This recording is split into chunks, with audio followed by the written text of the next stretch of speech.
Ramon Sosa, a fighter from a young age, hailed originally from Carolina, Puerto Rico.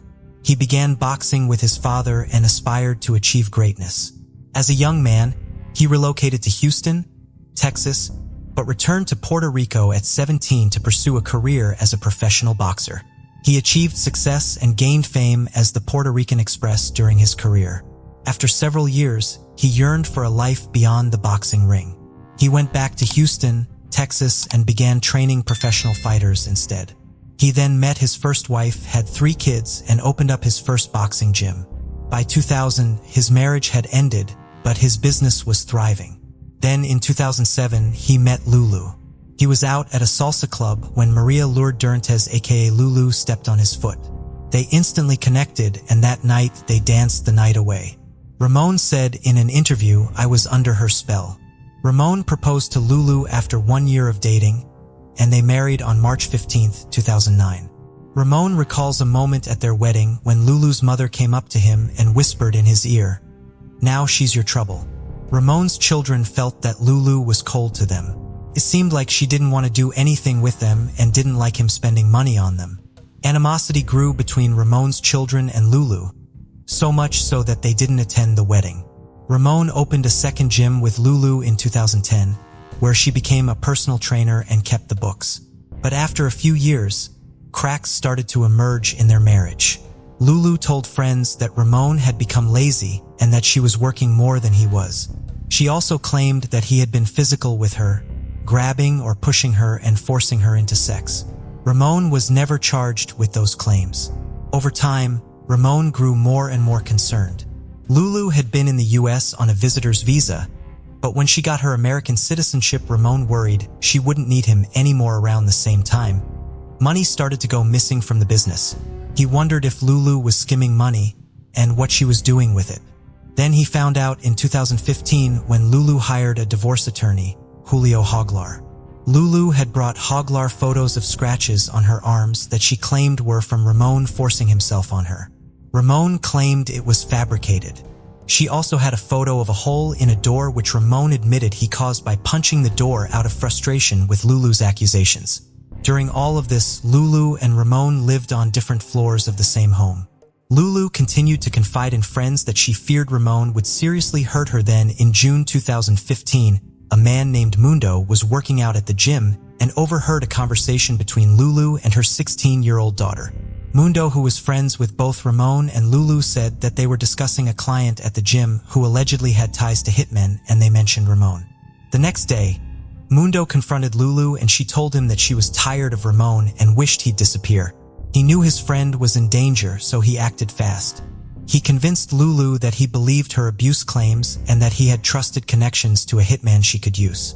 He then told Ramon everything. They called the police and they were told nothing could be done based on the conversations alone. They needed hard evidence, and so Ramon and Mondo decided to launch their own undercover investigation. First, Mundo would pretend to hire a hitman for Lulu named Paco. Using burner phones, he would text details of the murder for hire to the hitman so he could show Lulu it was legit. But the person on the other end of the text would be Ramon. Ramon was going to pretend to be his own hitman.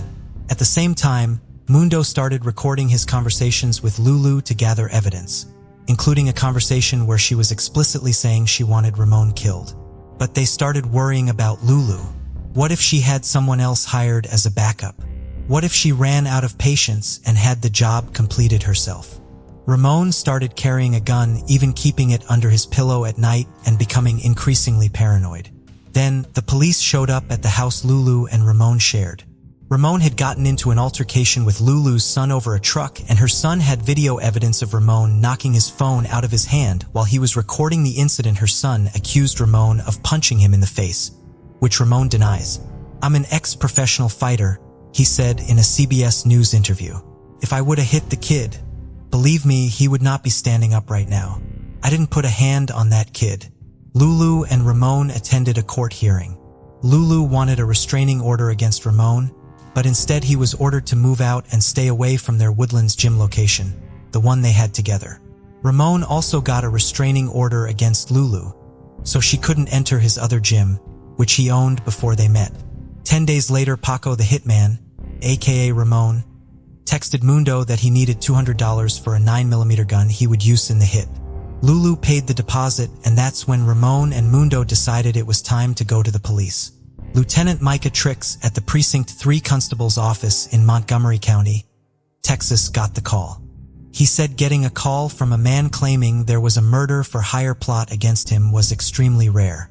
In fact, it was the first one of his career. The police took over the case from there, using Mundo as their inside source. He scheduled a meeting on July 20th between Lulu and an undercover agent acting as Paco. Lulu agreed and met with Paco in a parking lot near the gym. She brought with her jewelry, watches, and $500 as payment. Though this exchange gave police enough evidence to arrest Lulu then and there, they were still concerned about her abuse allegations against Ramon, and so they hatched a plan. The police said Ramon would have to fake his own death. They'd take a photo of him dead in a grave with a fake gunshot wound to the head to show Lulu the hit was completed. They discussed their plan with Ramon and he agreed to it. They watched YouTube videos on how to apply makeup to make the wound look as realistic as possible and reference real crime scene photos as they staged Ramon's murder. They placed Ramon in a grave in a rural location with his hands bound behind him wearing nothing but his underwear. Then, they covered him in more blood and dirt before snapping their photos. At that moment, Ramon remembered thinking, "I cannot believe this, I cannot believe what I'm doing. This is what Lulu wanted right here. This is what she wanted." On July 23, 2015, the police arranged a second meeting between Lulu and Paco to show her the photo evidence and receive payment. The chilling interaction was captured on video by police and included footage of Lulu laughing. The chilling interaction was captured on video by police and included footage of Lulu laughing after seeing the photo of her supposed murdered husband. The next day, the police went to the gym Lulu was working at to inquire about her missing husband. They asked her about Ramon's whereabouts, but she said she hadn't seen or talked to him due to their ongoing divorce. The police then placed her under arrest, and she was charged with solicitation of capital murder. While Lulu awaited trial, her assault charges against Ramon were dismissed. She also agreed to her divorce settlement, which gave Ramon both gyms and their house. In October of 2016, 41-year-old Lulu Durantes pleaded guilty to reduced charge of second-degree solicitation of murder, avoiding a trial and possible life sentence. She was given 20 years in state prison. Before we proceed, I've got an exciting surprise for you. We've launched a brand new channel dedicated to intriguing content such as old historical mysteries, cold cases, and particularly chilling horror stories perfect for bedtime. Drop a comment letting us know if you're a fan of horror stories or not. You can find the link in the description below. Let's find out who will be the first to explore it. Alright, let's dive back into the video. In 2004, Noella Rocandu moved from Burundi, East Africa to Melbourne, Australia as a refugee to begin a new chapter with her 5 children. During her relocation, she encountered Balanga Kalala, a Congolese refugee. Kalala, a forklift operator, had lost his wife and children to a rebel army in Congo before arriving in Australia. They shared a social worker who asked Kalala to translate for Noella, as they both spoke Swahili. They soon fell in love and married. Over the years, they had 3 more children together. Then Kalala began to suspect Noella was cheating on him, though his accusations were never proven. He was convinced though and wanted to have her killed, so he devised a plan.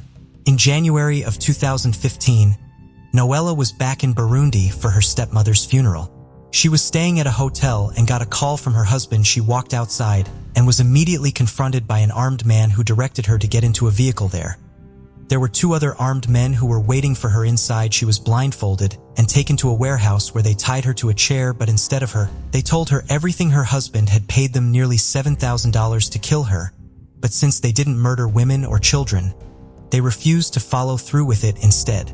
The kidnappers were just going to tell Kalala that they killed Noella and she could, and they'd keep the money. At first, she didn't believe their claims about her husband. To prove it, they called Kalala and put him on the speakerphone to confirm what they should do next. He simply said, "Kill her." Noella fainted when she heard his reply. Noella didn't make it to the funeral and she was considered missing.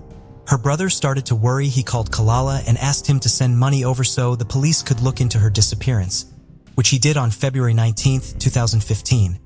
The kidnappers dropped Noella off on the side of the road with the evidence she'd needed to convict her husband of his crimes. including a memory card with phone conversations and payments of receipts. The kidnappers left Noella with one final message. You have 80 hours to leave the country. Other people may not spare your life like we did. She immediately contacted the Kenyan and Belgian embassies to get her back to Australia. She also called her pastor explaining that she was indeed alive and that she needed his help. Back in Melbourne, Colella told Noella's relatives that she died in an accident. He held her funeral at their home on February 22, 2015. That same day, Noella watched as her loved ones left her very own funeral. Then, she stepped out of the car. Colella, shocked, asked if she was a ghost. He touched her shoulder to see if she was real, and Noella exclaimed, "Surprise, I'm alive." Colella began apologizing for everything he'd done, but it was too late, and Noella called the police. The police obtained a court order against Colella and secretly recorded him admitting to Noella that he'd ordered the hit on her. The police arrested Colella, who first denied his part in the murder for hire, only to confess after they played the recording. Colella was charged with incitement to murder on December 11, 2015 and sentenced to 9 years in prison.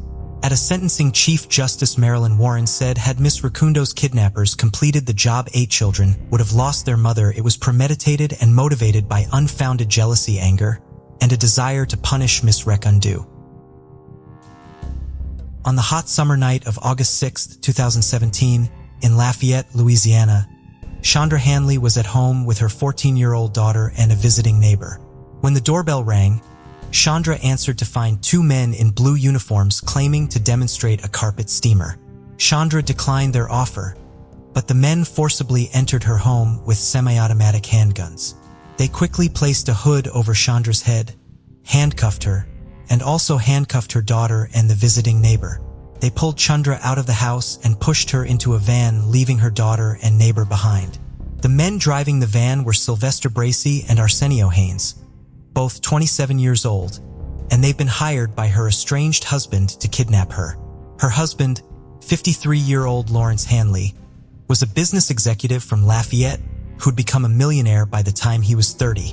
He ran a software and vitamin business and was chief executive of a drug treatment center that sold in a $21 million deal in 2015. He himself had battled with alcoholism, which he blamed on his immense fortune. Shonda and Hanley had married in 2006. 10 years later, they were filing restraining orders against each other due to abusive incidents. Hanley filed for divorce and accused Chandra of attacking him, threatening him, and hiring a hitman to kill him. Chandra was charged with 2 domestic violence allegations. Shonda accused Hanley of tracking her phone, accessing her emails, installing spyware on her computer, and sending her threatening messages. During their divorce, Hanley constantly threatened Shonda, allegedly telling her that Armageddon was coming. At one point, Shonda had lived in security at her house due to her ex-husband's threats. "I knew he was coming to get me." She said it was around this time that Hanley began planning his kidnapping. His lawyer said Hanley had been using methamphetamine and cocaine for days beforehand, and that he planned to rescue Chandra from the kidnappers so he could be seen as a hero and win her back. To pull it off, he needed hitmen. Enter Bracey and Haynes, both from Mississippi and both with criminal records. He met with them at his family camp near Woodville, Mississippi, which was captured on video surveillance. In the video, Hanley offers to pay the men for the crime in 19 gold bars. Detective Jared Istra obtained a video of Hanley planning the kidnapping along with checklists and evidence of him renting the van and handcuffs used by the kidnappers. During the van ride, the kidnappers threatened, tortured, and abused Chandra. When they hit a traffic jam on Interstate 10, they decided to make their own shortcut and began speeding along the shoulder of the road. That's when they were spotted by an off-duty sheriff's deputy who speculated the vehicle may be stolen and tried to stop it. They began a high-speed chase until the driver drove off the road onto a dead-end street. The kidnappers then abandoned the van with Chandra instead and attempted to flee the scene by jumping into the Intercoastal Canal. The police were unable to locate the men until less than a day later, when their bodies in July of 2021. He pleaded guilty to 2 counts of second-degree kidnapping and 1 count of attempted second-degree kidnapping. He faced up to 35 years in prison. Hanley originally pleaded not guilty by reason of insanity, which was disallowed after he was determined to be mentally competent enough to stand trial. Since he entered a plea deal, He avoided an aggravated kidnapping charge which would have landed him a life sentence. Before we continue, 90% of you haven't subscribed to our channel, so if you like this video, please subscribe. It motivates us to make more content for you. Okay, let's continue. Nancy Mitchell and her husband, Joe, were the managers of the Beach Motor in near Lake Ontario in Hamilton, Ontario. On the evening of October 17, 1990, Joe was slipping through the channels on his television at the motel, eventually stopping on a channel showing he had never seen before called Unsolved Mysteries. A photograph of a woman appeared on the screen and Joe was shocked when he realized that he recognized her. He called Nancy over, and she could immediately identify the woman as well without any prompting from Joe. Then a picture of a man appeared on the screen, and the Mitchells recognized him as well, as he was the man who was staying with the woman whose picture they had just recognized. The couple was wanted by police according to the program. They had checked into the motel as Mr. and Mrs. Fred Smith and had been staying in room 12 of the motel since September 10th. Nancy and Joe were not particularly fond of them, despite the fact that they very rarely left their room. Personally, I didn't like them. There was something about them. Nancy would later tell the Baltimore Evening Sun. Joe had difficulty getting them to pay for their room each week, and they were a week behind on their payments. Nancy and Joe called the authorities immediately, and an emergency response team was quickly dispatched to the motel. When they entered room 12, however, no one was there, and the room had apparently been abandoned. Witnesses were quickly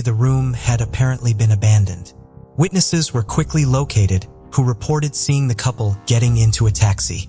After contacting local taxi services, authorities located a driver who reported taking the couple to the Red Rose Motel, roughly 6 miles away.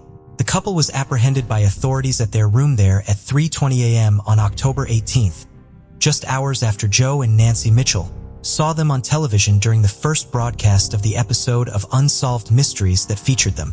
They did not know that they had been on the show and said that the timing of their departure from the Beach Motor Inn had been purely coincidental. It may have had something to do with the $140 they owed the motel. The couple was 46-year-old Sandra K. Beeman and 30-year-old Edgar Eugene Kearns. They were wanted by police because Edgar had recently escaped from Allegheny County Jail in Cumberland, Maryland, where he had been one of just 2 maximum security prisoners, and K. Beeman had been a correctional officer. Kay was a former beautician who had worked at the jail since 1980 and worked the midnight to 8 a.m. shift. On August 29, 1990, at 2:27 a.m., Edgar Kearns had entered the office where Correctional Officer Michelle had been reviewing medical charts. There were 2 other guards on shift with her at the time. One of them had gone out for the shift's nightly snack run at a nearby convenience store, and the other, Kay Beeman, was out on patrol making the routine inmate verification. Edgar had a hard object inside of a sock in his hand, and Michelle feared it was a weapon. He told her she would be coming with him, but she was able to run into a nearby employee bathroom and lock the door. She soon heard a series of noises at the door controls that indicated that someone had left the jail. One inmate had not in his cell at the time because he had been allowed to study for his upcoming GED exam at a counter near where Michelle had been stationed. He knocked on the bathroom door and let Michelle know that he had seen Edgar and his cellmate, James Barnes, leave the prison. He also said that they had taken Kay Beeman with them and that James's arm had been around her neck as though she was being taken against her will. Michelle immediately notified the sheriff's office of the escape. While it was initially assumed that Kay Beeman had been taken by the 2 escaping prisoners as a hostage, it quickly became obvious that she had actually participated in the escape. Kay called her 21-year-old daughter shortly after the escape, telling her that she was safe and that she was with one of the escaped inmates. The theory would be confirmed on September 2nd, 4 days after the escape, when James Barnes apprehended in his hometown in West Virginia. He informed authorities that Kay had in fact aided in the escape. She had smuggled hacksaw blades into the facility so that the 2 prisoners could exit their cell by sawing through the bars. But when this did not work, Kay had to let them out of the cell using her keys. James also told authorities that Kay had participated in the escape because she was in a romantic relationship with Edgar Kearns. This would not be the first relationship Kay had with an inmate. By her own admission, she had previously dated 2 men she met while they were being held at the jail. She had also been set to marry a man she met while he was an inmate just 4 days before the escape. Kay had first met 33-year-old Thomas Bowman while he was being held in the Allegheny County Jail in 1989 on a breaking and entering charge and developed a romantic relationship with him. He was transferred to the Maryland Correctional Institution at Hagerstown that November, but Kay wrote letters to him and visited him there twice a week without fail. They planned to marry on August 25, 1990. Kay obtained a copy of Thomas's birth certificate so they could be issued a marriage license and purchased their wedding bands, while Thomas made arrangements for a minister and with the prison for the ceremony. However, Kay never showed up for her wedding. It took some time for Thomas to get a hold of her over the phone, but when he finally did, she told him that she no longer wanted to have anything to do with him. She would claim after her arrest that she had only agreed to marry Thomas out of sympathy. "I love this woman," Thomas would later tell the Baltimore Sun. "This had been the first woman who stuck by me. She met me in jail and stuck with me. I still love her, and that's the worst part about it." According to her friends and family, Kay had been greatly unhappy with her life. While Kay had no criminal record, at least one of her friends was surprised that the chronically unhappy Kay had seized an opportunity to run away and leave everything she had behind. Kay was divorced and lived with her 2 adult children, neither of whom she got along with, in a mobile home. She struggled to stay current on her bills and was resentful of the sheriff's office with which she worked closely. Just before the escape, Kay told a friend that it would not be long before she was free. The friend did not understand what she meant until she heard about the prison break. Authorities in Canada had Kay and Edgar deported, and they were driven from Buffalo, New York back to Maryland. According to the officers who made the drive with them, the couple did appear to genuinely have feelings for one another, and they laughed and giggled for most of the drive. Kay and Edgar appeared in district court on October 30th and were as physically affectionate as they could be, given their restraints, in front of the waiting reporters, kissing several times for the cameras. In an interview with the Cumberland Times-News, Kay claimed that she and Edgar were working to obtain license and that they were hoping to have a child together. Given the fact that neither of them had any qualms about running away, both Kay and Edgar were denied bail.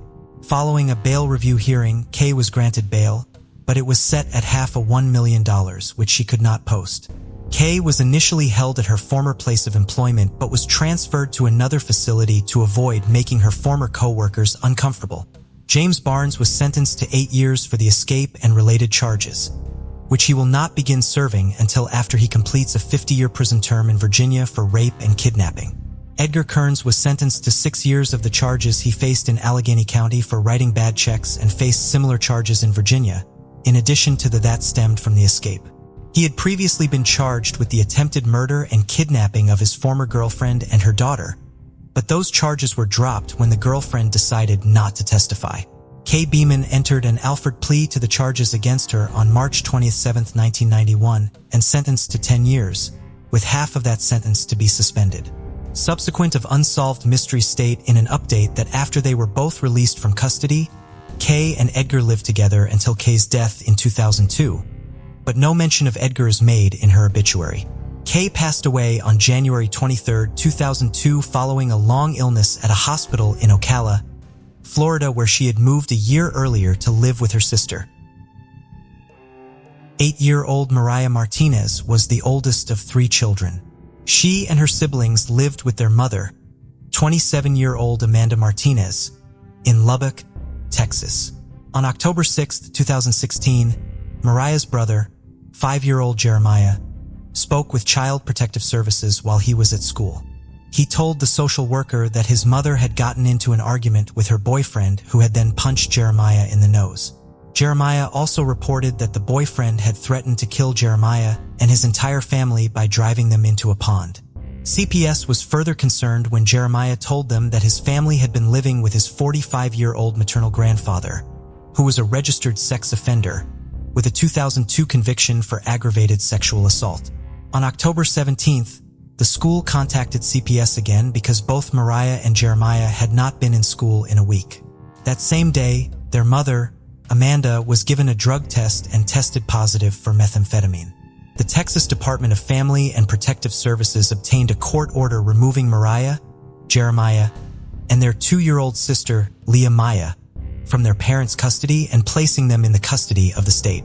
However, when officials from CPS went to enforce the order and collect the children at their home, they and their mother Amanda were gone. Law enforcement was notified and missing persons reports were filled out on the 3 children. Amanda Martinez was located and arrested on November 1st. She told authorities that her children were with an uncle in New Mexico, but investigators who followed up on the statement found that they were not. Amanda was released. On November 30th, the state of Texas issued a capious calling for the arrest of both Amanda and her mother, 44-year-old Deanna Martinez, each on a charge of interference with child custody, a state felony. Investigators believed that Deanna, who had her own history with CPS stemming from a 2006 investigation, helped take and hide the children in violation of their court-approved custody orders. She was arrested in Albuquerque, where she lived, and transferred to the Lubbock County Detention Center on December 30th. Amanda Martinez would remain free for a few more weeks. On January 17, 2017, police received a report that Amanda had returned to Lubbock and had dropped off her children at the home of one of her relatives in the 8900 block of University Avenue. Officers arrived on the scene and placed Amanda under arrest for the interference with child custody charge. Both Jeremiah and Nehemiah were found in the home, but Mariah was not there. Amanda refused to tell authorities where Mariah was, what had happened to her, or why she was no longer with her brother and sister. In April, Amanda pleaded no contest to the felony charge and was prohibited from having contact with her children for 3 years.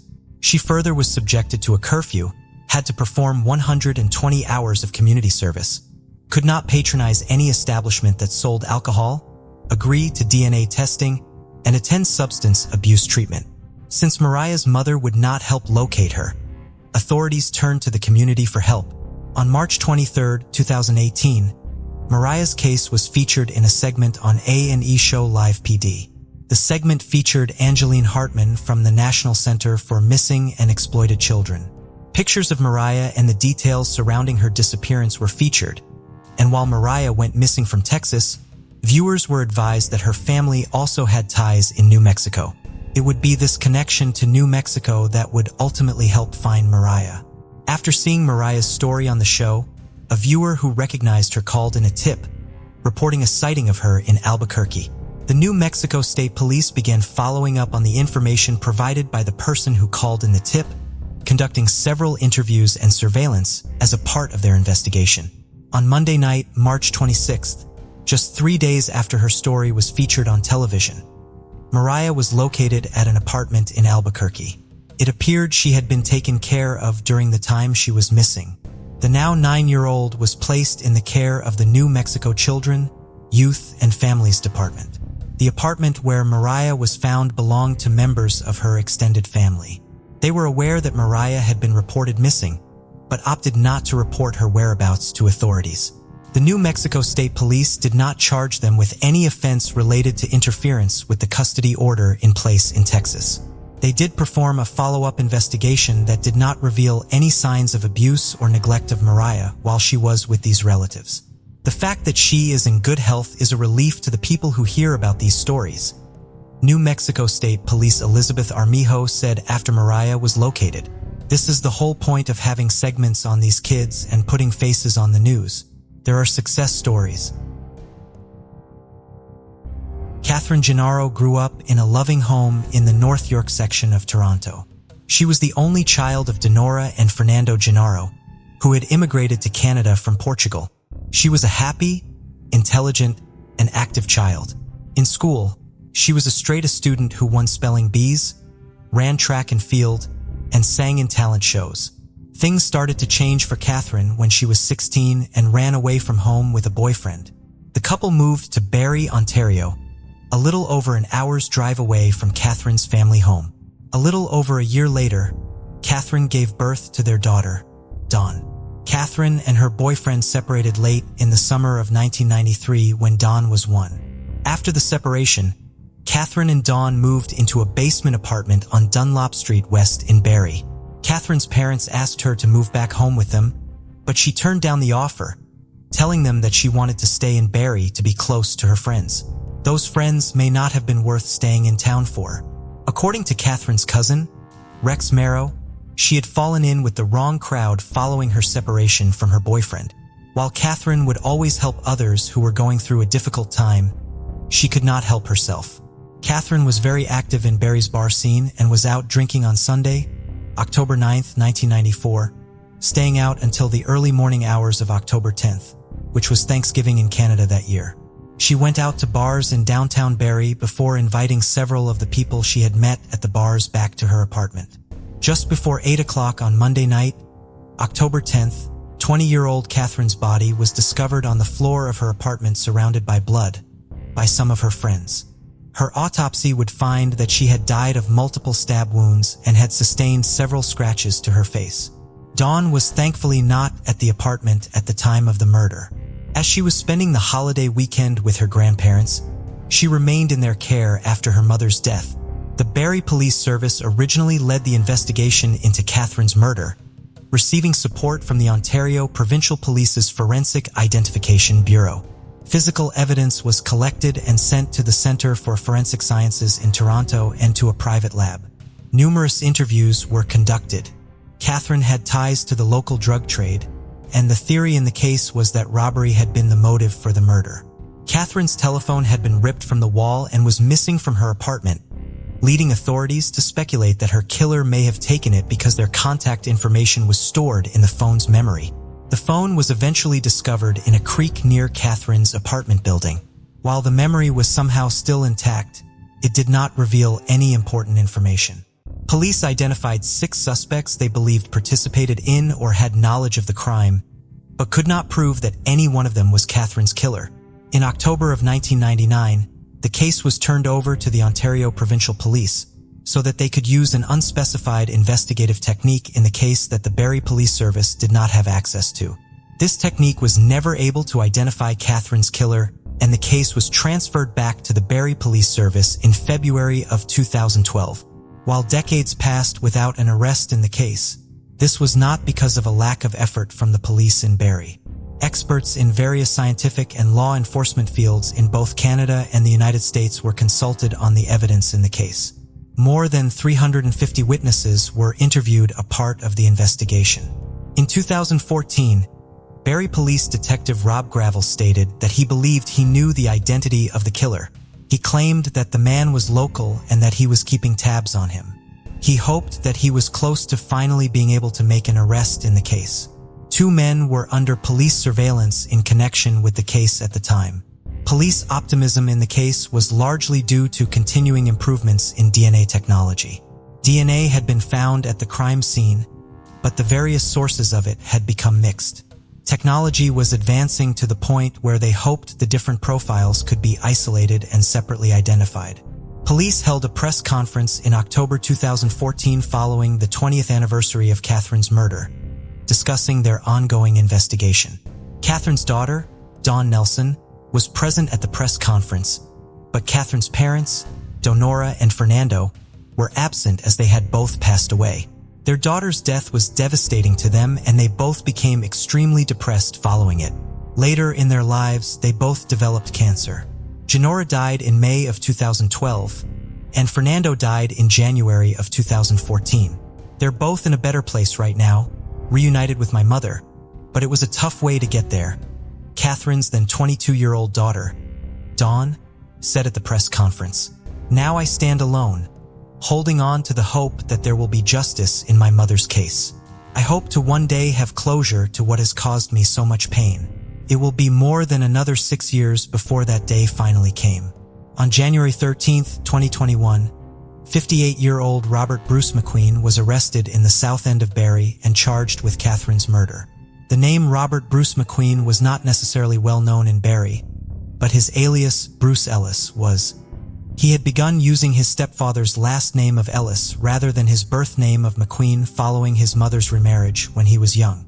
According to individuals who grew up with McQueen and spoke to the press following his arrest, the person they knew as Bruce Ellis had a reputation as someone you did not want to mess around with. He was a tough guy, prone to violence, who never finished high school because he was in and out of jail so frequently. As an adult, he worked various odd jobs, mainly in construction. Due to the ongoing legal case against McQueen, many specific details about the evidence against him have not yet been released to the public. According to police, McQueen's arrest was made following a tip about him they received in 2019. It has been revealed if DNA or any other physical evidence ties him to the murder. Police say that Catherine and McQueen knew each other, but have not provided further details on what their relationship was. It is unclear if McQueen was one of the original 6 suspects identified in the case or one of the 2 men under surveillance in 2014. Barrie Police Communications Coordinator, Peter Leon, has only specified that McQueen was known to investigators. Due to the pandemic, McQueen's first 2 court appearances on January 14, 2021 have been held via video conference. At his second appearance, he said he did not yet have a lawyer to represent him, but believed he would have one secured by the end of that day. His next court appearance is scheduled for January 28th. The first-degree murder charge against McQueen has not yet been proven in a court of law. Following McQueen's arrest for her mother's murder, Dawn Nelson released a statement through the Barrie Police Service. "I want to thank those who never gave up hope in looking for my mother's murderer," she said in it. "I wish my grandparents, Donora and Fernando Gennaro, were alive to see this day. Grief is the most familiar feeling to me. Closure on my mother's case will help to finally bring me some peace."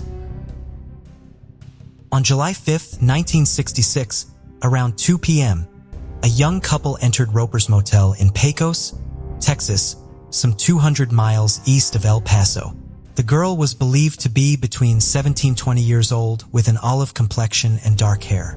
She was approximately 5 feet 4 inches tall and 120 pounds. She was dressed in a flower-patterned shirt and dark-colored shorts. The man with her was slightly older, approximately 25 years old, with blonde hair and an average build. He was estimated to be around 5 feet 7 inches tall.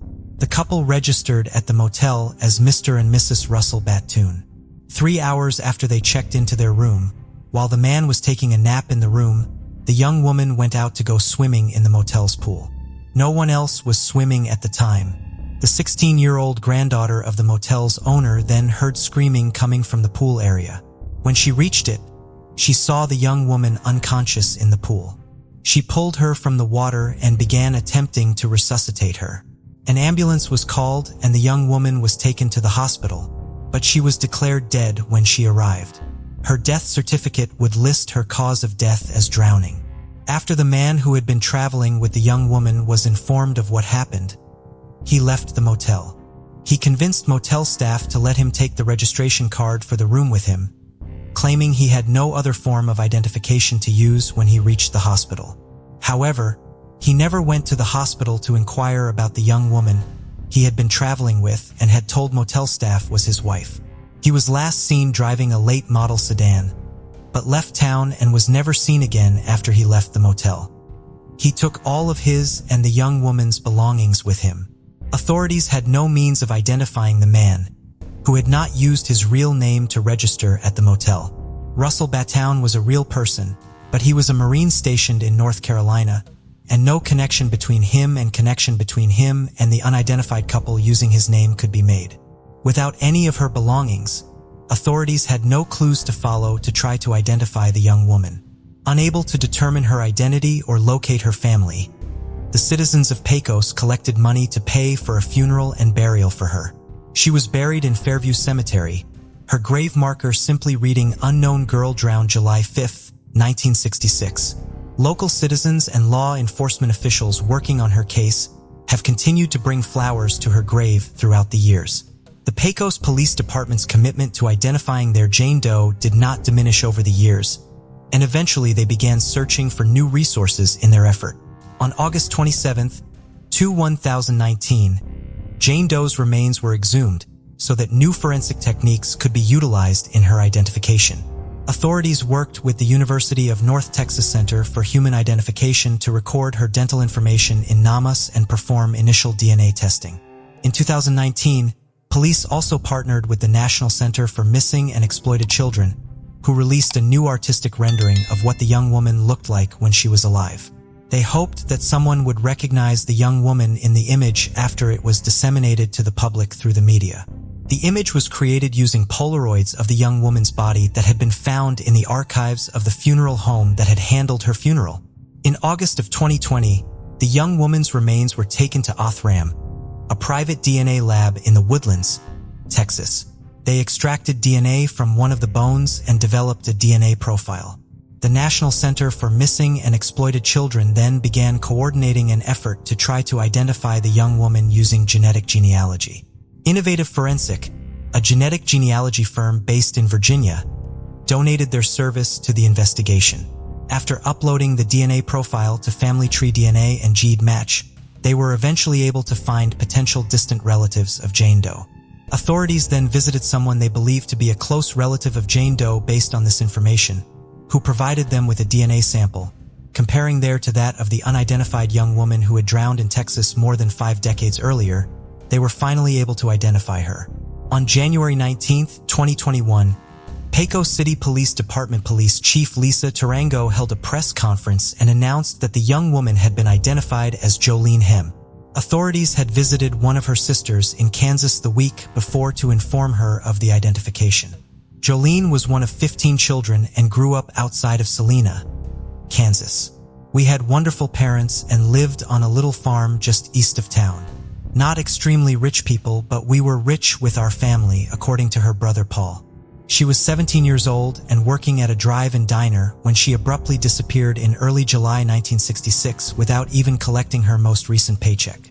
According to the Hem family, a young man had been paying extra attention to Jolene just prior to her disappearance, but they did not know his identity or have any evidence that she had left town with him. Jolene's family worked extensively with law enforcement, trying to find her, but never located her. 5 of Jolene's siblings, as well both of her parents, died without knowing what became of her. Her mother never gave up hope that Jolene was still alive and spent every Mother's Day waiting for Jolene to call her. Jolene's remains are going to be sent to Kansas so that she can be laid to rest next to her parents. While the mystery of the identity of the Pecos Jane Doe has finally been solved, the investigation into her death is still open and active. While she may have drowned accidentally, circumstances Jolene's autopsy file, which could contain important information. Locate Jolene's autopsy file, which could contain important information about any injuries she may have sustained.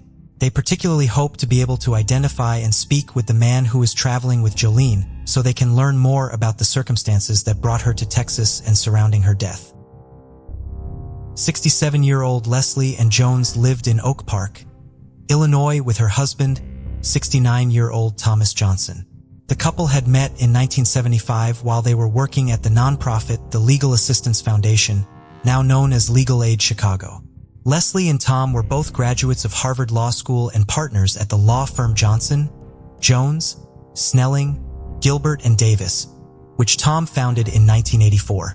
Tom received his bachelor's degree from American University, and Leslie held a bachelor's degree in economics from Yale University, as well as an MBA from the University of Chicago. Leslie was a supporter of the arts and had many art-related hobbies, including knitting, ink painting, and screen printing. She taught an ethics class at Northwestern University and specialized in healthcare, civil rights, and real estate law at the firm. In his legal career, Tom worked on a variety of cases important to him because of his sense of justice and ethics. He had fought for and secured compensation for minors suffering from black lung disease, worked for bail reform in Cook County, and spent decades working for fair and affordable housing in the Chicago area. He was also very involved with politics, serving as chief counsel for several mayoral campaigns. Beginning in 1991, Tom served as a hearing officer for the Chicago Police Board, ultimately which of the cases he oversaw were high-profile and controversial. In 2019, he had overseen hearings for 4 officers who had lied during the course of the investigation into the fatal police shooting of teenager Laquan McDonald in 2014. The officers were ultimately fired from the department as a result of the hearings. Both Leslie and Tom were dedicated supporters of civil rights causes who spend much of their professional and personal lives working for the disadvantaged. They were also actively involved in various charities. Leslie worked with the Oak Park Area Arts Council and Hephzibah Children's Association, and Tom was active as a coach with local youth baseball programs, frequently providing support and guidance to children from single-parent households. Tom and Leslie took in numerous foster children over the years. In April of 2020, relatives of the couple began to worry when they could not get a hold of Tom and Leslie for a period of 4 days.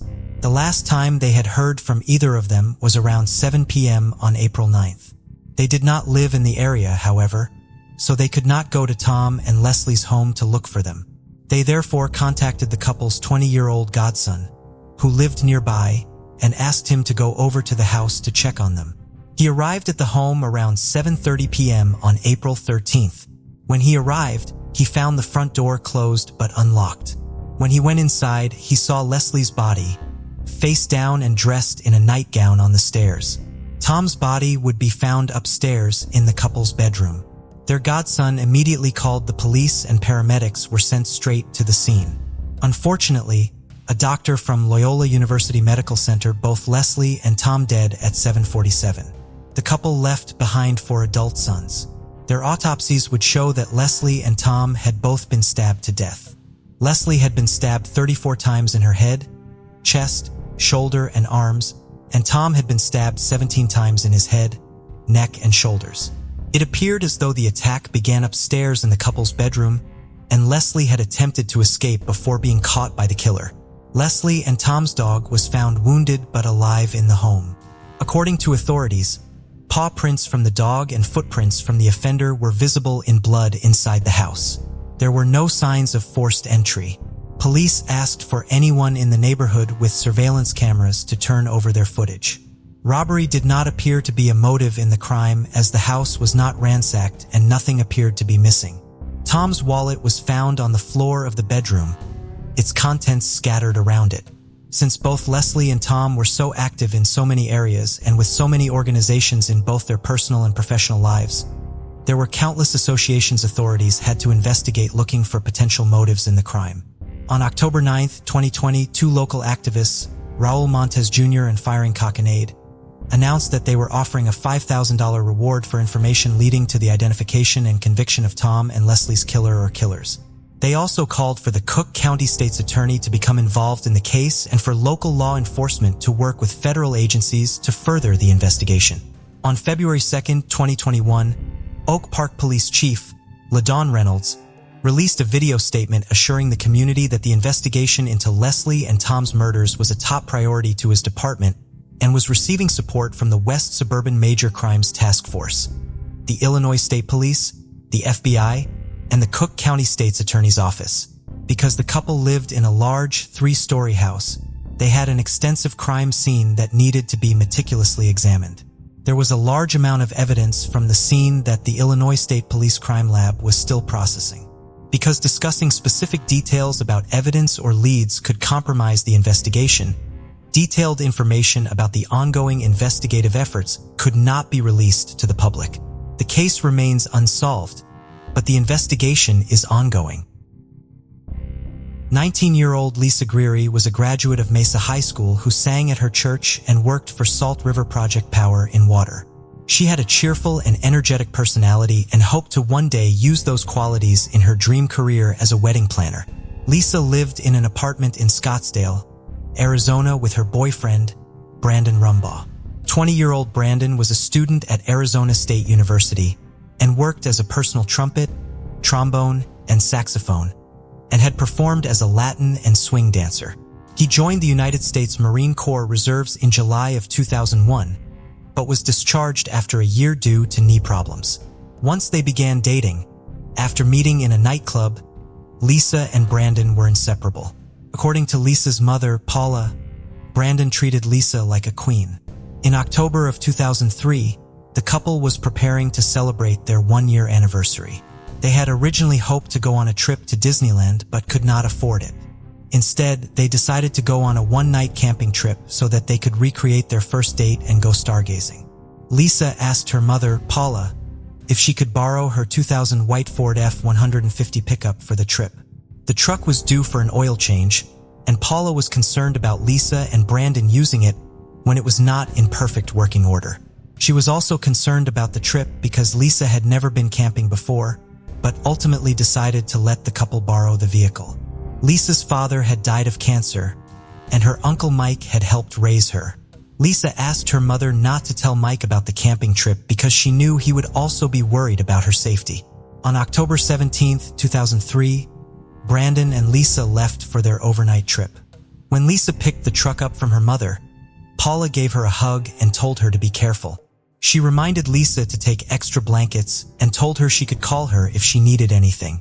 The trip was only going to be for one night because Brandon was scheduled to work on Saturday, 18th.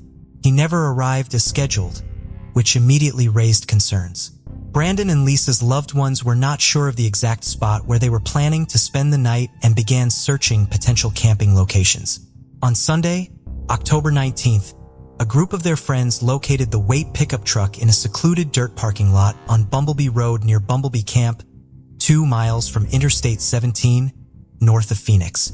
Lisa and Brandon's bodies were in their sleeping bags in the bed of the truck. They had both been shot multiple times with bullets from a .25 caliber handgun, a relatively uncommon weapon. Based on their positions when they were found, it appeared Brandon had been killed first while he was sleeping. The shots may have woken up Lisa, but she did not have a chance to move very much before she was shot. According to authorities, drugs and alcohol were not involved in the case, and there were no signs of sexual assault. They ruled out robbery as a motive. A video the couple had taken with them was missing from the scene, with its carrying case left behind.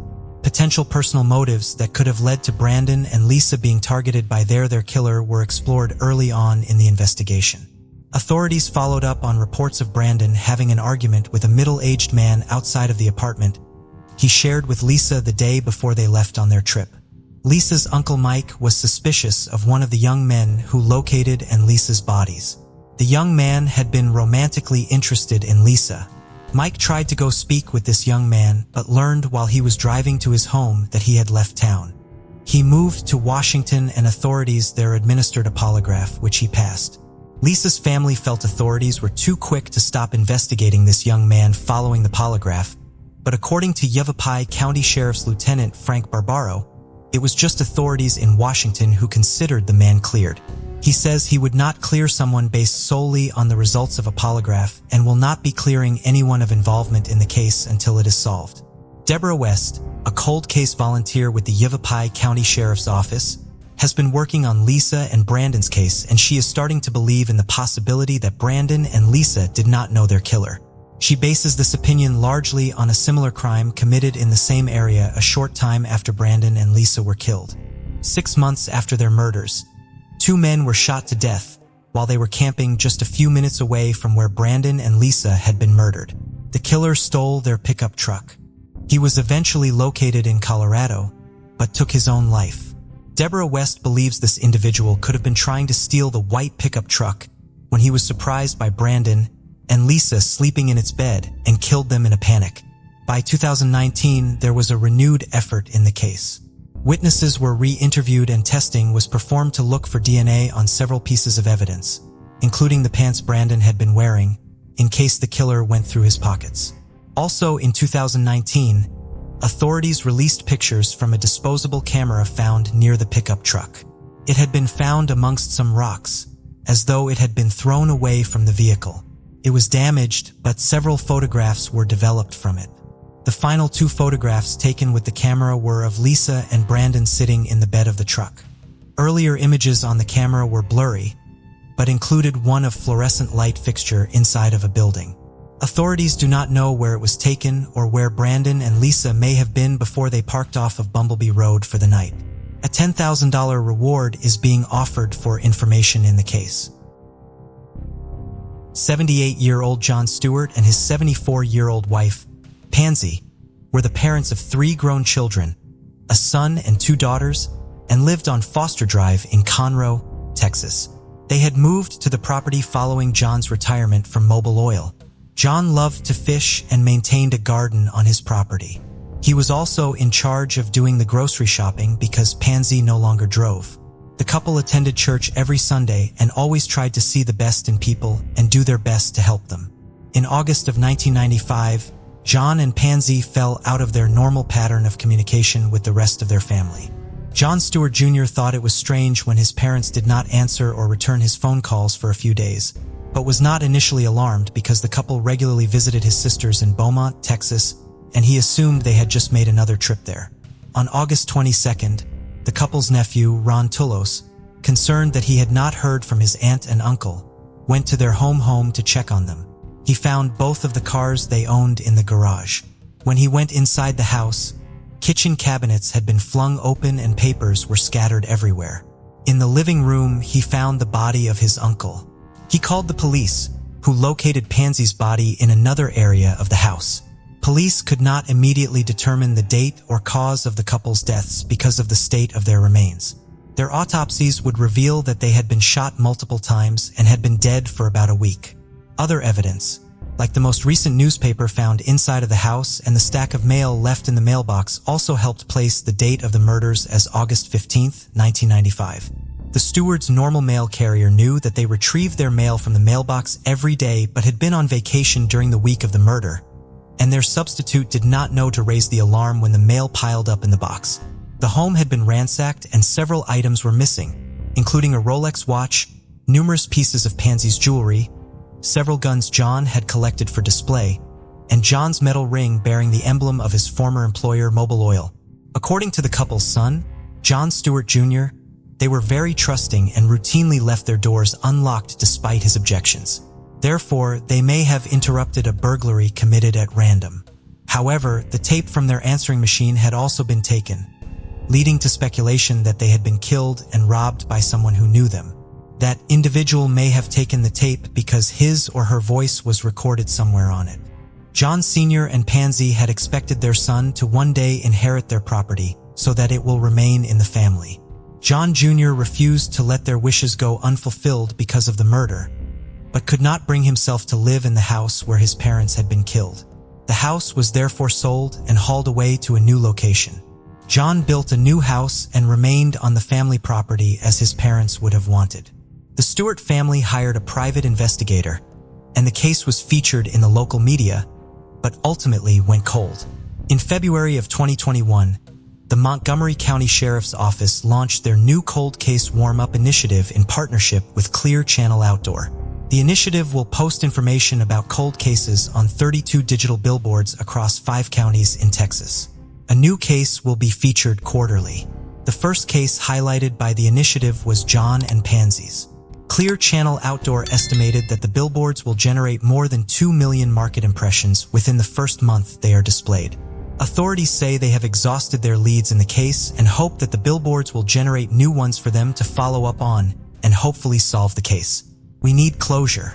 My parents need justice," John Stewart Jr. said at the announcement of the new initiative.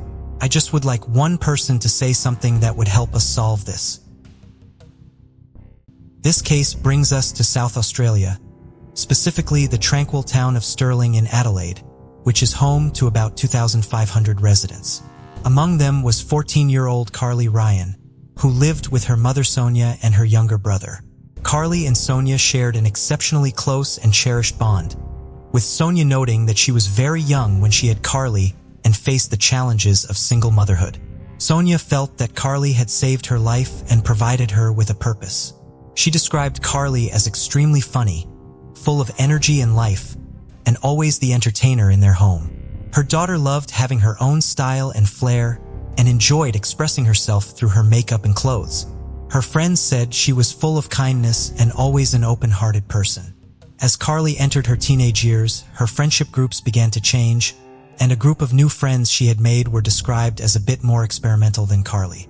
On one occasion, Carly got alcohol poisoning and was admitted to hospital as soon as she was better and back at home. She told her mother how this had scared her, and it pushed her to make the decision to distance herself from this specific circle of people.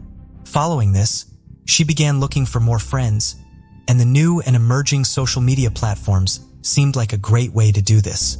Back in 2005, social media and social networking were still very much in its infancy. It was a new age of exciting things that had never been possible before. Being able to meet and talk to people online, all over the world, at any time of the day. And it wasn't long before Cale joined the relatively new MySpace. MySpace fast became the largest social networking site in the world, holding the title for several years. At one point, it was the most visited website in the world, surpassing even Google.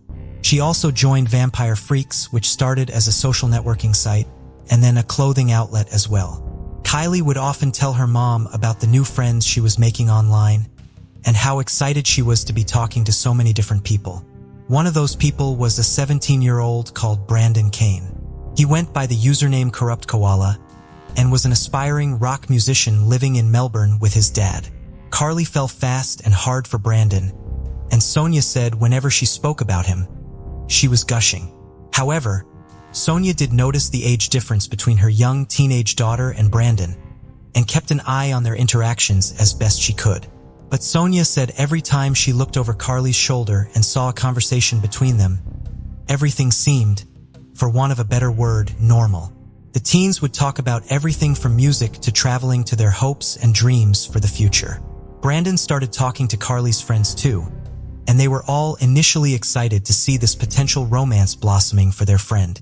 Carly and Brandon eventually began a long-distance romantic relationship, talking all hours of the day and night. As Sonia began to warm to the idea of the pair's feelings for each other, Brandon's dad, Shane, also took an interest in the couple too. Shane would often comment and interact with posts the pair would make back and forth, and it seemed that he was approving of the young couple too. Sonia said that Carly definitely felt a gap in her life having grown up without her father, and that Shane seemed to be helping to fill that void. Carly was busy planning her 15th birthday party and invited Brandon to come to her house and celebrate.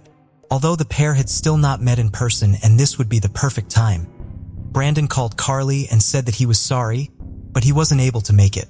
Carly was crushed but seemed to perk up when Brandon made a suggestion.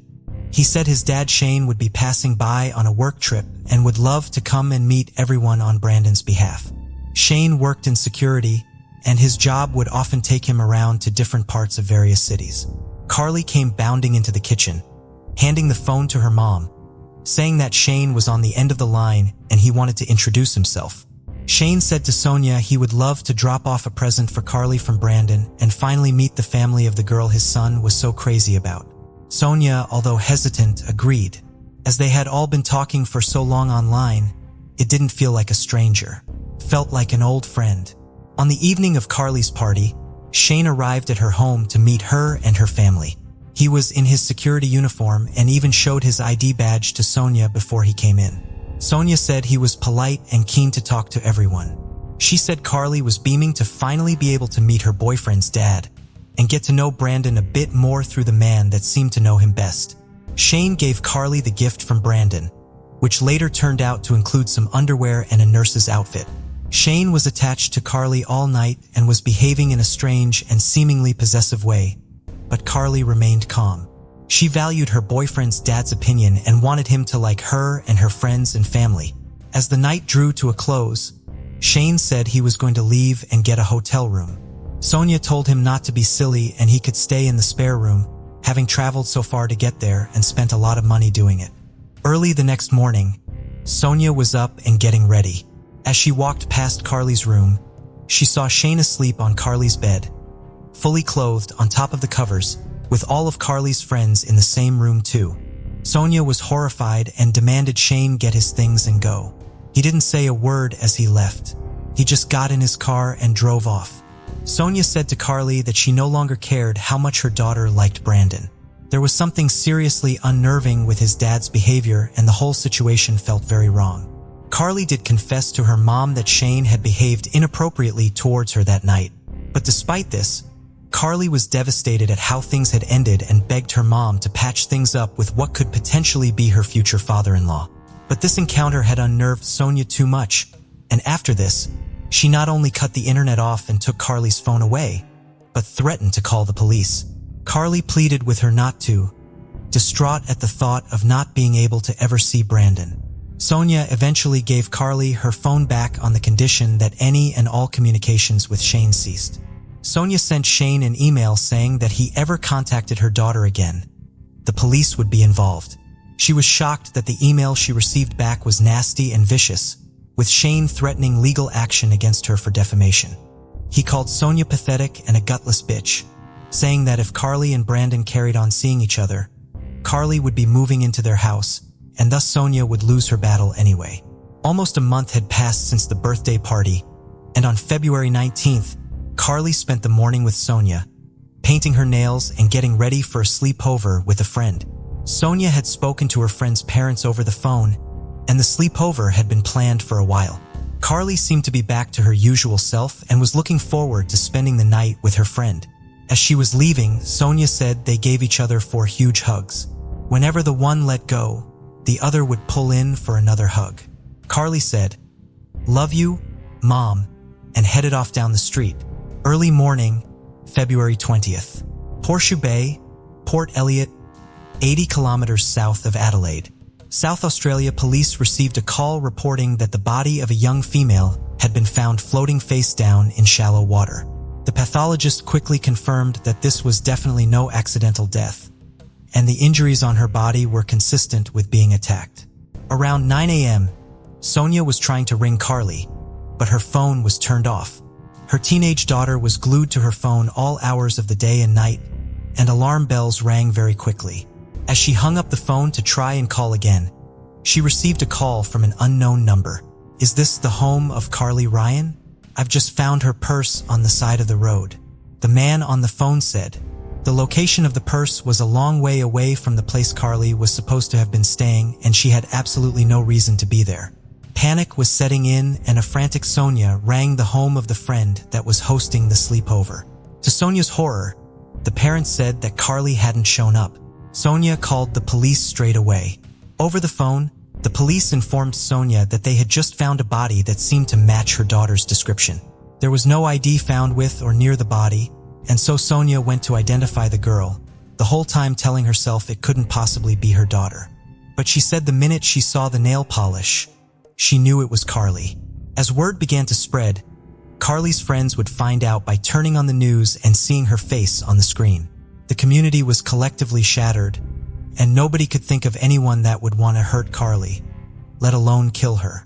The area of the beach where Carly was found showed signs of a struggle. Her jewelry was broken and scattered around, and police also found the tip of a latex glove and drops of blood on the sand. The autopsy revealed 19 separate injuries, with 6 to 8 of the injuries being blows to the head. Her cause of death was a combination of facial trauma, smothering, and drowning. It also revealed cannabinoids in her blood and beach sand in her esophagus. The police began collecting footage from the cameras outside the surrounding shops, and one camera showed Carly at 7 o'clock and 4 seconds p.m. She was walking down the boardwalk with 2 men. A witness also came forward and described seeing the men that seemed to fit the same description on the beach near to where Carly was found. This was just before 10 p.m. that night. The witness recalled seeing a lone pale blue car in the parking area by the beach as well. Although he couldn't remember the car's number plate, he did remember seeing some sort of security badge with the number 24 on it, and this was in the window by the passenger seat. Neither Sonia nor Carly's friends could give any explanation as to why she ended up on that beach or how she got there. As well as the surveillance footage, police were going through Carly's online interactions with a fine-tooth comb, and the only name that was consistently popping up was Brandon Kane. Amongst lots of messages that showed an infatuation with each other, police also found some odd and out-of-place communication between Brandon and Carly's friends. Emails and messages that, over time, had become increasingly aggressive and nasty. It became clear to detectives that Brandon Kane was extremely manipulative and had been trying to stop her talking to her friends for a long time. The once outgoing and sociable Carly was becoming increasingly isolated from everyone apart from him. Police were not only looking to talk with Brandon, but they also wanted to speak with his father, Shane. As the investigation deepened, Sonia told police about inappropriate and unnerving incident with Shane at Carly's birthday party. Sonia showed police the email she had sent to him after this happened and the thread of conversation between the pair. Detectives needed phone companies to identify a couple of numbers that Carly had been talking with frequently. These numbers were traced to Melbourne and also in Adelaide. Mobile phone data put the 2 numbers and respective phones en route to Adelaide on the night of Carly's birthday party. But upon looking up the names and addresses linked with those numbers, police quickly determined these details to be fake and had no clue as to who was on the end of the phones. Some of the calls were linked to a small suburb called Walkerville, just miles from Carly's home. There was a caravan park in Walkerville, and police wondered if maybe whoever was on the end of the phone had stayed there at any point. Police got a hit. 2 men fitting the same descriptions as the camera footage and driving the same car the witnesses had identified on the beach had in fact stayed at the park in one of the cabins. The vehicle that was with them was registered to an address in Melbourne. Detectives finally had a lead on finding who were now the only 2 suspects in Carly's murder. When the police arrived at the address, they found the blue car outside with the same security badge in the window that the witness had described. However, the address was not linked to Brandon Kane, and it was not linked to Shane either. It was linked to a 48-year-old father of 3, Gary Francis Newman. 11 days after Carly had been killed, police knocked on Gary's door. He was swiftly placed under arrest and didn't say a word to the police. Officers began searching his house, and as they opened the desk drawer, they found pages and pages of names, passwords, and emails. Gary had more than 200 online personas, 2 of which were both Brandon and Shane. And as police were inside his house, on his computer were other chats open with more teenage girls he had been talking to. He was locked into these chats as none other than Brandon Kane. He had an extensive amount of fake photos and had also used family members' and friends' details to help him carefully craft numerous profiles. Police said that because he so often used his family and friends and their information, there often seemed to be something to support these profiles as appearing to be real. It's only when you dug deeper, the truth started to unravel. They also found a camera that had been taken from Carly's house on the night of her birthday party. One of these photos was of Carly and Gary, who she thought was Shane, standing next to each other talking. The security uniform he had come to the Ryans' house in, along with the ID badge, were also completely fake. And the boy seen walking down the boardwalk with them on the day Carly was killed was in fact Gary's 17-year-old son, who was believed had essentially been hired to play the part of Brandon that day, although this remains unconfirmed.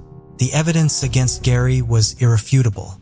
On the evening before she was set to go to her friend's sleepover, she had actually made plans with Gary, who told her that he and his fake son Brandon would be in town the following day. Having waited 18 months to meet the person she had fallen in love with, Carly couldn't refuse the offer, and she promised she wouldn't mention it to her mom. After the 3 met up, Gary drove Carly and his son to Horseshoe Bay, Port Elliot. Based on the evidence, police believe that Carly was violently assaulted by Gary after she had refused his advances. They believe he pinned her down by sitting on her back and pushed her head into the sand, suffocating her. Given Carly's small size and frame, there would have been no way she could have fought him off. It is believed that Carly was unconscious when Gary left her body in the shallow water, clearly hoping she would either float away and never be found, or that it would look like she had accidentally drowned. And it is thought that this whole horrific ordeal was witnessed by Gary's son. What remains unclear, however, is whether his son was involved any more than that. But sand from the beach was found in both Gary and his son's shoes. Forensic experts determined that Carly was alive and fighting for her life for at least 30 minutes on the beach. Almost 3 years after Carly's death, in October 2009, Gary Francis Newman finally appeared in court. Both his and his son's identities were initially not revealed to the public or media. Although the press argued that the public had a right to know who had done this, Gary's identity remained concealed for a long time, and his son's identity remains hidden to this day. Gary asked to plead guilty to manslaughter, but prosecutors would not accept this plea. His now 19-year-old son also entered a plea of not guilty. Throughout the trial, Gary stated that he struggled with bipolar disorder and OCD and was asexual and actually not interested in sex at all. He claimed that he was like a father figure to Carly and that he had only chatted with her through his Shane profile but never Brandon's. He blamed his teenage son for the Brandon Kane profile, saying it was him that made it and was using it to talk to Carly and other girls. However, the prosecution said they believed that the Brandon was actually operated by both Gary and his son, either in conjunction or at different times. Gary admitted that he had met up with Carly on the day she died, and they did all go to the beach together. But he claimed that they had said their goodbyes and parted ways. He told the jury he had offered Carly a lift home, but she refused, and he and his son left her on the beach that evening. He even went as far to say he hadn't even heard about her death until 3 days later, and following this, He had phoned Crime Stoppers to try and help catch the killer. Gary's son, who had been at the beach that day, testified against his father. He said that while the three of them were sat on the beach, Gary made more advances towards Carly. Carly tried to walk away, but Gary attacked her from behind. Although his son denied having anything to do with directly killing Carly, he did admit to helping Gary cover it all up. One of Gary's other sons also testified against his father. He said that when his dad had returned from Carly's birthday party, the same night she first rejected his advances, he was infuriated and angry. He vowed to his sons he would return to Adelaide to fix Carly up. Gary even later bragged to his son about what he had done to Carly on that beach, showing him the bruises on his hands from hitting her. At that time, his son didn't take his father's words seriously, thinking it was all just talk. The jury's deliberations lasted 10.5 hours over 2 days. Many were scared that Gary could walk free. There hadn't been a case like this before in terms of prosecuting someone for a crime which tackled a digital and online issue, and how that would be handled in the courts made people very nervous for the outcome. But the jury came back with a guilty verdict, and Justice Trish Kelly sentenced Gary to a mandatory life sentence with a 29-year non-parole period. Gary's teenage son, who was a minor at the time of the crime, but a witness to the killing of Carly, was cleared of all charges. The courts believed he deserved a second chance, and his identity remains hidden to this day behind a suppression. Justice Kelly said, "Gary Newman deserves a life behind bars for his grossly perverted plan to deceive, seduce, and murder Carly. It was a terribly cruel thing you did to this beautiful, impressionable 15-year-old child.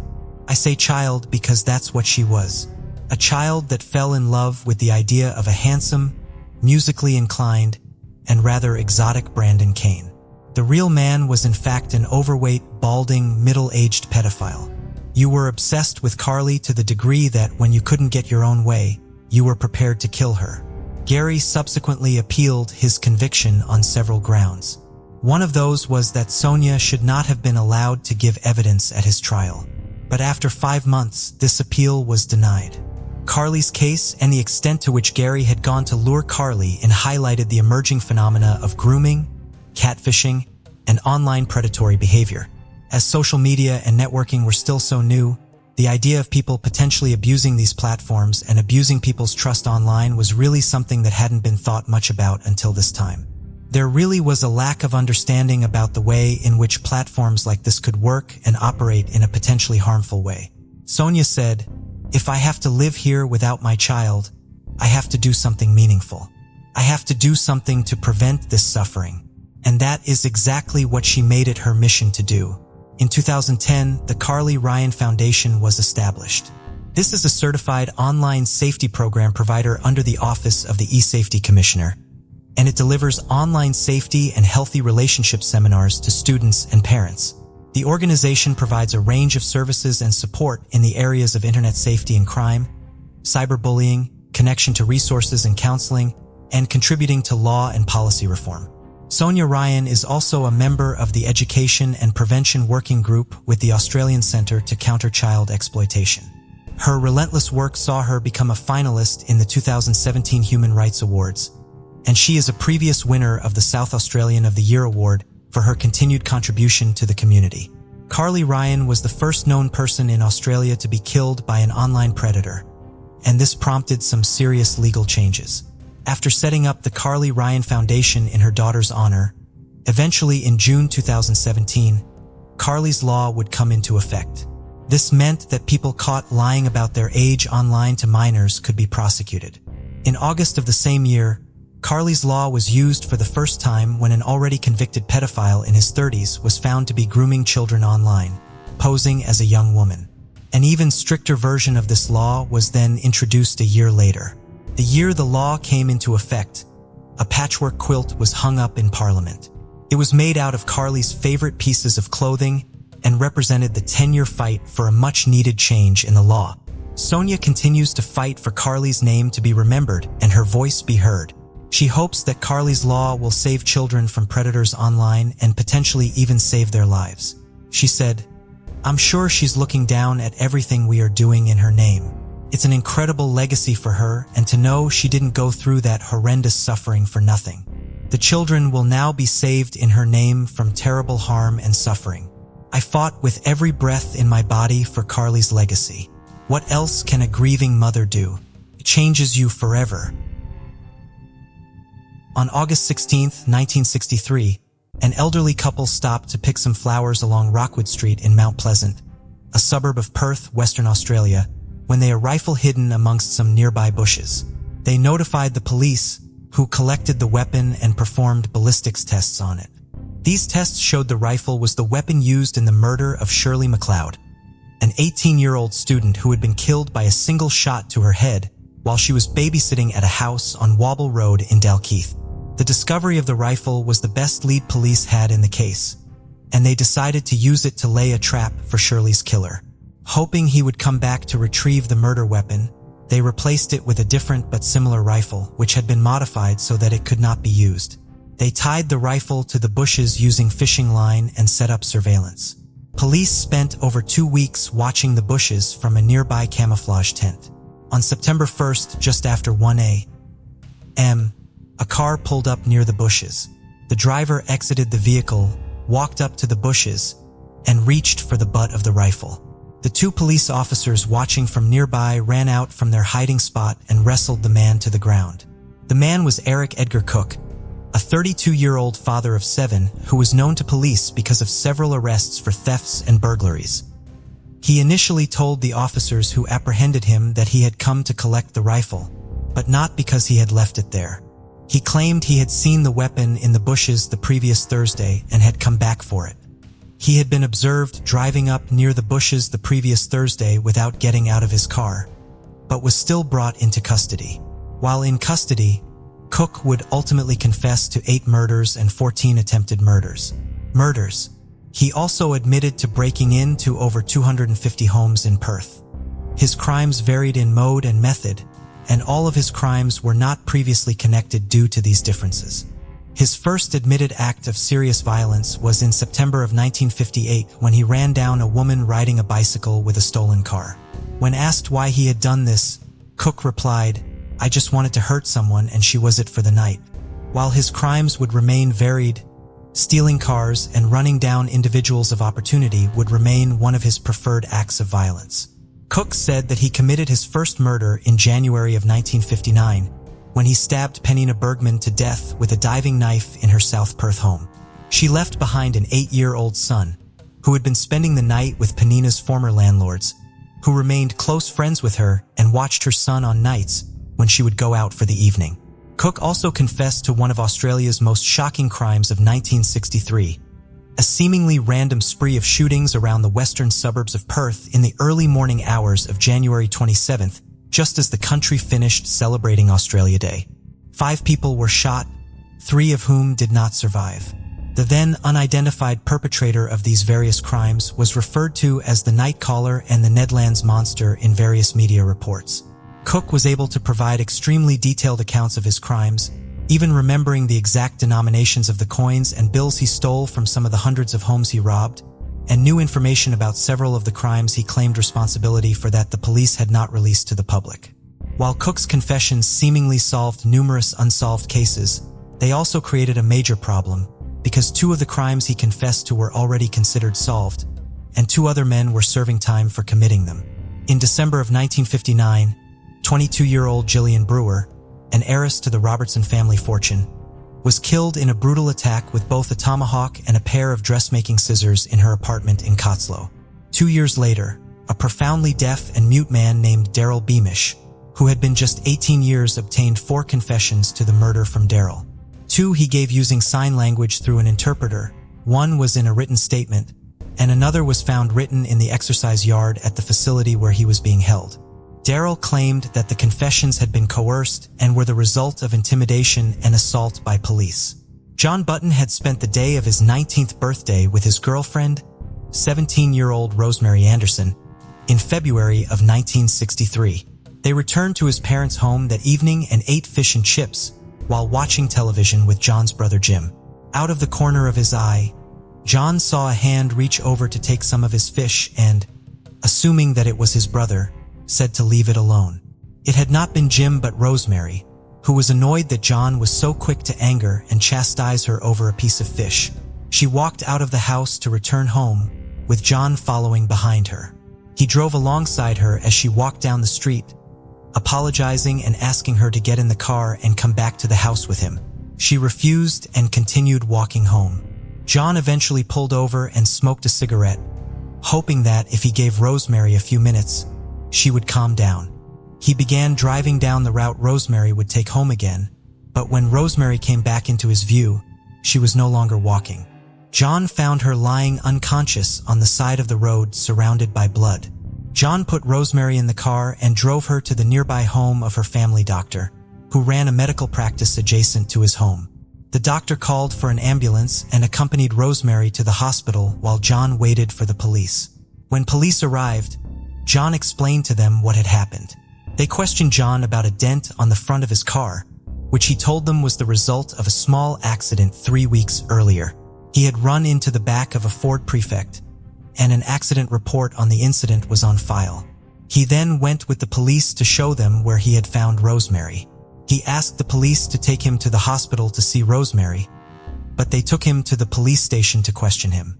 It was not until he was in the interrogation room that John, who had been focused solely on Rosemary and her condition, realized that the police believed that he had hit Rosemary with his car. The police told him that they knew he had hit Rosemary and asked him to tell them what had really happened. John continued to tell them what had happened that night, and the police grew frustrated. According to John, they punched him in the stomach several times. 5 hours into the interrogation, they informed John that Rosemary had passed away. Intimidated by violence over Rosemary's death, and wanting the interrogation to be over so he could mourn the loss of his girlfriend, John eventually told the police that he would say whatever they wanted him to say. They gave him a statement claiming responsibility for striking Rosemary with his car, and he signed it. John was charged with murder and remanded to the death row wing at Fremantle Prison. During the 3 months he spent there before his trial, he was only allowed to see his parents and his lawyers. When he told his lawyer about the coerced confession, he was told that he would be hanged if he made such allegations against the police in court. John's trial lasted a week, with the confession and the dent on his car serving as major aspects of the prosecution's case. The jury deliberated for just 2 hours. When they announced their verdict, the foreman initially announced that they found John not guilty of both willful murder and the lesser charge of manslaughter, but then realized that he had misspoken and announced that the jury had found John guilty of manslaughter. Being found guilty of manslaughter rather than willful murder spared John from the death penalty, but earned him a sentence of 10 years hard labor. He was assigned to the prison carpentry crew, where Daryl Beamish was also working. A fellow inmate told John that Daryl was also innocent of the crime he was incarcerated for, and John eventually learned enough sign language to be able to communicate with Daryl and tried to determine if he really was in the same situation he now found himself in. He eventually learned that Daryl's confessions had also been obtained through intimidation and was convinced of his innocence. John was approximately 6 months into his sentence when he heard the news of Cook's confessions, including the ones to the crimes he and Daryl were incarcerated for. He told Daryl that he thought their ordeal would be over within a few days. It was not. John's lawyer filed an appeal, but the judge refused to allow Cook's confession to be used as evidence, arguing that Cook must have been lying. Daryl Beamish would also appeal his sentence several times in light of this new evidence. Cook gave evidence at one of these appeal hearings in 1964, but the judge called the account of the murder utterly worthless and dismissed the confession because Cook was a palpable and unscrupulous liar. Despite confessing to so many crimes, Eric Edgar Cook was only tried for one, as a single conviction for willful murder could get him the death penalty. He was charged with killing John Sturkey, an 18-year-old Queen Scout who was preparing to move east to accept a scholarship from the Department of Agriculture to study veterinary science. He had been shot once in the head while he slept on the veranda of a student boarding house on Vincent Street in Nedlands during the Australia Day spree. Cook was convicted and sentenced to death on November 27, 1963. Cook continued maintaining that he had killed both Rosemary Anderson and Gillian Brewer right up until his death. 15 minutes prior to his execution, he took the Bible out of the hands of the minister waiting with him and swore on it that he had killed both women. Cook was hanged at Fremantle Prison on October 26, 1964, becoming the last man to be hanged in Western Australia. Daryl Beamish's death sentence was reduced to life in prison, and he was ultimately released from custody in 1977, having served 15 years. John Button was released on parole after serving 5.5 years of his 10-year sentence. He moved into a small apartment with his parents, who had to sell their house and spend all of their savings to pay for their son's legal fees. While John was no longer incarcerated, his conviction still hung over him, affecting him in terms of his mental health and in very concrete, practical ways. John's time in prison limited his ability to work. In addition, John's mother was eventually diagnosed with cancer, and she and John's father moved to England for treatment. Because of his criminal record, John was unable to visit them there. He applied for an exemption when his mother's health declined so that he could see her one final time, but she passed away before the exemption was approved. In 1992, journalist Estelle Blackburn learned of John Button and Daryl Beamish's cases. She spent the next several years investigating and published a book on the case in 1998 called Broken Lives. The success of the book led to increased media attention on and public interest in the cases. Lawyers, other journalists, and forensic experts took interest in and became involved with the cases, and new evidence was uncovered. All of these combined efforts eventually resulted in John and Daryl being able to file new appeals. John Button's appeal went to court in 2002. The court would not allow Eric Edgar Cook's confession to the murder as evidence, but it did allow his widow, Sally, to testify to the numerous confessions to Rosemary's murder Cook had made to her, and permit John's lawyers to use a 1964 affidavit given by Cook describing how he had hit Rosemary to compare the details Cook provided with the findings of new accident reconstructions, which were videotaped and shown in court. The new reconstructions were performed by expert Rusty Haight, who found that the impact damage caused by hitting a pedestrian was not present on the Simca John had been driving at the time. 3 vintage Simcas were used in the reconstructions, striking a biomedical human form dummy at varying speeds. None of them showed the damage present on the front of John Simca that he had attributed to his earlier accident, and all of them had damage to their hoods that was not present on John Simca. Haight also found that even if Rosemary had been struck with a Simca, she would not have been killed or even sustained serious injury. She also would not have ended up so far off of the road where new witness testimony confirmed she had landed after being hit. He also performed a reconstruction of the events as described in Cook's affidavit. Cook claims that he stole a 1962 Holden that night. He saw Rosemary walking down the road, waited for traffic to clear, and turned the car to line up with her. He struck her at a speed somewhere between 35 and 40 miles per hour, sending her body over the car's hood and roof. One major reason the appeal judges believed Cook's account to be a fabrication in 1964 was the lack of damage to metal sun visor that had been present on the Holden. Bay held that a body could not have been thrown over the vehicle, as Cook described, without hitting the visor, and that Cook's account therefore must have been a lie. He told in an attempt to delay his execution. When Haight reconstructed the events as described in Cook's affidavit, the sun visor did play a role in his findings, but not in the way the judges had assumed it would have almost 40 years earlier. The dummy flew over the car as Cook had described. It did hit the visor, which caused it to fly further out to the side than it had during the reconstruction with the Simcas, causing it to land at a distance more consistent with where Rosemary's body had been found. The sun visor was slightly distorted, but it sprung easily back into place without so much as its paint cracking, leaving no sign of the impact. Detailed photographs of John Button's Simca were available, but there was no way to examine the car Cook claimed he used to kill Rosemary or any of the damage left on it. According to Cook's affidavit, after running Rosemary down, he drove the stolen vehicle to Kings Park and crashed it into a tree in an effort to disguise the damage Rosemary's body had left on the vehicle. The car's owner was able to verify this fact, testifying that his Holden had been found crashed into a tree in Kings Park that morning. There were no photographs of crashed car available, only a report from a panel shop that repaired it. However, based on the results of his reconstructions, he was able to testify that John Button's Simca could not have been used in Rosemary's murder, and that the crime could have occurred just as Eric Edgar Cook had described. Further important testimony at the appeal came from Trevor Condren, the police crash examiner who had inspected John's car after Rosemary's murder. He testified that he had been able to tell that the car was not the one used in the crime, but had been prevented from testifying to that in court. He further testified that there had been no blood, tissue, or fabric fibers found on the Simca. In 2002, the appeals court accepted Cook as Rosemary Anderson's killer, and John Button's manslaughter conviction was overturned. Western Australia's Court of Criminal Appeal began hearing Daryl Beamish's sixth appeal in October of 2004, on what would have been Gillian Brewer's 67th birthday. His lawyers were allowed to argue this new appeal based on 4 other attacks on women in their homes in the late 1950s, early 1960s.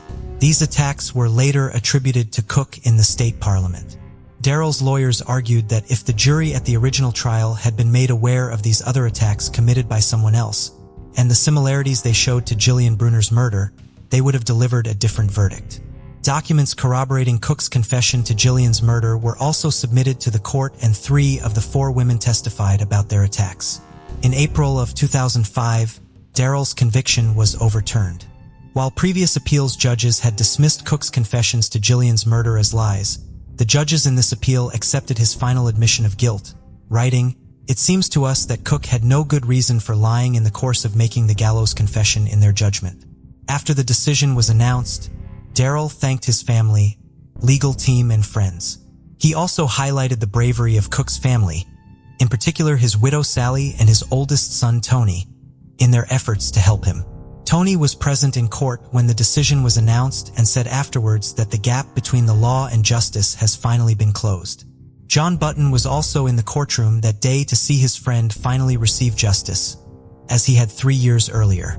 Daryl Beamish initially resisted efforts by his legal team to get him to ask the government for compensation for his wrongful imprisonment. Ultimately, however, he decided that extra financial security was important for the care of his wife, Barbara, whose health was failing. She was also beginning to lose her eyesight, which made it difficult for the couple to communicate as Daryl lied on sign language. In June of 2011, the Western Australian government awarded him an ex gratia payment of $425,000. John Button also received an ex gratia payment of $460,000 in June of 2003. He now works with the Innocence Project, training law students to work on wrongful conviction cases, and he and his wife Helen have moved to New South Wales to be closer to their grandchildren. Kevin Green graduated from high school in 1976 and entered the Marine Corps, eventually earning a merit promotion to corporal. He was stationed at Tustin Marine Air Corps Helicopter Air Station in California. He married his high school sweetheart, but the marriage did not last long. The couple was preparing for divorce in 1978 when Kevin met a young woman named Diana Diallo at a bar. Kevin and Diana married 6 months later in March of 1979. The day Kevin's divorce was finalized, and while Diana was 3 months pregnant, on September 30th, 1979, Diana was still pregnant, 2 weeks past her due date. Around 1 o'clock that morning, Kevin left their apartment in Tustin, California to go to the Jack in the Box restaurant across the street to get a hamburger. The restaurant was full, so he decided to go to another location 3 miles away. When Kevin returned to his apartment 40 minutes later, he noticed an unfamiliar African-American man near a dark-colored van in the parking lot. When he walked up to his apartment, Kevin found his kitchen door open. When he went inside, he found his wife in bed surrounded by so much blood and with such extensive injuries to her head that he initially believed that she had been shot. Injuries to her head that he initially believed that she had been shot. He called for help and Diana was rushed to the hospital. When Diana arrived at the hospital, an obstetrician was able to detect fetal heart tones. They did not attempt to deliver the baby because of Diana's critical condition. Doctors determined that she had not been shot but had suffered blunt force trauma to her head. She had numerous skull fractures, which resulted in severe swelling in her brain.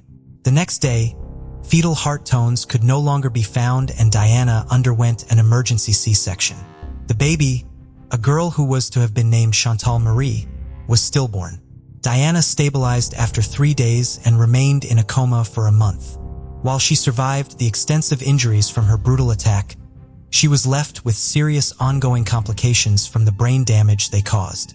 She was suffering from amnesia and aphasia, meaning she lost her memories and could not understand speech or verbally communicate. She lost hearing in one ear and her sense of smell.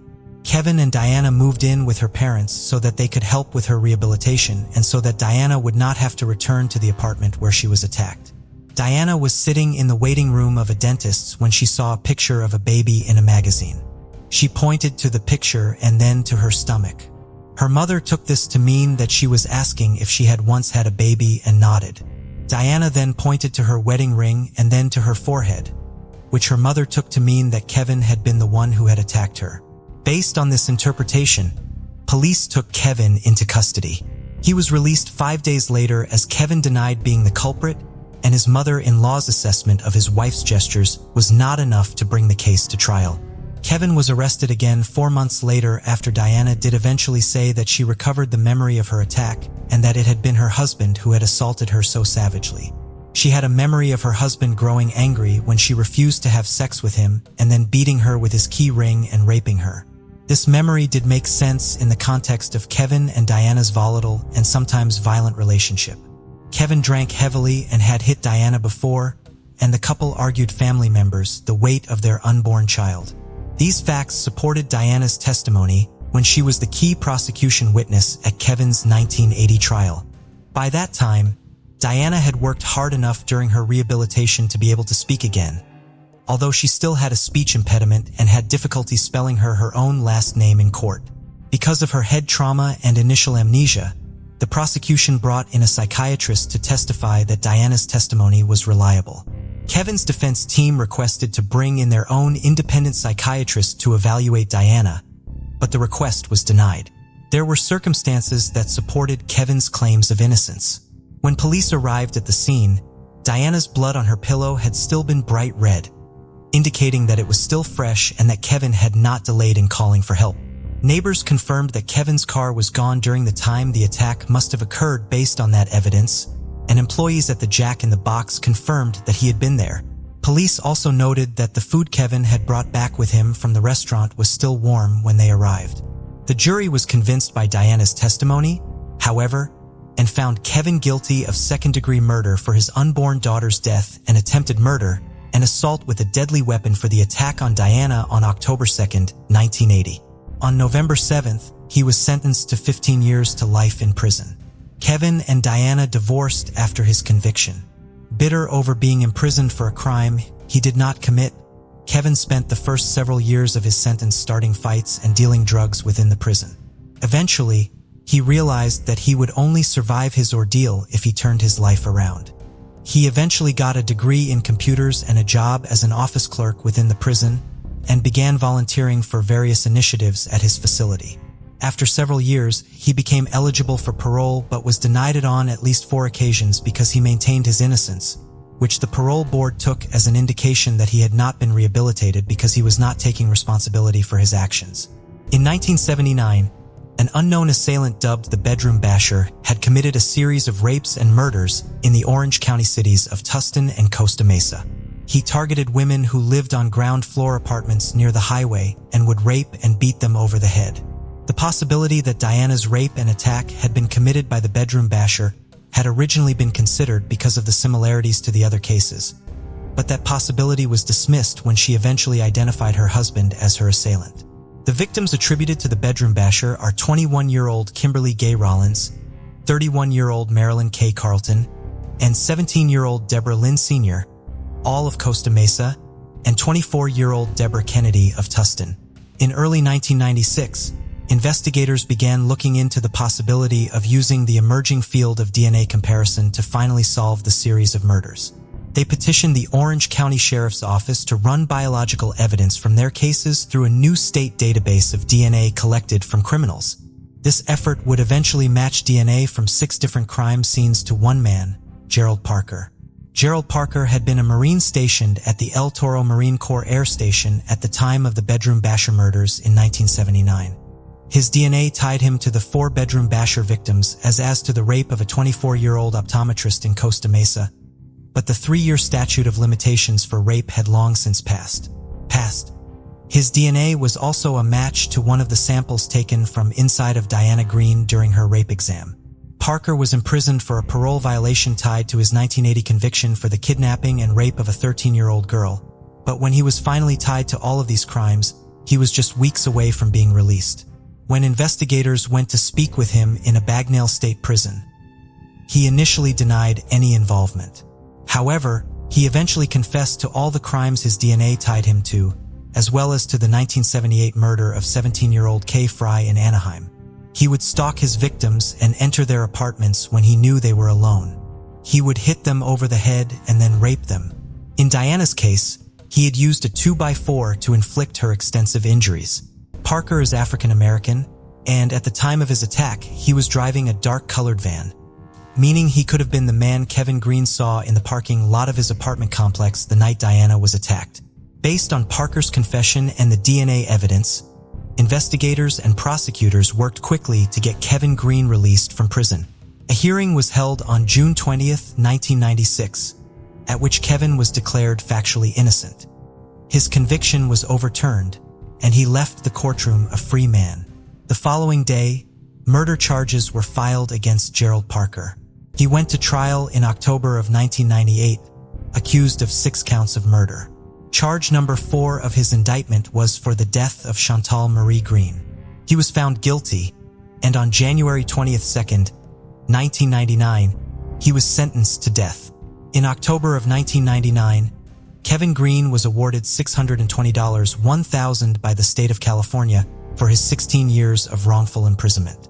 Kevin Green did not fault his ex-wife for testifying that he had been the one who raped and bludgeoned her. There were a lot of people after that who helped her regain her memory in a way that fit their needs, he told reporters after leaving the first day of Parker's trial. He believes her testimony was made in good faith and that she believes she told the truth, even though her memory may have been the result of outside influence, while her brain injury left her highly suggestible and without her memory. Diana, who went back to using her maiden name of Diello after her divorce from Kevin, accepts that Gerald Parker raped and struck her, but does still stand by her testimony and believes that she was raped and bludgeoned by her husband first and then attacked in a similar way by Parker. She has argued in court papers that Gerald Parker's guilt does not prove Kevin Green's innocence. Diana had filed a multimillion-dollar wrongful death lawsuit against Kevin Wright after he was convicted over the death of their daughter. She won the judgment by default because Kevin was incarcerated. Kevin filed a countersuit after his release to have the original judgment dismissed, but Diana was allowed to refile. The case was settled out of court with the terms of the settlement not released to the public in December of 1999. The ongoing legal case did not change Kevin's view of his ex-wife, and he still did not believe that she was at fault. She was as much of a victim of the system as I was, he said after the case was settled. Kevin went on to become active in the legal community, speaking with the media and presenting on panels about wrongful convictions and other issues facing the criminal justice system. In 2004, Wife Swap USA took to the screens. Originally starting in the UK a year prior, the format was a success, and the reality show soon traveled overseas to be picked up by ABC. The premise was simple. 2 different households, usually with dramatically different lifestyles, swapped wives and her mothers or sometimes husbands and her fathers over. They would spend 1 week playing by the family's rules, and then the second week with the family playing by the rules of whoever had joined, before reuniting with their own families to discuss the experience. 4 years into the show airing in America in 2008, viewers around the world were introduced to the Stockdale family. ABC producers were searching for a bluegrass family band specifically, and one that held strong faith-based traditional values. ABC found what they were looking for with the Stockdale family. The Stockdales consisted of Mother Kathy, age 44, Father Tim, age 48, and their children, 19-year-old Calvin, Charles, who is 16, 15-year-old Jacob, and the youngest son, James, who was 11 at the time.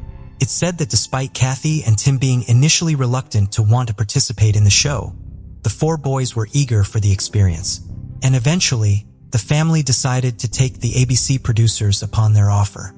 Kathy and Tim had moved from the big city to a secluded and rural area in a village called Beach City in Stark County, Ohio, to raise their 4 sons. They lived on a farm on Dolphin Street, southwest in Bethlehem Township. Tim worked a full-time job, leaving the house every day at 5:30 a.m., and Kathy stayed at the farm to homeschool the children. The Stockdales were a deeply religious family, and Kathy said they had moved up to the farm to develop wholesome family values, and she and Tim wanted to protect their sons and keep them sheltered. Each person participating in the swap has to leave a list of rules that acts almost as a manual and explains the family's dynamics. In this extensive write-up, Kathy explained that the children were banned from watching TV, playing video games, listening to music unless it was approved by Kathy and Tim, and they weren't allowed to date. "I have never been on a date," 16-year-old Jacob said on the show. "There's better ways to find out about girls than dating." The children were homeschooled so Kathy, in her own words, could control their character and education away from any influences of other students or teachers. She said that they ate breakfast at the same time every day, but if her boys were not on time, she would give them 2 minutes to arrive and then charge them 25 cents for being late. In order to earn privileges in the house, the boys had to complete chores to get tokens, which would go onto a chart on the wall. They could then exchange the tokens for things like listening to a family-approved radio show.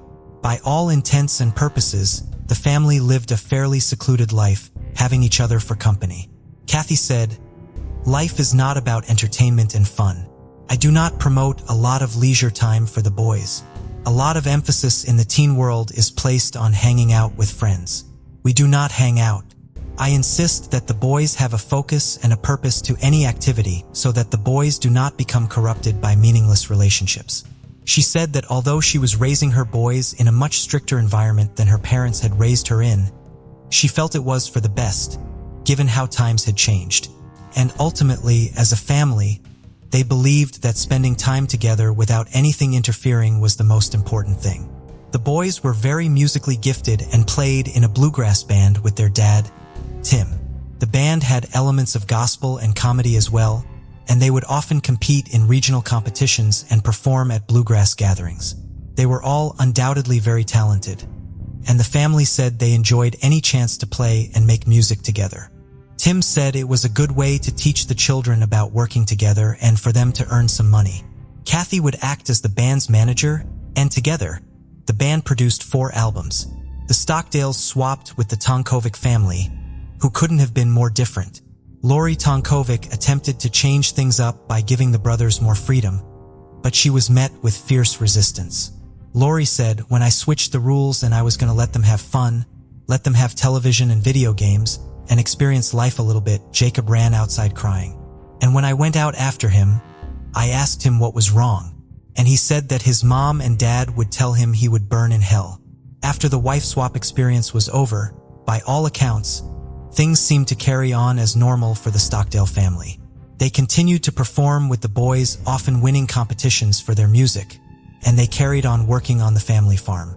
Almost a decade later, however, Calvin and Charles had moved out of the house and area. They had also officially left the family band, although they did still play music with them in the home whenever they returned to visit. Calvin began working at Hillsdale College in Michigan, and Charles was studying to be a doctor in Philadelphia. 21-year-old James was studying business at university and was hoping to go into the business side of managing the family band. Kathy was still regularly uploading to her YouTube channel, which often showed the boys performing and getting up to various activities. Her last upload was on March 23, 2017, and showed her youngest son, James, in the snow making jokes and kidding around.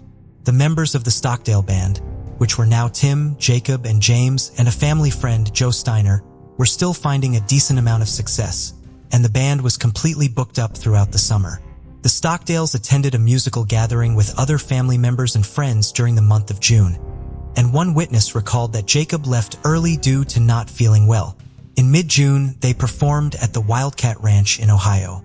Nothing seemed amiss, and everything appeared as it normally was. At 4:36 p.m., police received a call. They could hear nothing, and whoever was on the end of the line swiftly hung up. Whoever made that call remains unclear. When authorities arrived at the location the call had come from, residents alerted them to gunshots that had been heard near the Stockdale family farm. Neighbors said they had heard between 10 and 12 shots sometime between 1 and 3 p.m.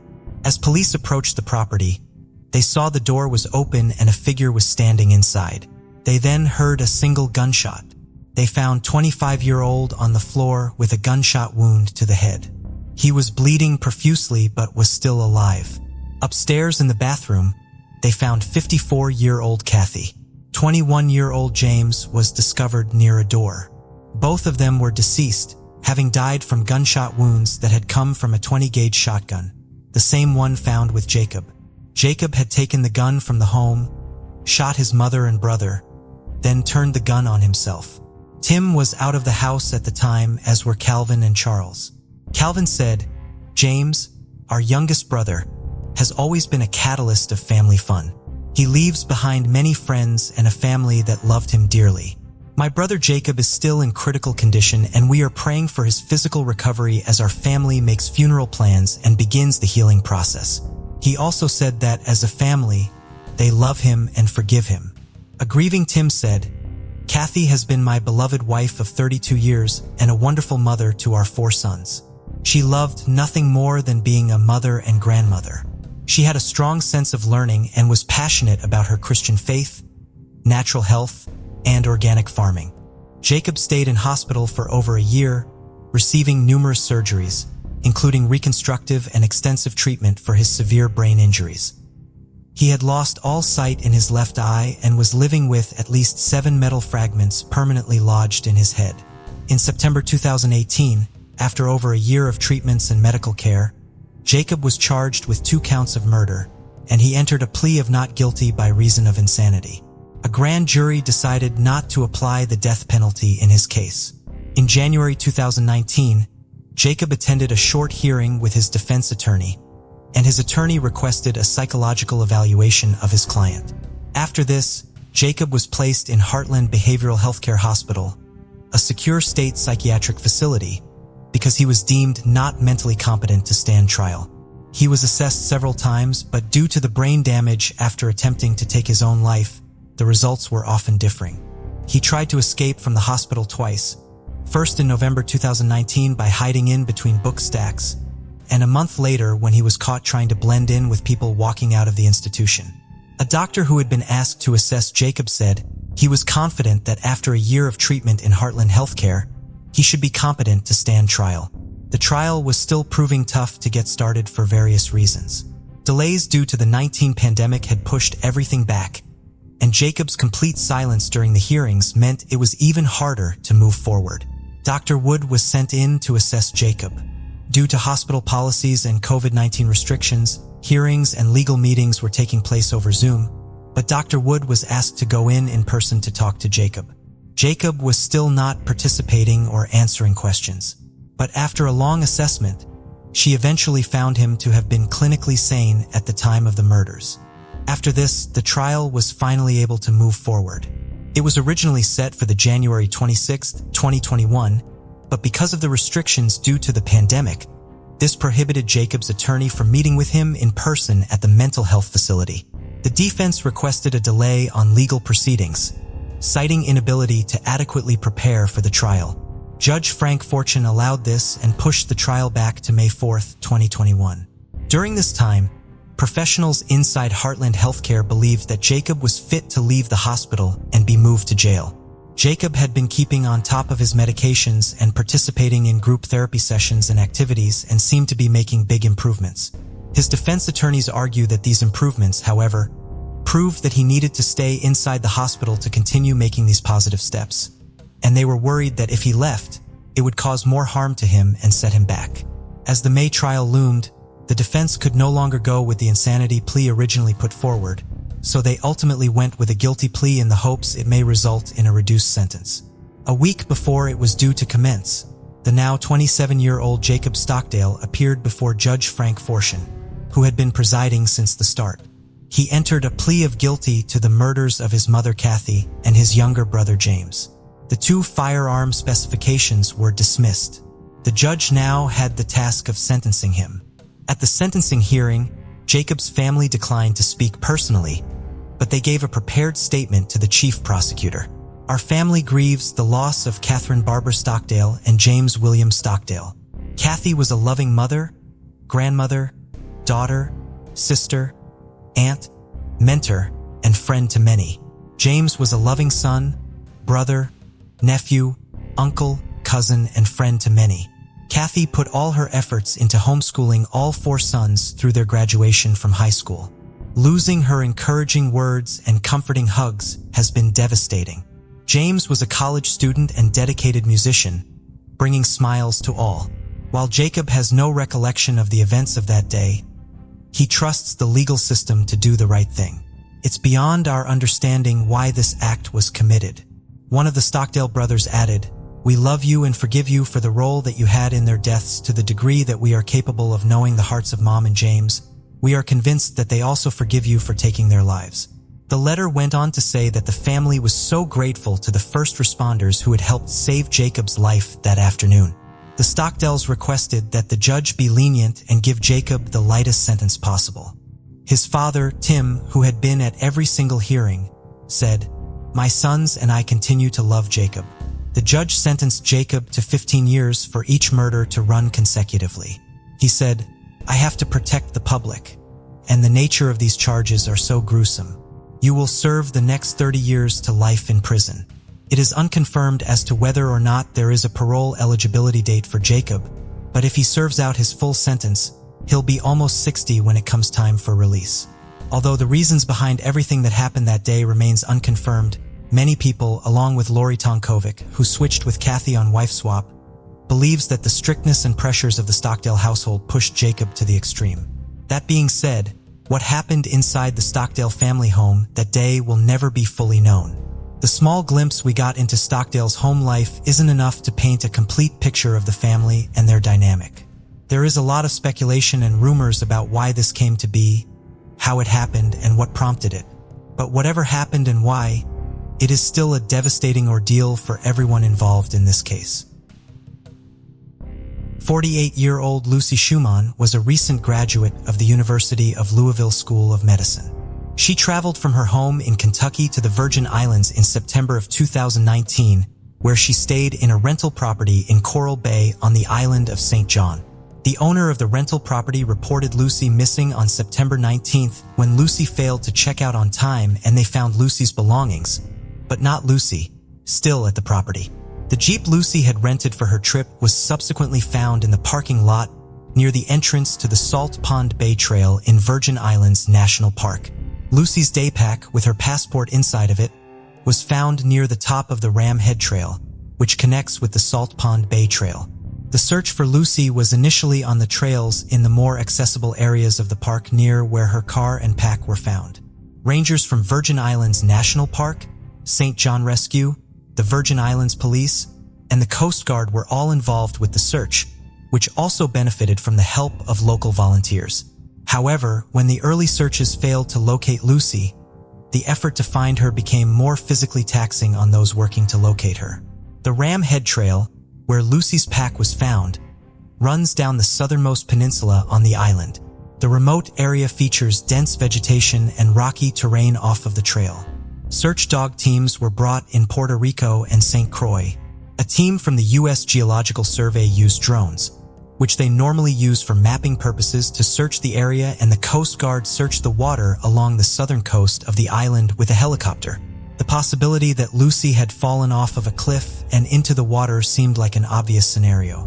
But Thomas Kelly, a spokesperson for Virgin Islands National Park, told NBC News that because of the jagged rocks below the cliffs of the peninsula, Lucy's body would have been discovered relatively quickly had she fallen, as it would have landed the rocks rather than in the water. The water was still searched by snorkelers and scuba divers. After a few days, the search was impacted by Tropical Storm Karen, although the storm itself did not impact St. John as severely as initially forecast.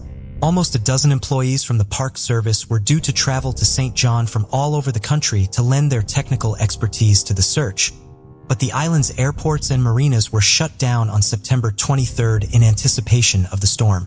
They reopened on the 25th, and the Park Service employees arrived the following day. 5 of those employees were technical climbing rangers from parks ranging from Grand Teton National Park in Wyoming to Shenandoah National Park in Virginia. They climbed down cliffs along the shore and into small crevices on the island looking for any sign of Lucy. None was found. On October 2nd, After nearly 2 weeks of extensive searches using diverse methods but resulting in no new clues, Virgin Islands Park made the decision to scale back the search for Lucy. The search would continue, but in a more limited capacity. Following the announcement, National Park Service Incident Commander Scott Gunther conveyed his gratitude to everyone who helped search for Lucy. A member of Lucy's family wrote a letter to volunteers saying, "We are grateful for your dedication and generosity of spirit in the search for Lucy. Your selflessness and kindness will always be remembered." No further clues in the case have been found and Lucy remains missing. Stephanie Stewart was 70 years old and very petite, barely over 5 feet tall and weighing just over 100 pounds. However, she was decidedly not weak or frail, having recently climbed Mount Kilimanjaro. She had previously biked solo across Canada. Perhaps because of her love of activity and the outdoors, she was still physically strong and in good health. "Mom's a hell of a woman," her daughter Lori has said of her. "She's very strong. She's very capable." Stephanie spent her winters in the resort town of Canmore, Alberta, and from April to September, working as a fire spotter, climbing up a ladder to a watchtower every day to watch her remote surroundings for signs of smoke and radioing in for help in the event of a forest fire. During the season, she lived alone in a cabin at the base of the tower, but kept busy even when she was not working, maintaining a large garden and reading stacks of books, and keeping up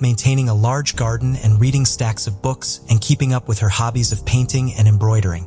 Stephanie had worked as a fire spotter for 18 seasons and had been assigned to the Athabasca Watchtower in western Alberta on the outskirts of Jasper National Park for the last 13 of them.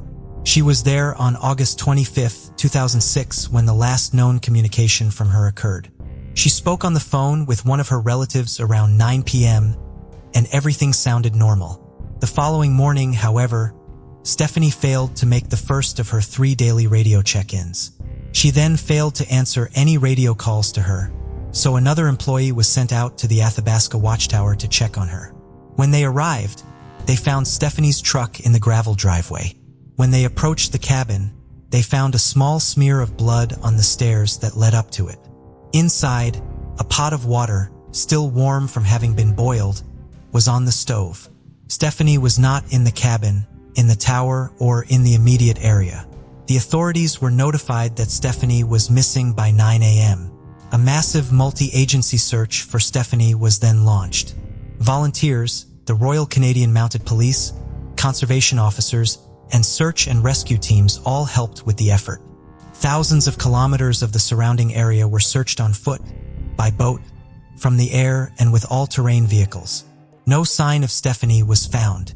The items found to be missing from Stephanie's cabin were, in the words of authorities, an unusual watch, as well as several pieces of bedding, 2 pillows and blue pillowcases, a burgundy bedsheet, and a Navajo-patterned bed cover. For days after Stephanie disappeared, authorities announced that they believed that had been the victim of foul play. According to the RCMP, this decision was reached in part due to the forensic investigation of the scene, although the exact evidence that led to that conclusion could not be released to the public. Furthermore, they did not believe that Stephanie had been attacked by an animal or suffered from some sort of medical emergency that caused her to wander away. Abandoning her post would also have been highly out of her character. In January of 2018, Stephanie's disappearance was one of 3 cold cases presented at an RCMP press conference as an appeal for information in them. That August, just days before the 12th anniversary of her disappearance, over 100 people from numerous agencies were involved in a new multi-day search of the area around the Athabasca Watchtower. The new search was not the result of any new information in the case. It was carried out because the investigation into the open case is ongoing.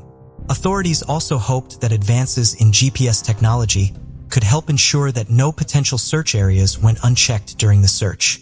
Following Stephanie's disappearance, numerous changes were made to ensure the safety of the fire spotters who work out of the 128 fire watchtowers in Alberta and are the first to report approximately 1/3 of the between 16,000 and 1,800 forest fires Alberta experiences annually. Self-defense classes are now required for them and gates were installed at towers that can be reached from the road. Fire spotters now make more frequent radio check-ins with their supervisors and wear personal locator beacons. They have radios that have a panic button on them, and code words have been developed for fire spotters to covertly communicate that they are in danger when it's not safe to do so directly. New locks were installed on the cabins at the watchtowers, and the cabins were reinforced with steel doors and shatterproof glass in their windows. "We give Stephanie credit for all these improvements in the workplace," said Dennis Maliko of the Alberta Union of Provincial Employees in 2011. Unfortunately, it takes an incident of this nature to raise this concern. Stephanie Stewart remains missing.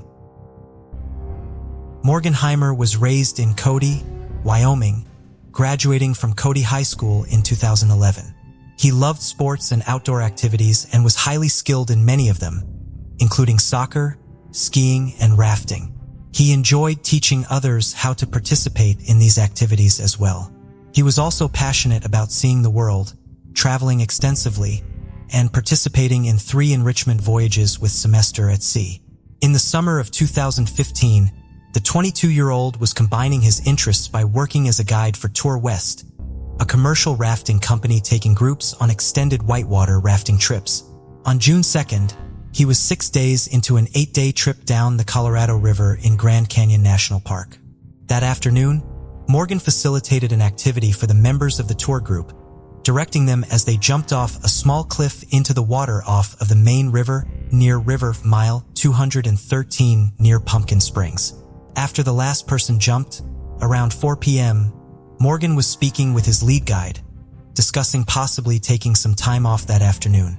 The lead guide then walked away to speak with a member of the tour group. When they turned around a moment later, Morgan was gone. They assumed that he had stepped away to take his break. The lead guide, as well as everyone else on the trip, became concerned when dinner came and went that evening with no sign of Morgan. They began searching the area for him on their own with no success. At 7:30, they used their satellite phone to call the National Park Service to report that Morgan was missing. Ground teams were launched to search the shoreline and helicopters performed the initial search of the river from the air. Missing persons flyers were distributed throughout the area and other river trips were briefed about the disappearance. 14 miles of the river and 4 miles along its shores did fall into the river. He would have been in a much better position than the average individual as he was an exceptional swimmer. Furthermore, he was wearing a personal flotation device at the time of his disappearance. After 6 days, with no sign of Morgan and finding no clues to follow, the National Park Service scaled back the search for him and the effort entered limited continuous mode. In 2019, Morgan's family and friends partnered with the Institute for Shipboard Education to create the Morgan Heimer Memorial Scholarship Fund. The scholarship will be awarded annually to a student from Montana, Colorado, or Wyoming who demonstrates financial need as well as a spirit of adventure, love of people, and desire to experience new cultures so that they may go on a semester at sea voyage, traveling and meeting people from around the world, as Morgan so enjoyed doing. On July 16, 1996, Susan Walsh, 36 years old, needed to make a phone call. Lacking a phone of her own, she intended to use a payphone a block away from her apartment in Nutley, New Jersey, as she often did. Around noon, she left and informed her estranged husband, Mark Walsh, that she was stepping out. Mark lived in an adjacent apartment to where Susan lived with their 12-year-old son, but Susan did not come back. Mark reported her missing, and a day or two later, the police conducted a search of her home. They didn't find anything indicating a crime had occurred there, and no one saw Susan leave her home or use the payphone that day. In fact, no outgoing calls were made from any other payphones near her apartment on the morning she went missing. There was one thing in the apartment that caught the attention of the police, though in her wall calendar, the month of July had been torn out. To Detective Lieutenant Stephen Rogers of the Nutley Police Department, the missing month is a mysterious clue in Susan's disappearance. "To me, that's significant," he said. "Did she have something planned on that someone didn't want us to see?" Susan had been juggling a lot in the months leading up to her disappearance. She was a freelance journalist for the New York Weekly, The Village Voice, and was working on her master's degree in writing at New York University. She also occasionally worked as an exotic dancer at the clubs around New Jersey for extra money, which she'd done on and off since college. According to Susan's father, She struggled to leave behind the easy money that came with dancing. Even though she aspired to be a full-time writer, she did it to earn some extra money and support her and her son. And it was also where she got a lot of information for her stories. One of her recent articles had garnered a lot of attention. It was an expose in the Village Voice about the Russian mob, who allegedly forced female immigrants to work in strip clubs for them. Susan's father, Floyd Merchant, believes the article opened up a threat to her. Friends say Susan was getting more and more paranoid, telling people she was being targeted by mobsters and stalkers. She believed 2 contracts had been taken out to kill her. She feared for her life and started drinking again after over a decade of sobriety, and stopped taking the medication she was on to stabilize her mental health. The last time I met her, she was worried about someone having her killed. She was coming apart at the seams, said her father. Susan was also working as a researcher on the book titled Red Light: Inside the Sex Industry. The book was co-authored by her mentor at the Village Voice, James Ridgway, and focused on the corruption and criminal activity in the industry. She had also written an article for the Village Voice about the underground vampire scene in Manhattan. She was led to the story after she received a tip about blood going missing from NYC hospitals. Susan became immersed in the underground subculture, even reportedly dating a man who believed he was a vampire. She wrote a follow-up piece on the topic, but it was rejected because, according to Ridgway, Susan got totally absorbed with the vampire thing, the theories, the energy flows. Some suspect that her disappearance is related to the article and its subjects. However, there's no evidence to support that theory. In 1996, Susan was interviewed for a documentary about exotic dancers called Stripped. In the interview, she spoke about how she had become disenchanted by the industry. When her beeper goes off, she laughs and says, "It must be my stalker." Then her tone turns more serious as she says, "No, I do have a stalker." 2 days later, she went missing. Susan's father suspects that the police initially discredited Susan's case because she was an exotic dancer. At one point, police suspected that she left voluntarily. Her father never believed that theory, especially because she left everything behind: her purse, pager, keys, medication, and most importantly, her son. He says Susan was a devoted mother who never would have abandoned her child. Stephen Rogers doesn't believe there's a connection between Susan's death and the mob story she published. However, foul play is suspected. Her estranged husband, Mark Walsh, was never considered a suspect in the case. Police say Susan's case has been especially difficult to investigate because so many people who were in her life when she went missing have either died or couldn't be reached. They're still searching for a person of interest who they believe have information about Susan's disappearance and ask anyone with information to reach out to the police department in New Jersey. November 24, 1998 was a long day of work for Noriko Tushide. The 24-year-old was an editing reporter for Aoshima, a community magazine in my prefecture, Japan. She had just returned from a trip to Thailand the day before and didn't leave the office until 11 p.m. Unfortunately, Noriko never made it home to her family. They started to worry and reported her missing when her car was discovered the next morning. It was located in a parking lot 1 kilometer from her work, but her bag and keys were nowhere to be found. Inside the car, police found cigarette butts, even though Noriko didn't smoke, and the driver's seat was pushed back, much further back than Noriko would typically have it set. The May Prefectural Police initially treated it as a runaway case, but her family believed she was a victim of foul play and that she wouldn't have run off on her own accord. The police eventually opened an official investigation into Noriko's disappearance, and 80 police officers searched the area surrounding her work, which included a wooded area and a lake. Investigators also questioned approximately 700 people in connection to Noriko's disappearance, but they didn't establish any leads. A former detective said that he was suspicious of the case from the beginning. The parking lot where Noriko's car had been found belonged to an insurance company, and it wasn't where she usually parked. Her car was also parked diagonally, which he found strange. There was one person of interest identified in the case, a man who Noriko previously interviewed for the magazine. He called her 4 times the day she went missing. The man was questioned by police, and he admitted to seeing her on the night of November 24th. According to him, they'd met to discuss the previous interview. He picked her up and they talked in his car, and then he dropped her off where her car was later found, but he said that he didn't know what happened to her after that. In 2008, rumors began to circulate that Noriko had been kidnapped and taken to North Korea. According to a government official, they had a source who specifically named Noriko as someone who may have been abducted and taken to the country. The May Prefectural Police then reinvestigated her case to look into the claim. A government official said, "It's strange that a person from a third country would know the name of a person who is not designated as an abductee or a missing person. This claim has yet to be confirmed by police." For years, Noriko's family and friends would meet on the anniversary of her disappearance and distribute flyers with her photos in hopes that it would help them find her. Right now, it is still unknown how and why she disappeared 20 years ago. For many residents of Mason City, Iowa, Jodie Huisentruit was a familiar face. She was a news anchor for the Kim TV, and they saw her almost every morning when she hosted the 6 o'clock morning news. But on June 27, 1995, she running late.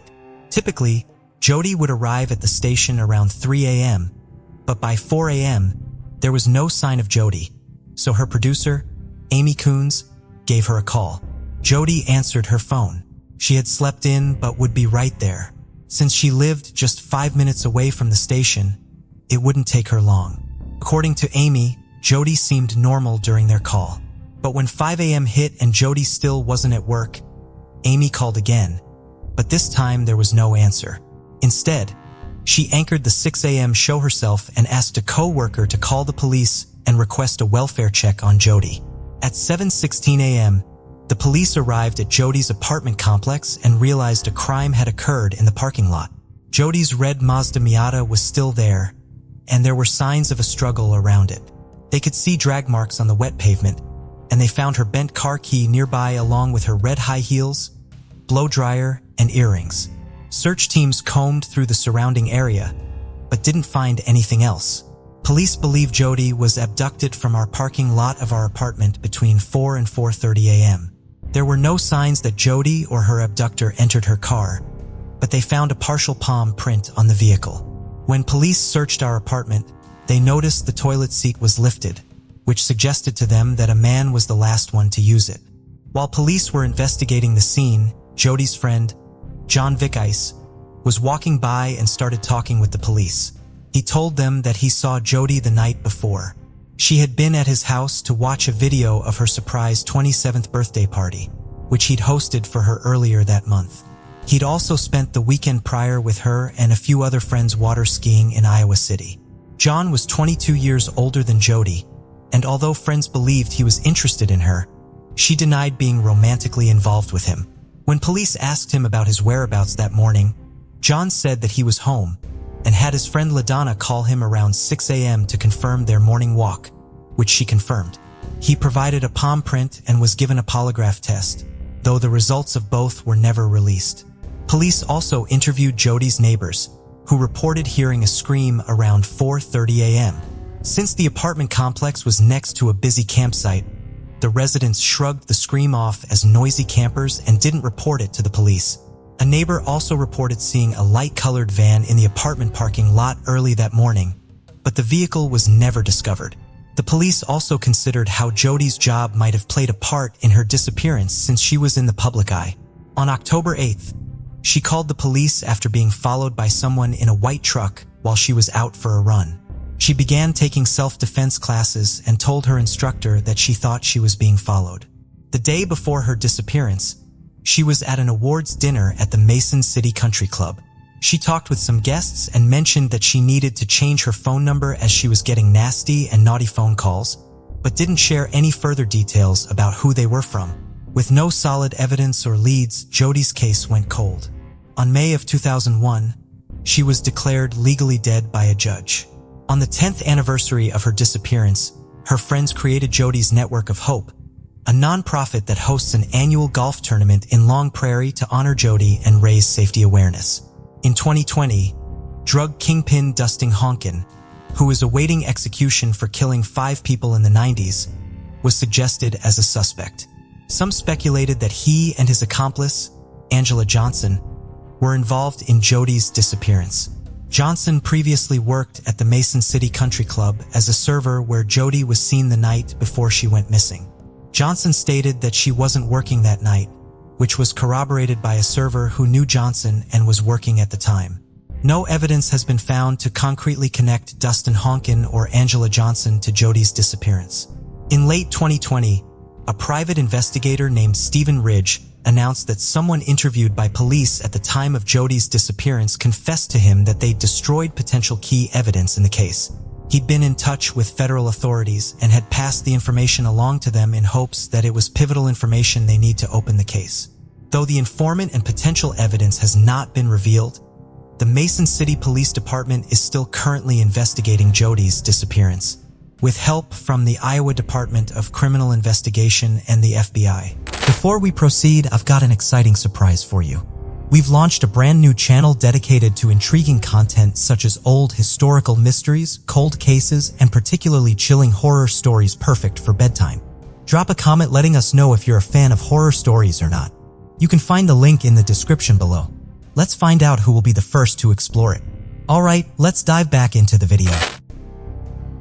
On October 18, 1983, a middle-aged couple foraged for mushrooms in Lake Village, Indiana, when they stumbled upon an abandoned farm. There, they found shallow graves containing the bodies of 4 young men who had been drugged and stabbed. 2 of the men were quickly identified as Michael Bauer and John Bartlett, but the identities of the other 2 remained unknown. They became known as Brad Doe and Adam Doe, or the Newton County John Does. Adam Doe was a young black man estimated to be between 15 and 18 years old. He had died sometime between 1982 and 1983 and still has yet to be identified. Brad Doe was described as a Caucasian male between 17 and 23 years old, who died between the years of 1981 and 1983. While it would take years for Brad Doe to be identified, it didn't take as long to identify his murderer as serial killer Larry Eyler. Also known as the Highway Killer or the Interstate Killer, Eyler was already in police custody as a suspect in a series of murders when Brad Doe's body was discovered. Eyler died in prison in 1994 from AIDS-related complications while on death row for the murder of 15-year-old Danny Bridges. In a posthumous confession, it was revealed that Eyler murdered at least 21 young men. Years passed without any successful leads on Brad Doe's identity. Then, in 2019, the Newton County Coroner's Office and Rebecca Goddard, the Newton County Chief Deputy Prosecutor, reached out to the nonprofit DNA Doe Project for assistance. They worked with the University of North Texas Center for Human Identification to obtain a DNA extraction from the unidentified remains. They then ran a family reference samples comparison on the DNA, which compares the DNA against DNA samples provided by the family members of missing people. In January of 2021, Brad Doe's DNA sample was sent off to Hudson Alpha Discovery for more genome sequencing. And in March of 2021, SABR Investigations began their bioinformatics work. They developed a DNA profile to upload to GeneMatch, a website used for genetic genealogy research, and found a potential match. To confirm the match, investigators connected with Brad Doe's possible relatives who voluntarily submitted their DNA samples to the database. It was a 99.59% match. After over 37 years, the Newton County Coroner's Office was finally able to identify Brad Doe by his true name, John Ingram Brandenburg Jr. John, often called Johnny by his mother, went missing from Chicago, Illinois in 1983 and was 19 years old at the time of his death. The last time his family saw him, he was leaving their home to visit a friend.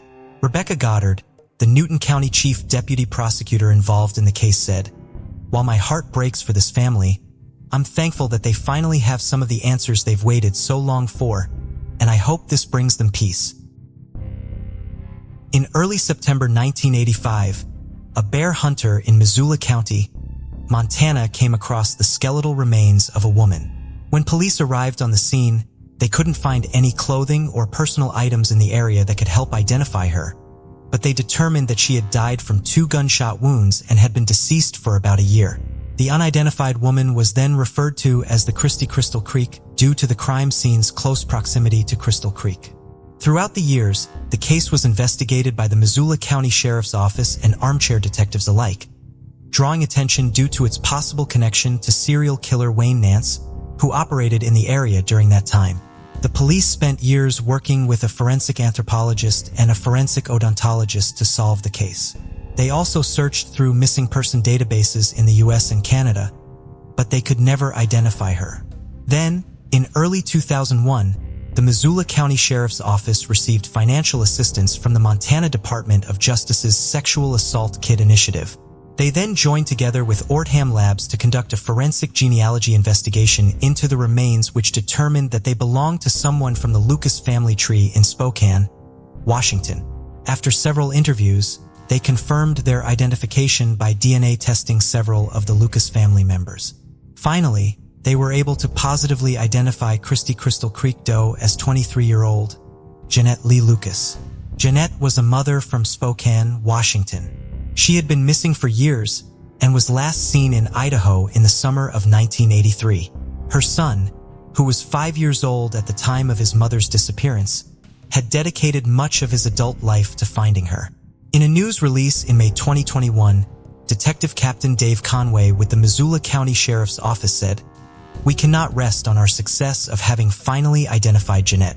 We must now seek justice for Janette. Our focus has changed from who is Christy Crystal Creek to what happened to Janette Lucas."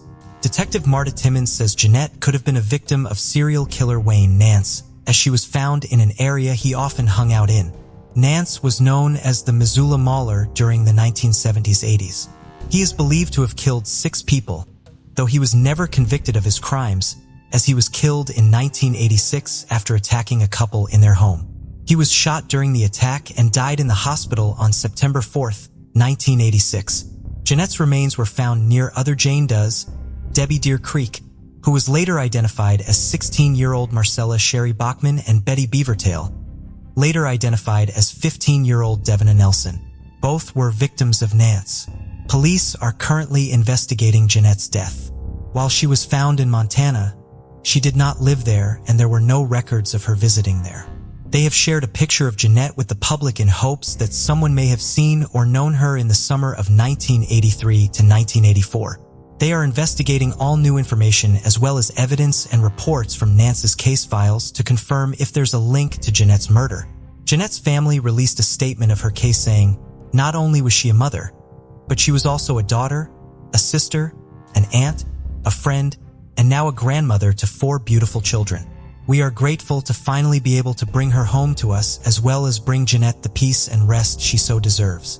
Before we continue, 90% of you haven't subscribed to our channel, so if you like this video, please subscribe. It motivates us to make more content for you. Okay, let's continue. The Kern County Jane Doe was found on July 15, 1980 in a Kern County almond orchard just north of Bakersfield, California. Police determined that she had been sexually assaulted and stabbed to death the day prior. In a description of the victim, police said that she was either Hispanic or Native American with shoulder-length brown hair, brown eyes, and colored tattoos, which were uncommon for women at the time. The Kern County Sheriff's Office suspected that their Jane Doe might have been picked up at a nearby bar in Lemoore called Ruby's, which was 75 miles from where she was found. Police began investigating the Jane Doe case immediately, collecting her fingerprints and looking into who she could be. But since they couldn't find any information on her and never received an inquiry connected to her, her case went cold for decades. Then in 2013, DNA from underneath Kern County Jane's fingernails were matched to serial killer Wilson Shoist, who was already serving a life sentence in prison for robbery, kidnapping, and rape. Shouse was also matched to a Ventura County Jane Doe who was found in a high school parking lot in Thousand Oaks, California within a few days of the Kern County Jane Doe. In 2018, Shouse was convicted of the 2 murders and sentenced to life in prison. Senior Deputy District Attorney John Barak said, "It never really mattered to me that we didn't know their identity. What we could prove absolutely is that they were people, and I think this is just another example of why, regardless of whether or not you know the identity of the victims, they were still victims. Victims of a horrible crime, and they died in a horrible way all alone, and no one knew, and those investigators never gave up." Ventura County then reached out to the Kern County and suggested looking for a genealogy match for their Jane Doe. The Kern County Sheriff's Coroner Division Chief, Don Ratliff, contacted the DNA Doe Project for assistance with the case, requesting genetic genealogy research to identify the woman. Genealogy work officially began in May of 2019, and although the Kern County Jane Doe's DNA had broken down over the years, they were able to find usable DNA data and upload the DNA profile to GEDmatch. Through their research, they determined that Jane Doe was a descendant of the Indigenous First Nations people of Canada, likely from the Cree Nation in Alberta, Manitoba, or Saskatchewan. Unfortunately, First Nations people are very underrepresented in most DNA databases, making it even more difficult for missing people within their community to be identified. To help in their research, a composite photo of the Kern County Jane Doe and details on our Cree Nation origins were shared as part of a Facebook campaign by the DNA Doe Project. A family member recognized the photo, and after reading about her likely origins as a First Nations people, they knew exactly who it was. The woman, Violet Susi, knew it was her Aunt Shirley and Susi. She had been searching for her for nearly 40 years. Violet said that her aunt was very meticulous and was a creature of habit. She would send them Christmas and birthday cards every year until 1980, when they suddenly stopped. Her grandmother told her that something must have happened and that they had to go and look for her. They searched hospitals, bars, parks, and graveyards over several years, but found nothing. When Violet's mother fell ill, she was ready to take a break from looking for her Aunt Shirley. But then, just a few days later, she saw the composite photo on Facebook. She then connected with the DNA Doe Project, and they were able to use her DNA and genetic genealogy to confirm a match. Violet had promised Shirley's biological mother that she'd keep looking for Shirley and bring her home, and she did. On April 23, 2021, during the Crimes Victims' Rights Week, the Kern County Sheriff's Corner and the DNA Doe Project publicly announced they'd identified the Kern County Jane Doe as Shirley and Susi. According to the DNA Doe Project, Shirley was one of the first Indigenous does to be identified using genetic genealogy. On the success of the case, Chief Coroner Ratliff said, "This is not about solving crime, although it may be a byproduct. This was about finding a family who had missed her, but did not know where to look. For now, the search for Ventura County's Jane Doe identity continues." According to the information given to law enforcement, the Ventura County Jane Doe was hitchhiking near the College of the Sequoias and was abducted in Visalia, California. The DNA Doe Project and law enforcement are hopeful that they'll soon be able to give her back her name. Angie Ray Dodge came into the world on December 21, 1977. She was the youngest of 4 children and the only daughter of Jack Roger Dodge and Carol Dodge. Angie was a force to be reckoned with from the very beginning, and those who knew her couldn't help but be struck by her intelligence, stubbornness, and no-nonsense attitude. As her best friend, Jessica Martinez, put it, she didn't put up with people's crap. As May of 1996 rolled around, Angie found herself at a crossroads. She was 18, fresh out of Idaho Falls School and itching for independence. She was determined to start the next chapter of her life on her own terms. So during the 3rd week of the month, Angie packed her bags and moved out of her family home. She and her mother had also at some point disagreed over a house rule, and this had hastened Angie's decision to move out. Her new abode was a cozy apartment on the 2nd floor of a weathered building located at 4441 I Street in Idaho Falls. Despite the inevitable challenges that come with living alone for the first time, Angie quickly settled into her new routine. By day, she worked at a beauty store in downtown Idaho Falls, where she charmed her customers with her friendly demeanor and impeccable makeup skills.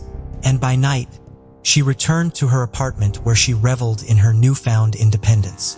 3 weeks had passed since Angie left her family home, but the distance between her and her mother was beginning to weigh on her. And so on the evening of June 12, 1996, Angie decided to pay her mother a visit. When Carol opened the door, Angie greeted her with a kiss, and for a moment all the past disagreements were forgotten.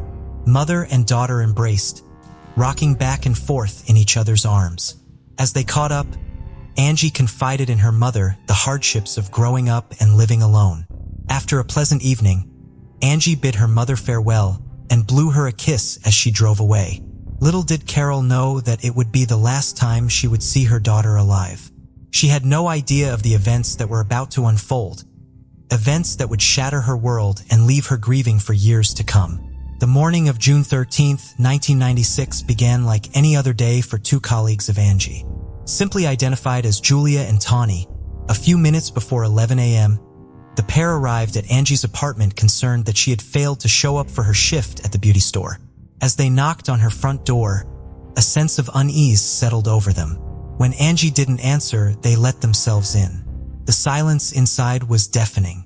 The girls searched every room until they reached the bedroom, and that's when their worst fears were realized. Angie was lying on the floor, a blood-stained sheet covering the mattress beside her. Her throat was slit and her body was riddled with over a dozen puncture wounds. It was a sight that no one should ever have to witness. Julia and Tawny were left reeling at the gruesome sight before them.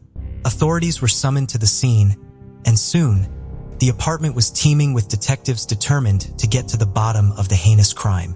Despite the chaos, the detectives combed the scene with a hawkish eye, searching for clues to lead them to Angie's killer. They noticed a lack of forced entry, and this suggested that the perpetrator was probably known to Angie.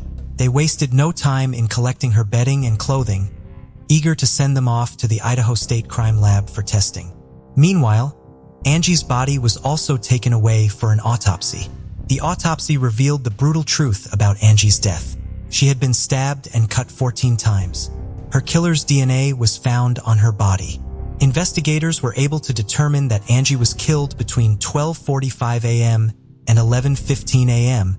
on the day her lifeless body was discovered. The news of Angie's death spread like wildfire, and people were left reeling with disbelief and anger. Her family was left heartbroken and inconsolable, struggling to come to terms with a devastating loss. The question on everyone's mind was who could have committed such a heinous crime against a young, innocent woman in a town where everyone knew each other and crime was rare. This kind of violence was unprecedented. The people demanded answers, and they wanted them immediately. The Idaho Falls Police Department detectives assigned to the case didn't waste any time and immediately launched an investigation into Angie's murder. They knocked on doors and interviewed neighbors, friends, family members, and colleagues hoping to find some information that could lead to the killer.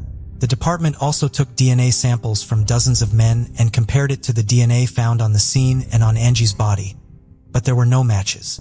The complexity and high-profile nature of the case seemed to overwhelm the department, and weeks after Angie's killing, there were still no clear leads. Frustration was starting to build and the case seemed to be going nowhere. Feeling helpless and frustrated with the slow pace of the investigation, Angie's mother, Carol, decided to take matters into her own hands. She distributed thousands of flyers, offering a $5,000 reward for tips, but the response was minimal.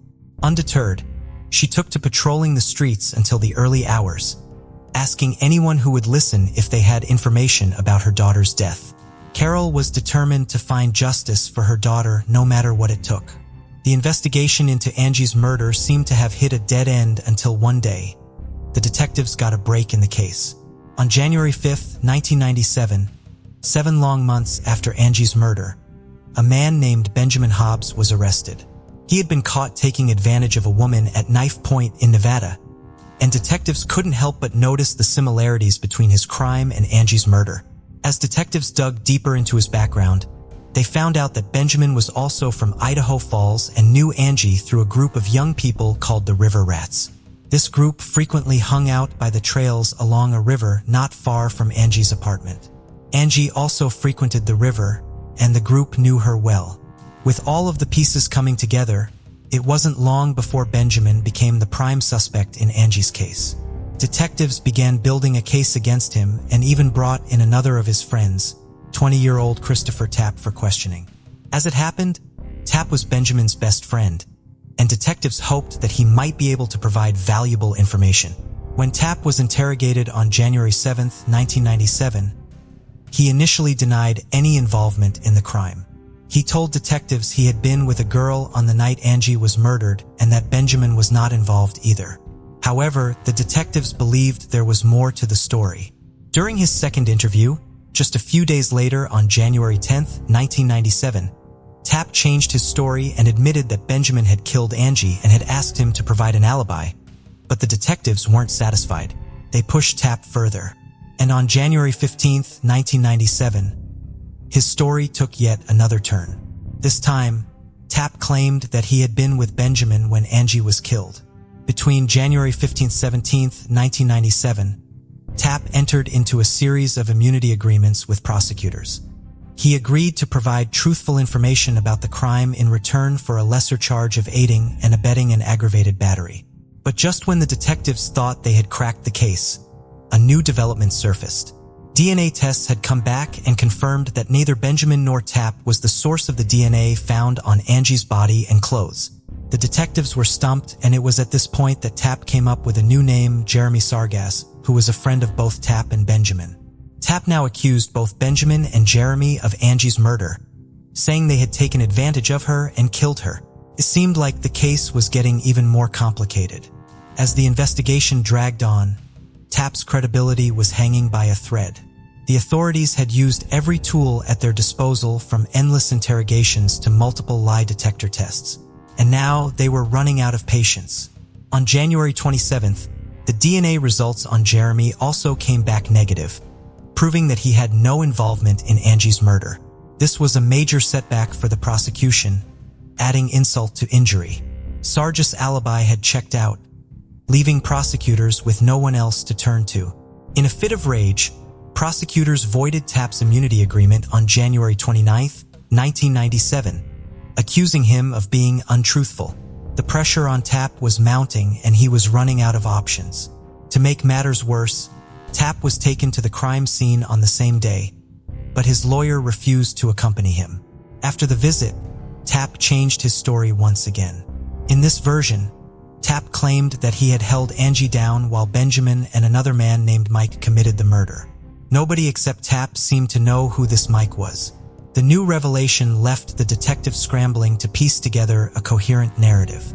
It wasn't until January 30th, 1997, during another lie detector test, that Tapp finally revealed his final version of what happened. He confessed to taking part in attacking Angie, but only because Benjamin had threatened to kill him. In a shocking turn of events, on February 3, 1997, Tapp was charged with first-degree murder and use of a deadly weapon in the commission of a felony. But what about Benjamin, the supposed ringleader of the crime? Despite being convicted of the unrelated Nevada crime, he was never charged in Angie's death. Meanwhile, Jeremy, who Tapp had previously accused of taking part in the crime, had been initially charged as an accessory. However, the charges were later dismissed, leaving Tapp to face the full brunt of the prosecution's case against him. The trial of Tapp began the following year in May 1998, and the courtroom was packed with reporters and spectators, all eager to witness the outcome of the highly publicized case. Tapp vehemently maintained his innocence throughout the proceedings. His lawyer also pointed out that the DNA test proved he wasn't the killer. In addition to this, the lawyer tried to have Tapp's confession thrown out, arguing that it was coerced, but the judge allowed it to be admitted as evidence. To further bolster their case, prosecutors brought in a surprise witness, a young woman named Destiny Osborne. She recounted being at a party a few days after Angie was killed and overheard Tapp and Benjamin talking about the crime. Carol, Angie's mother, was a constant presence throughout the trial. She sat in the front row listening intently to every piece of testimony. Her grief was palpable, and she was determined to see justice served. She hoped for the death penalty, believing that Tapp deserved to suffer for the pain he had inflicted on her daughter. As the trial came to a close, the jury's verdict was clear. Tapp was guilty. However, the judge decided to spare Tapp from the death penalty, instead sentencing him to 30 years to life in prison. Despite this outcome, Carol, the mother of the victim, remained inconsolable. She cleared a tab with disdain throughout the trial, and as the verdict was announced, she stormed out of the courtroom in frustration. She wasn't entirely satisfied with the outcome of the trial. Despite Tapp's conviction, Carol couldn't shake off the feeling that there was more to the story. She refused to believe that Tapp acted alone and was determined to uncover the truth. She knew that the DNA found at the scene didn't match Tapp's, and this only fueled her desire to find the real killer. She knew the perpetrator responsible for her daughter's death was still out there. The authorities also shared the same sentiments. Due to this, they continue to search for other possible perpetrators who might match the DNA found at the scene. As the years passed, the investigation into Angie's murder seemed to have reached a dead end. However, Carol never lost hope that the person responsible for her daughter's death would be found. In 2009, over a decade after Angie was brutally killed, the unknown killer's DNA was finally entered into a national crime database. Despite this breakthrough, there was still no match. But then, Carol received an unexpected Christmas gift, a computer. Without hesitation, she put it to good use and discovered a company in Florida that could analyze DNA samples to identify the race of the donor. The police agreed to the test, and the results showed the unknown person was 85% Caucasian. This result helped detectives know what to focus on. Despite the long wait, Carol's persistence and determination continued to fuel her search for the truth. She was determined to get the best and brightest minds involved to help find the person responsible for Angie's death. After some searching, she stumbled upon Dr. Greg Hampikin, a leading forensic DNA expert who had founded the Idaho Innocence Project, an organization dedicated to correcting and preventing wrongful convictions. At the time Carol contacted Hampikin, he was already familiar with Angie's murder case. In fact, Tapp had previously written to the Idaho Innocence Project from prison, pleading with them to investigate his conviction. With Hampikin's guidance, Carol was able to push the Idaho Falls Police Department to try a novel approach called familial DNA testing. This involved looking at the database of convicted offenders in Idaho for anyone who might be related to Angie's killer.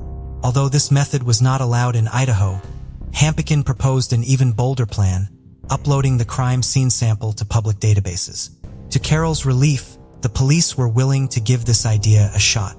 In the summer of 2014, detectives searched the public DNA database owned by Ancestry.com and finally got a hit.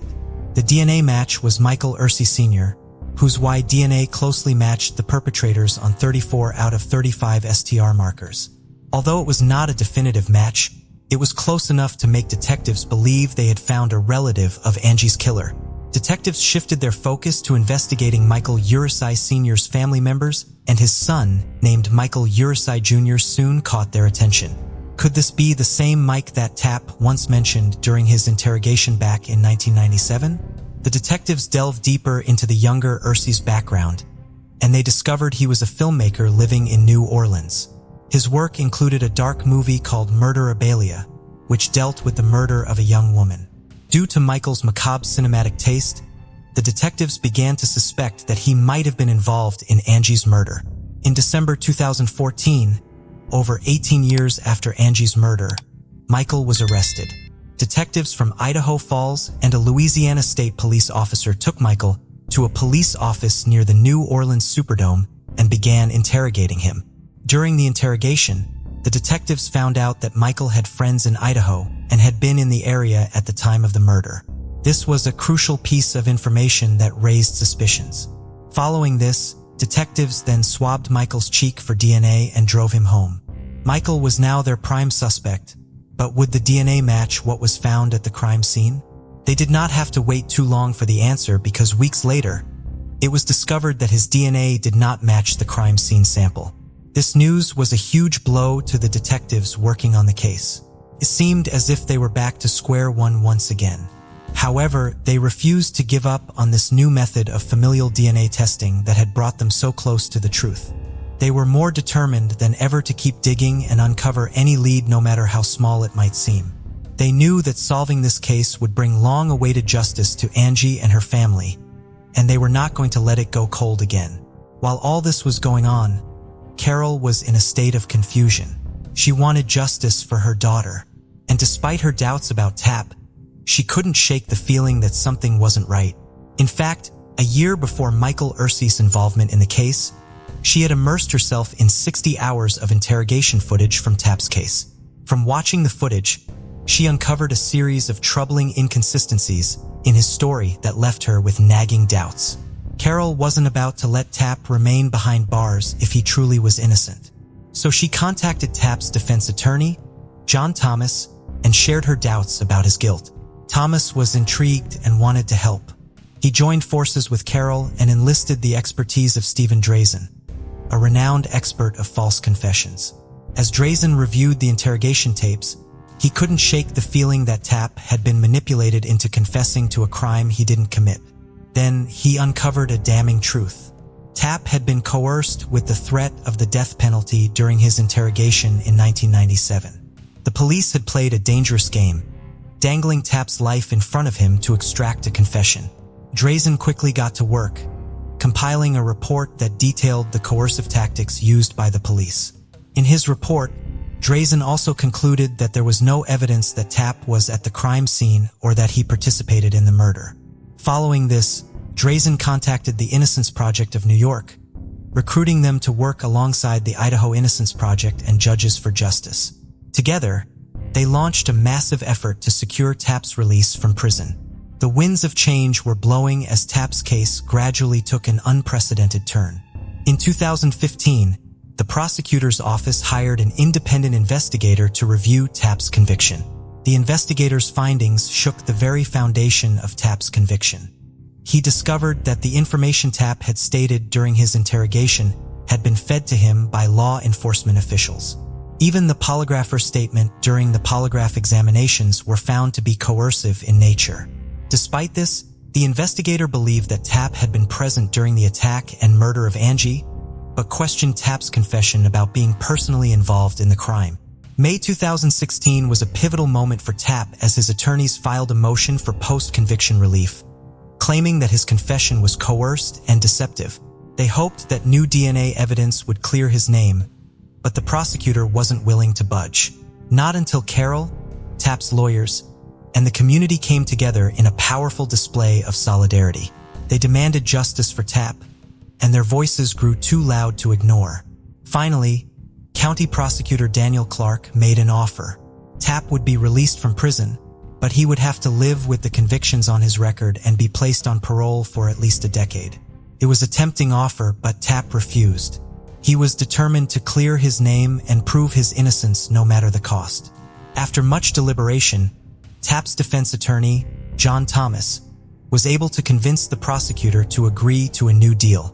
This time, Tapp would be allowed to walk free after serving 20 years in prison. He would lose the abuse charge but would keep the murder charge.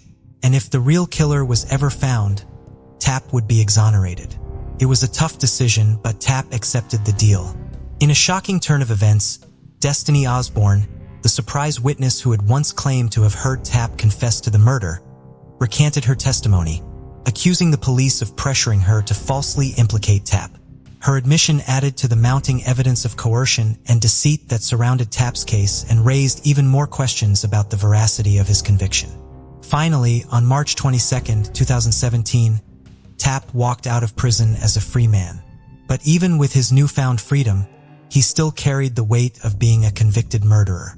Worst of all, the real killer of Angie was still at large, and this left the community on edge and desperate for answers. In the summer of 2017, the Idaho Falls Police Department underwent some major changes with the appointment of a new police chief, Bryce Johnson, and the refreshing of the Investigations Bureau. One of the officers selected to lead the bureau was Bill Squires, who had been a rookie cop at the time of Angie's murder and had assisted with the crime scene investigation. The bureau began putting in more effort to crack the case once and for all. Meanwhile, Carol heard about genetic genealogy and the groundbreaking work being done at Parabon Nanolabs. She was determined to explore this avenue for her daughter's case and contacted the chief genetic genealogist, C.C. Moore. However, the DNA evidence in Angie's case was severely degraded and Parabon initially turned down the request. But Carol was not one to give up easily, and she personally appealed to Moore to take on the case. Moved by Carol's persistence and dedication, Moore eventually agreed to help and begin working with the police on Angie's case in the fall of 2018. Despite this seemingly impossible task of deciphering the DNA evidence, Moore was not deterred.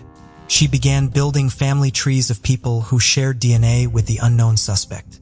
Moore's investigation eventually led her to one marriage that dated back to the 1800s, and she soon established that the suspect had to be the grandson or great-grandson of a man called Clarence Usery. Through birth certificates and obituaries, she identified 6 men who were the right age to have committed the crime in 1996, with one of them living in Idaho. Moore handed the names over to the Idaho Falls Police Department, who then needed to obtain DNA samples of the 6 men. After days of tailing the suspects, the police were able to secretly acquire the samples. But to their dismay, none of the suspects matched the DNA found at the crime scene. Despite this setback, Moore refused to accept defeat and went back to the drawing board. She had examined the family tree she had constructed, trying to identify any potential cracks in the genealogical branches. She knew that the tree may be incomplete with missing branches due to marriages, divorces, and adoptions that were not documented. After days of painstaking research, she discovered a critical piece of information in an obituary that would lead to a breakthrough. The obituary revealed that a woman named Helen Darnell had a daughter named Linda Darnell, who was previously married to a member of the Ursi family named Philip. Following their divorce, Linda gave birth to a son named Brian Drips, who was raised with his stepfather's surname. And with this, Moore knew she had finally found the missing link to the family tree. When Moore shared Drips' name with the investigators on May 1, 2019, they were in disbelief. Not only did Drips live in Idaho Falls at the time of the murder, but he resided right across the street from Angie's house. The police had even contacted him during their initial investigations, but had not noticed anything suspicious about him. It was clear that they had missed a vital piece of the puzzle. As they delved deeper, they discovered that Tripp had left Idaho Falls just 7 weeks after the murder. The timing was too coincidental, and it seemed like he was trying to cover his tracks. In May 2019, detectives journeyed to Caldwell, Idaho to investigate Drips. They were eager to gather DNA evidence to confirm their suspicions. However, this task proved to be more challenging than they expected.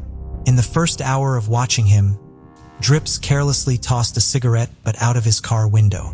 An officer raced to retrieve it from the busy road, but it was lost among dozens of other cigarette butts.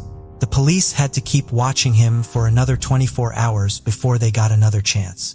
Finally, on the afternoon of May 10, 2019, detectives witnessed Tripp throwing another cigarette butt out of his car window. Once he had driven off, an undercover officer rushed into the busy road to retrieve it, while other officers blocked cars from injuring the detective. The cigarette butt was successfully recovered and immediately sent for testing. When the test results came back, the detectives were thrilled to learn that it was a match. Drips was the killer. The case had finally been solved, and justice for Angie Dodge was within reach. On May 15, 2019, the long-awaited breakthrough in the case occurred when 53-year-old Drips was arrested and charged with her murder. In a police interrogation, Drips was confronted with the DNA evidence and eventually admitted to the heinous crime. According to him, he had gone alone to Angie's apartment with the intention of taking advantage of her, but had not planned to kill her. He also claimed he didn't know Tapp, who was previously convicted of the crime. Finally, justice was served for Tapp as well when his murder conviction was nullified and he was exonerated on July 17, 2019. However, the trauma of spending years in prison for a crime he did not commit left him scarred, and he filed a civil lawsuit against the city of Idaho Falls and 7 former Idaho Falls Police Department officers in December of that year. On February 9, 2021, Drips pleaded guilty to the murder of Angie. The prosecution and defense came to an agreement that Drips would serve life in prison with the possibility of parole after at least 20 years. But both parties knew that due to his failing health, 20 years was essentially a life sentence for Drips. He would likely die in prison. On June 7, 2022, the sentence was handed down and Drips was officially condemned to spend the rest of his days behind bars. Before the verdict, Drips stood up at the defense table, his voice barely above a whisper, and apologized. He expressed his remorse for what he had done, saying, "I wish I could do over that night." It was a small comfort for those who had suffered so much in the wake of Angie's death. But the story didn't end there. In June 2022, officials announced that they had agreed to pay $11,700,000 to Tapp. The payout was a small consolation for the years he lost, but it was a step towards making things right. It was also a reminder that justice, although delayed, can still be served. And that's the conclusion of the tragic and complicated case of Angie Dodge's murder. From the initial arrest of Tapp to the eventual conviction of Drips, this case had been marked by twists and turns, wrongful accusations, and long overdue justice. It's a case that has left a lasting impact on the community of Idaho Falls and the broader public, highlighting both the importance and fallibility of DNA evidence in criminal investigations. As we reflect on this case, we are left with a question: how can we continue to improve our justice system to ensure that the guilty are held accountable while also preventing wrongful convictions that can cause so much harm? Let us know your thoughts in the comments section. In contrast to the serene town of Laurel, Miranda Cowan Fenner's birthplace, Sacramento, was a vibrant city in California. Born on December 26, 1979, to Mike and Sherry Fenner, Miranda had a younger brother named Tim. When Miranda was only 11 years old, her family relocated to Laurel, Montana. Despite leaving her childhood friends and familiar environment behind, Miranda adjusted swiftly and soon made new friends in her new home. She attended Laurel High School, where she excelled both academically and socially. But it wasn't just books and academics that kept her busy. She also had a creative side that she nurtured by spending time with her loved ones, drawing and exploring the latest trends in fashion. Whether it was indulging in a shopping spree with her gal pals or sketching her latest design, Miranda always found joy in the little things in life. After years of hard work, Miranda finally graduated from Laurel High School in May 1998, proud of all she had accomplished. Fresh out of high school, Miranda was ready to take on the world. It wasn't long before an opportunity presented itself in the form of a job at the movie store, a charming video rental store located at 419 Main Street in Laurel. Miranda loved her job and quickly became a familiar face to the store's regulars. With her infectious smile, she greeted every customer with enthusiasm and a willingness to help. The store was only a stone's throw away from her family home, and Miranda often walked to and from work, taking in the sights and sounds of her beloved town. Miranda was content with her life, but fate can be cruel and tragedy soon struck like a bolt of lightning on a clear day. On Sunday, November 15, 1998, just a few minutes past 8 p.m., the Laurel Police Department received a frantic call reporting a shooting at the movie store where 18-year-old Miranda worked. The caller, who had been driving by, noticed a woman desperately trying to crawl out of the doorway of the video store and immediately pull over to help. He said that as he approached, he realized with horror that the woman seemed to have been shot in the neck and was fighting for her life. Police officers rushed to the scene, their sirens wailing as they sped through the quiet streets. When they arrived on the scene, they were met with a shocking sight. 3 people huddled around a woman who lay in a pool of blood directly to the right of the front door of the video rental store. The officers immediately rushed to her aid, but it was clear that she was in bad shape. Her body was drenched in blood, making it difficult for them to determine where the injuries were. She was unconscious and unresponsive, with only a weak pulse to indicate that she was still alive. The officers knew they had to act quickly to save her life. As they worked to stabilize her, they noticed the deep slashing injuries to her neck and their hearts sank. They wondered if a shooting had taken place or if something even more sinister was at play. The officers called for medical personnel to respond to the area, and they continued to do everything in their power to keep the victim alive. It was a race against time. The evening air was thick with tension and fear as an ambulance pulled up to the scene of the shooting. The officers worked quickly as they helped to move the badly injured victim into the ambulance. The ambulance then raced through the streets, its sirens blaring as it rushed towards a nearby location where a helicopter was waiting to take the victim to St. Vincent Hospital in Billings. As they arrived at the hospital, the victim was whisked away to an operating room, where a team of skilled surgeons worked tirelessly. The hospital was filled with a sense of urgency, and everyone worked together with a singular purpose: to save the victim's life. It didn't take long for the victim to be identified as none other than Miranda. Meanwhile, back at the movie store, a flurry of activity was going on. Police officers had made their way in through the back door of the store, which they noticed was slightly open. Inside, chaos reigned supreme. The store was in complete disarray. But that wasn't the worst part. There was a trail of blood leading from the back of the store to the front door, where Miranda had evidently crawled in agony. The officers were shocked by all they saw. After securing the scene of the crime, they quickly notified the command staff and detectives from both the Laurel Police Department and the Yellowstone County Sheriff's Office. When detectives arrived, they quickly got to work. They took measurements and sketches of the outside of the store before swiftly moving inside. The scene was gruesome, and the detectives couldn't help but feel a twinge of horror as they checked for fingerprints and footprints. The flash of cameras filled the room as they photographed the scene, capturing every last detail. In their pursuit of justice, they seized several physical items that could help bring the perpetrator to justice. As they worked, patrol officers also scoured the surrounding area, knocking on doors and talking to locals, hoping to gather more information and identify witnesses. One of the officers, simply identified as Officer Wells, was soon dispatched from the crime scene to St. Vincent Hospital to check on the condition of Miranda and to secure any valuable evidence that might help in the investigation. Upon arriving, he was quickly escorted to the operating room, where he donned a sterile gown and entered the operating room. There, he witnessed the surgeon's valiant efforts to save Miranda's life. But sadly, at 10:01 p.m., she was declared dead. Her injuries were just too severe. It was a heartbreaking moment for everyone. The news of Miranda's death spread like wildfire and soon reached her family's ears. The weight of the tragedy hit them like a ton of bricks, leaving them devastated and struggling to come to terms with the reality of what had happened. The following day, November 16, 1998, an autopsy was conducted on Miranda's body by Dr. Tom Bennett, who was assisted by Dr. Ken Mueller.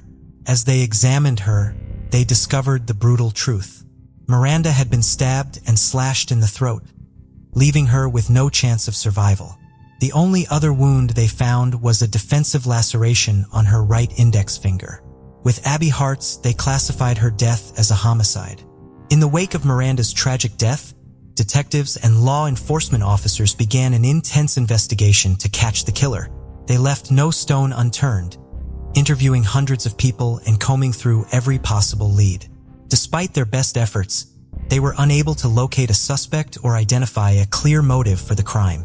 It was noted that a small amount of cash had been taken from the video store's register, so the detectives could not entirely rule out the possibility that robbery was a motive. The days that followed were filled with frustration and despair as the investigation seemed to hit one dead end after another.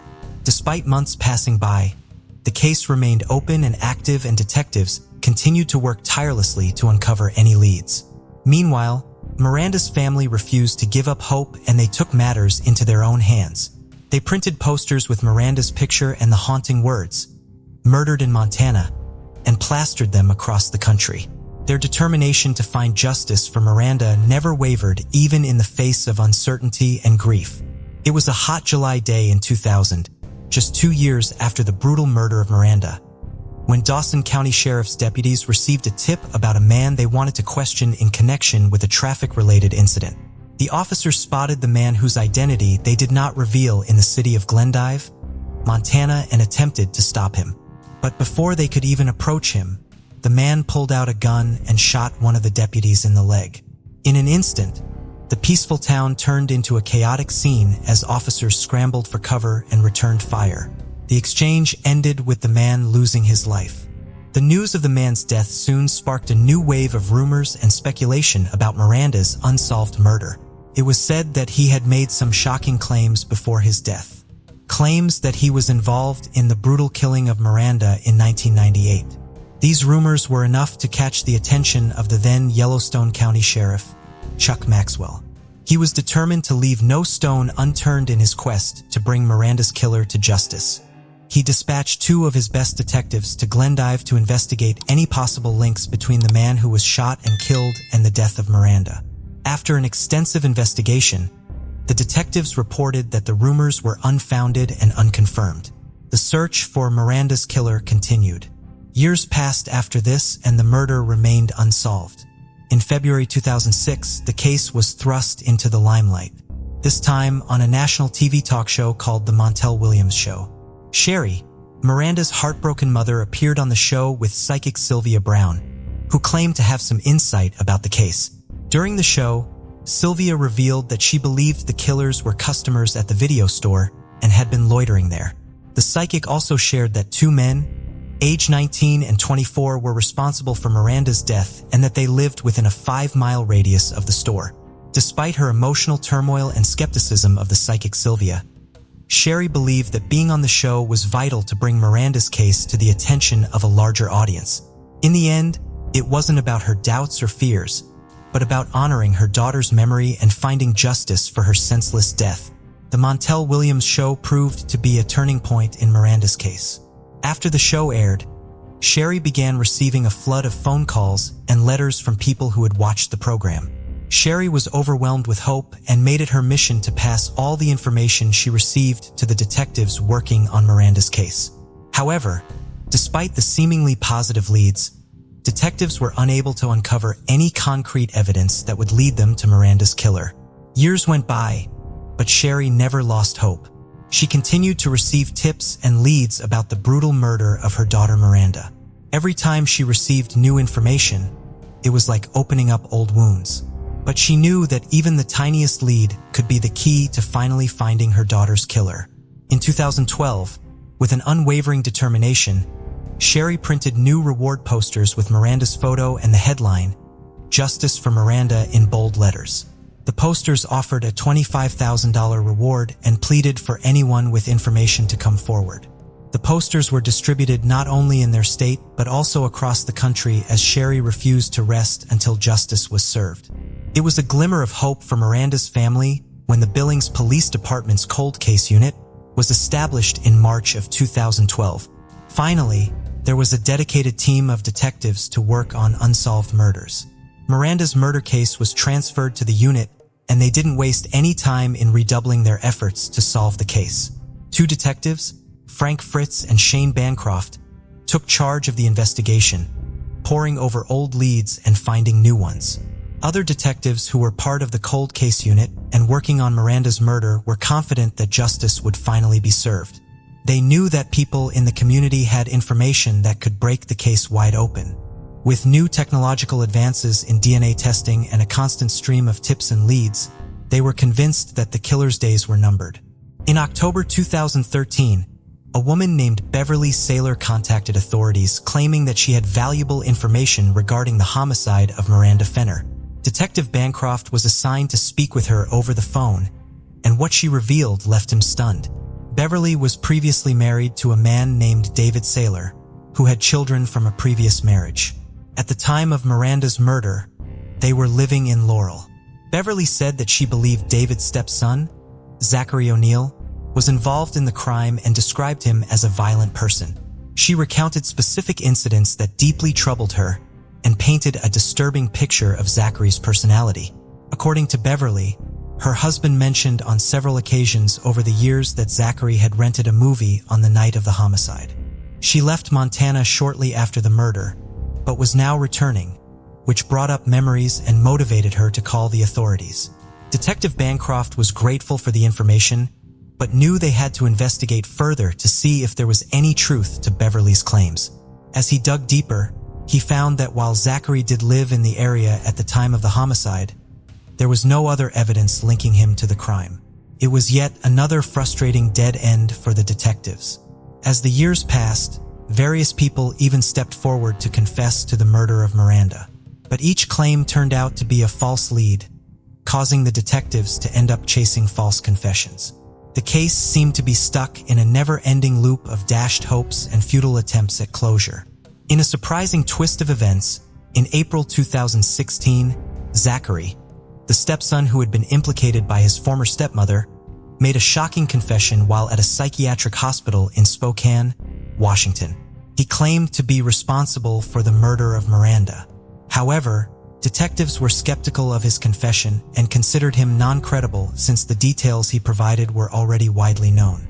In addition, Zachary had also taken responsibility for a second murder that had not occurred, and this even further cast doubt on his credibility. As a result, detectives were forced to redirect their focus elsewhere in their pursuit of justice for Miranda. Almost a year later, on March 19, 2017, none other than Zachary walked into the Yellowstone County Detention Facility and asked to speak to deputies. As he was led into the interview room, the deputies couldn't help but notice that he didn't seem well. He appeared to be high on something, and they wondered what was going on with him. It was déjà vu as Zachary repeated the same story he had told almost a year earlier. He had murdered Miranda at the movie store in Laurel. He explained that he had been in and out of jails and prisons over the past several years, and that he had tried telling medical staff in Spokane about what he had done, but they did not take him seriously. He then went on to reveal that he had used methamphetamine, which explained his current state. After Zachary's confession, the deputies wasted no time in informing Detective Fritz of his revelation. The detective was determined to get to the bottom of the case, so he promised to contact Zachary the next day. Concerned about Zachary's well-being, one of the deputies offered to give him a ride to a crisis center.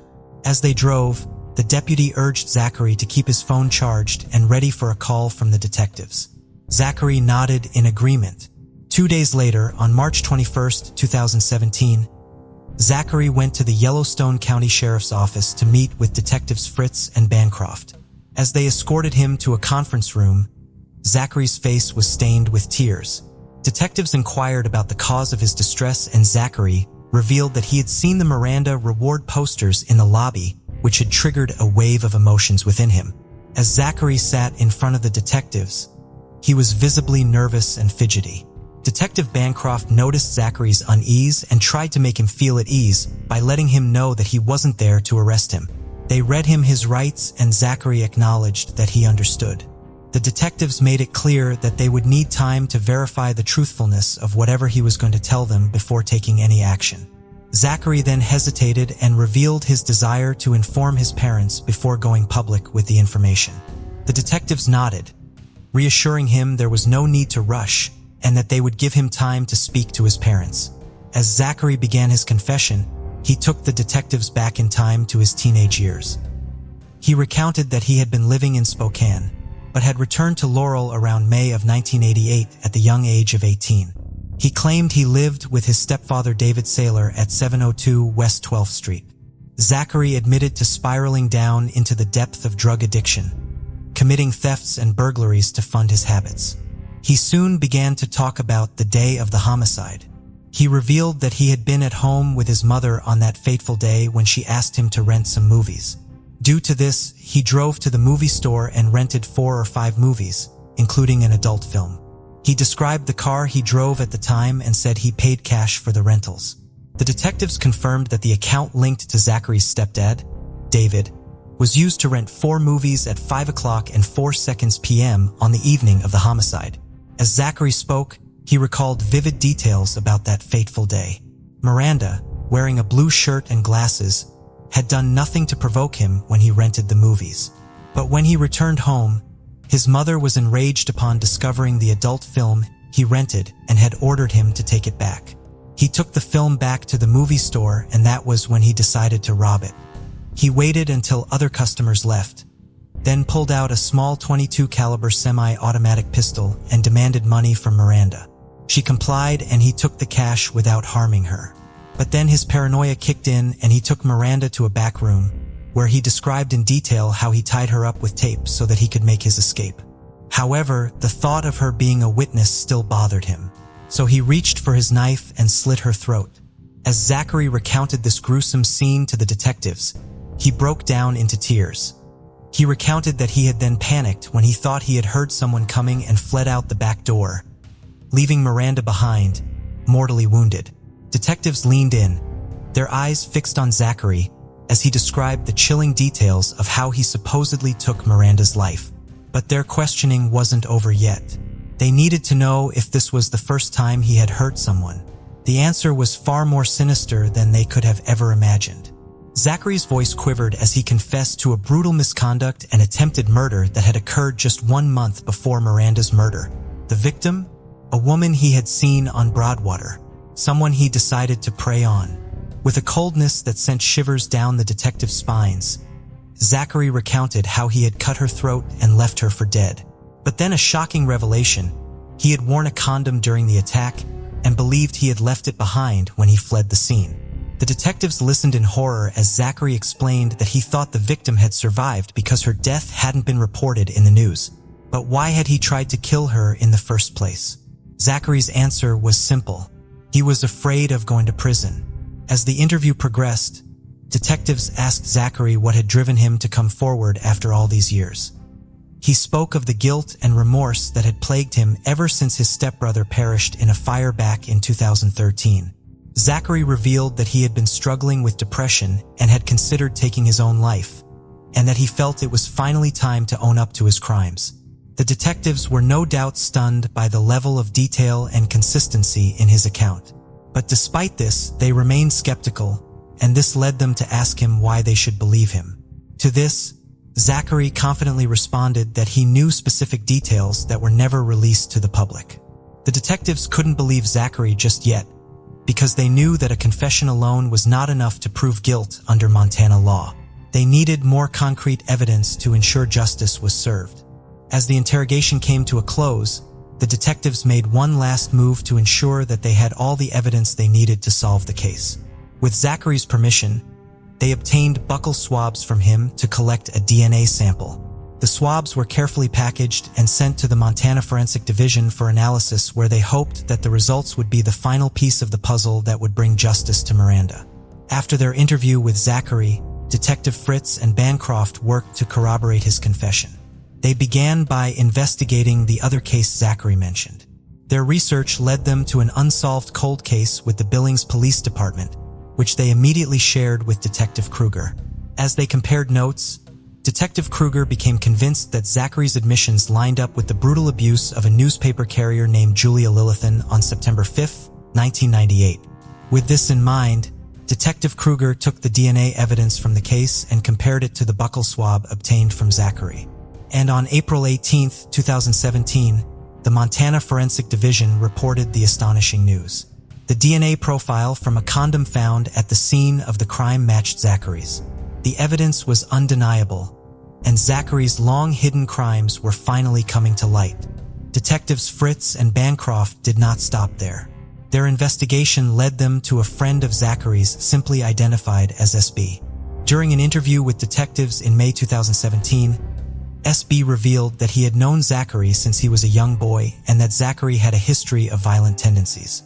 SB recounted specific instances of Zachary's violent behavior and also disclosed that Zachary had confessed to him about killing Miranda 2 months before he confessed to the detectives. SB was devastated by Zachary's confession, especially because he knew Miranda and her family. SB went on to tell detectives about Zachary's stepbrother, who had died in a fire in 2013. Zachary had been seeking justice for his stepbrother's death, and when the people involved were convicted, he thought justice had been served. SB said he told Zachary that Miranda's family also deserved to have justice done, and he said he encouraged Zachary to turn himself in. SB claimed he drove Zachary to the sheriff's office for his interview with detectives in March of 2017. The detectives were amazed by SB's stories, and it gave them another piece of evidence to add to the puzzle. That same May of 2017, detectives Fritz and Bancroft made their way to Spokane, Washington, for another round of questioning with Zachary. As soon as Zachary started talking, the detectives realized they had not heard everything yet. This time, Zachary confessed to violating a third woman. He didn't shy away from the details as he recounted how he found her and took her to Riverfront Park, where he took advantage of her. The detectives were horrified, but they pressed on with their questioning. Zachary maintained that he had not killed or hurt the woman beyond the violation. The detectives listened closely, knowing that every piece of information that he gave them could potentially help them bring justice to his victims. In early 2019, Detective Fritz was determined to find any case that could be connected to Zachary's heinous crimes. With Autumn Fry's help, they searched through records of defilement cases reported in 1998, and there it was, a case that occurred in Riverfront Park on September 12, 1998, just a week after the abuse of Julia, the newspaper carrier. As Detective Fritz dug deeper, he found eerie similarities between the victim's reports and Zachary's account of the events. The victim had been examined at a hospital and DNA evidence was recovered. Detective Fritz decided to test this DNA evidence against the sample collected from Zachary, and the results were undeniable. It was a match. This only further corroborated Zachary's story. Sadly, the victim in this case had passed away in 2013. But Detective Fritz was more determined than ever to bring justice to all those who were victimized by Zachary. After discovering all of the compelling evidence against Zachary, the detectives knew it was finally time to take action. Now, following their interview with Zachary in Spokane, Washington back in May 2017, he had gotten into trouble and was already serving a prison sentence for burglary and possession of firearms since December 2017, with a release date set for 2024. However, Zachary was eventually transferred from Washington to Montana to face charges for the brutal murder of Miranda and the abuse and attempted murder of the newspaper carrier in September 1998. Prosecutors decided not to charge him with the third crime, possibly because the victim had already passed away. On July 23, 2019, a hearing was held in a Montana courtroom where Zachary was formally charged with both crimes. Without hesitation, he pleaded guilty. Sentencing for both crimes was set for the following month, August, and Zachary agreed to remain in Montana until then. The day of reckoning finally arrived, August 23, 2019. Emotions ran high inside the district courtroom where Zachary was to be sentenced. He was brought in shackled in chains and handcuffs. As people settled in their seats, District Court Judge Jessica Fair made an announcement warning everyone that any outburst would not be tolerated. She singled out Zachary, reminding him that officers were present in the courtroom. The tension in the room was palpable and everyone held their breath, waiting for what was to come. The courtroom listened intently as Detective Bancroft testified, recounting how Zachary became a suspect in the case years after being overlooked. Then the air grew still as Julia, Zachary's victim from the September 5, 1998 attack, bravely took the stand. She shared the harrowing details of that fateful day, describing it as the worst of her life and the day she came face to face with pure evil. As Julia recounted how Zachary abused her and stabbed her repeatedly in the jaw, throat, hands, and arms, the room was filled with sniffles and tears. She described how she tried to reason with her attacker, telling him she was a single mother with cancer, but to no avail. The attack left her permanently injured with limited mobility and a lifetime of pain. But the trauma didn't end there, so Julia was left to grapple with depression, anxiety in the aftermath of the attack. It was a powerful testimony that left many in the courtroom moved and saw prosecutors asking for the stiffest of penalties for Zachary. Tension filled the courtroom as Miranda's parents took the stand. The pain of their loss was still fresh and raw, and the sight of Zachary sitting in chairs before them only added fuel to their emotions. When Sherry, Miranda's mother, began to speak, her voice quivered with barely contained rage. She glared at Zachary and called him a vicious monster, spitting out the words with venom. She went on to say that she could not find any forgiveness in her soul for the despicable acts he had committed against her daughter. Her words echoed through the courtroom, leaving no doubt that Zachary's actions had forever shattered the lives of everyone he had hurt. When Zachary's defense attorney, Chris Copenhaver, took the stand, she painted a different picture of her client. She revealed how Zachary's addiction to meth began at the tender age of 10 and grew stronger as the years went by. However, Copenhaver told the court that Zachary had undergone a transformation since confessing his crimes to law enforcement. She believed he had the capacity for change and that he deserved a second chance. In a last-ditch effort to humanize Zachary, his biological father, Mark O'Neill, and his sister took the stand to offer their support. They expressed their heartfelt apologies to Miranda's family and expressed their hope for them to move forward despite the heart-wrenching ordeal they had gone through. It was soon time for the sentencing, and the courtroom held its collective breath as all eyes turned to Judge Jessica as she delivered Zachary's fate. The tension was palpable and the silence was deafening as the judge declared the sentence that Zachary would be forced to serve. She handed him not one, not two, but 3 life sentences for the atrocities he had committed against Miranda and Julia. But that wasn't all. Zachary was also designated as a level 3 high-risk violent offender, which means that he would be closely monitored for the rest of his life. The severity of his crimes demanded that he be kept off the streets, and the judge made it clear that he would not be eligible for parole until he had served a minimum of 30 years behind bars.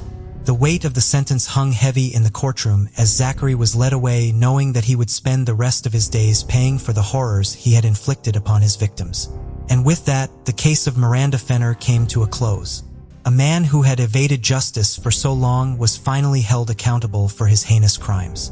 Although justice was served, the scars of his actions will forever remain with the victims and their families. But if Zachary had not confessed to the crimes, do you think the case would have ever been solved? Let us know your thoughts in the comments section. In CSI, Las Vegas Season 2, Episode 21, titled Anatomy of a Lie, Grissom and Sarah investigate the case of a man found in a shallow grave in a park, covered in lye. They discover that the man had been struck by a car, survived the impact, but gradually bled out approximately 72 hours after the collision.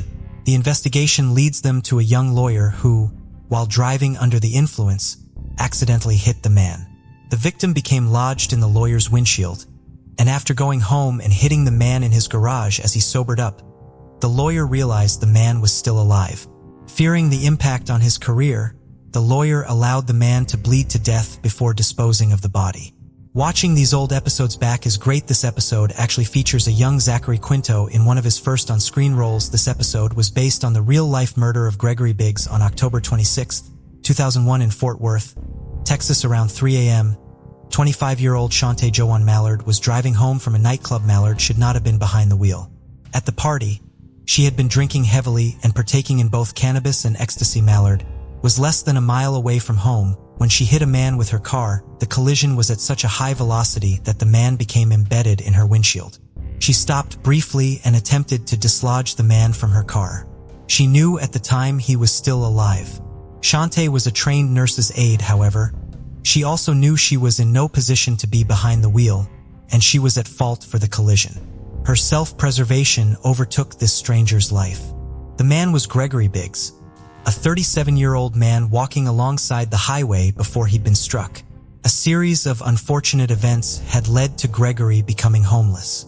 Gregory had gotten into a new relationship, and his new girlfriend had fallen on tough times. Gregory loaned her money to help her out. This led to him not making his truck payments, and his truck was required for him to do his work as a self-employed bricklayer. Gregory had his vehicle repossessed, and he lost his house when he was unable to work, making it so he also couldn't afford his medications. Gregory had schizophrenia and bipolar disorder and relied on his medication to help him live a balanced life. He'd started new work as a bus driver and had been attempting to piece his life back together, but his mental health had made it a challenge for him to keep up with every teen. Shame and embarrassment for his situation led to Gregory losing touch with those closest to him. His son said that he lost touch with his father sometime around July 2001 back on the highway. Shante gave up trying to get Gregory off of her car. When she finally gave up, she drove her Chevrolet Cavalier home with Gregory still lodged in her windshield. She parked her car in her garage and left Gregory bleeding heavily, conscious and begging for help over the next several hours. Shante continually checked in on Gregory to see if he had finally bled out. She said that she apologized to him, but never made any attempt to help him. After many hours, Gregory finally lost consciousness and eventually bled out the next day. Chaunt enlisted her ex-boyfriend, Cleet Denell Jackson, to help dispose of the body. Mallard, Jackson, and another man waited until it was dark. Then they took Gregory to a nearby park and dumped him there. They then attempted to destroy evidence from the crash by setting fire to the vehicle. On October 27th, Gregory's body was discovered in Cobb Park. An investigation into his murder began, but there was little evidence and little hope that the case would be solved. Hit and runs are very challenging cases. For months later, police got a call from a woman who said that she might have information regarding a hit and run victim. Miranda Danielle said that she'd been at a party when an acquaintance, Shante Mallard, had made some concerning statements to her. Danielle noted that Mallard had said, "I hit this white man," and had been laughing about the situation. It was a strong enough lead, and police decided to bring Mallard in for questioning. A search warrant was also issued to search Mallard's home for evidence. They located Mallard's car in the garage, which had significant damage to the hood and the front bumper. Additionally, it was also missing the windshield entirely, and they found the seats to the vehicle in the backyard that had extensive burn damage. Officers discovered a dried pool of blood soaked in the concrete floor of the garage.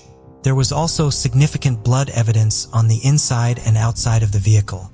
There was a lot of blood evidence in the garage, far more than anything other than homicide could explain.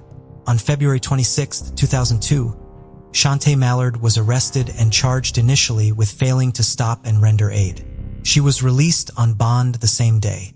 However, Once officers got a report back from Gregory's autopsy, Mallard was arrested again on a murder charge as well as tampering with evidence.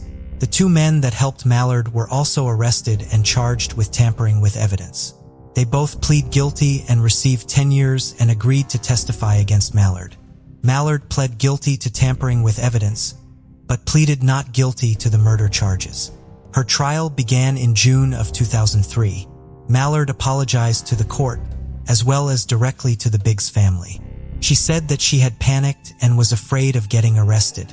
Several experts testified that Gregory would have survived his injuries, but Mallard had shown a remarkable disregard for human life by concealing him until he bled out, a process that would have left him suffering for many hours. The jury took less than an hour to deliberate. Mallard was found guilty and sentenced to 50 years in prison for the murder charge and 10 years for tampering with evidence. Shante Mallard remains incarcerated, and she will be eligible for parole in 2027. In Season 3, Episode 17 of CSI Vegas, we follow a case where a woman drives into a cafe. In the episode, she had multiple fatalities and several injured victims.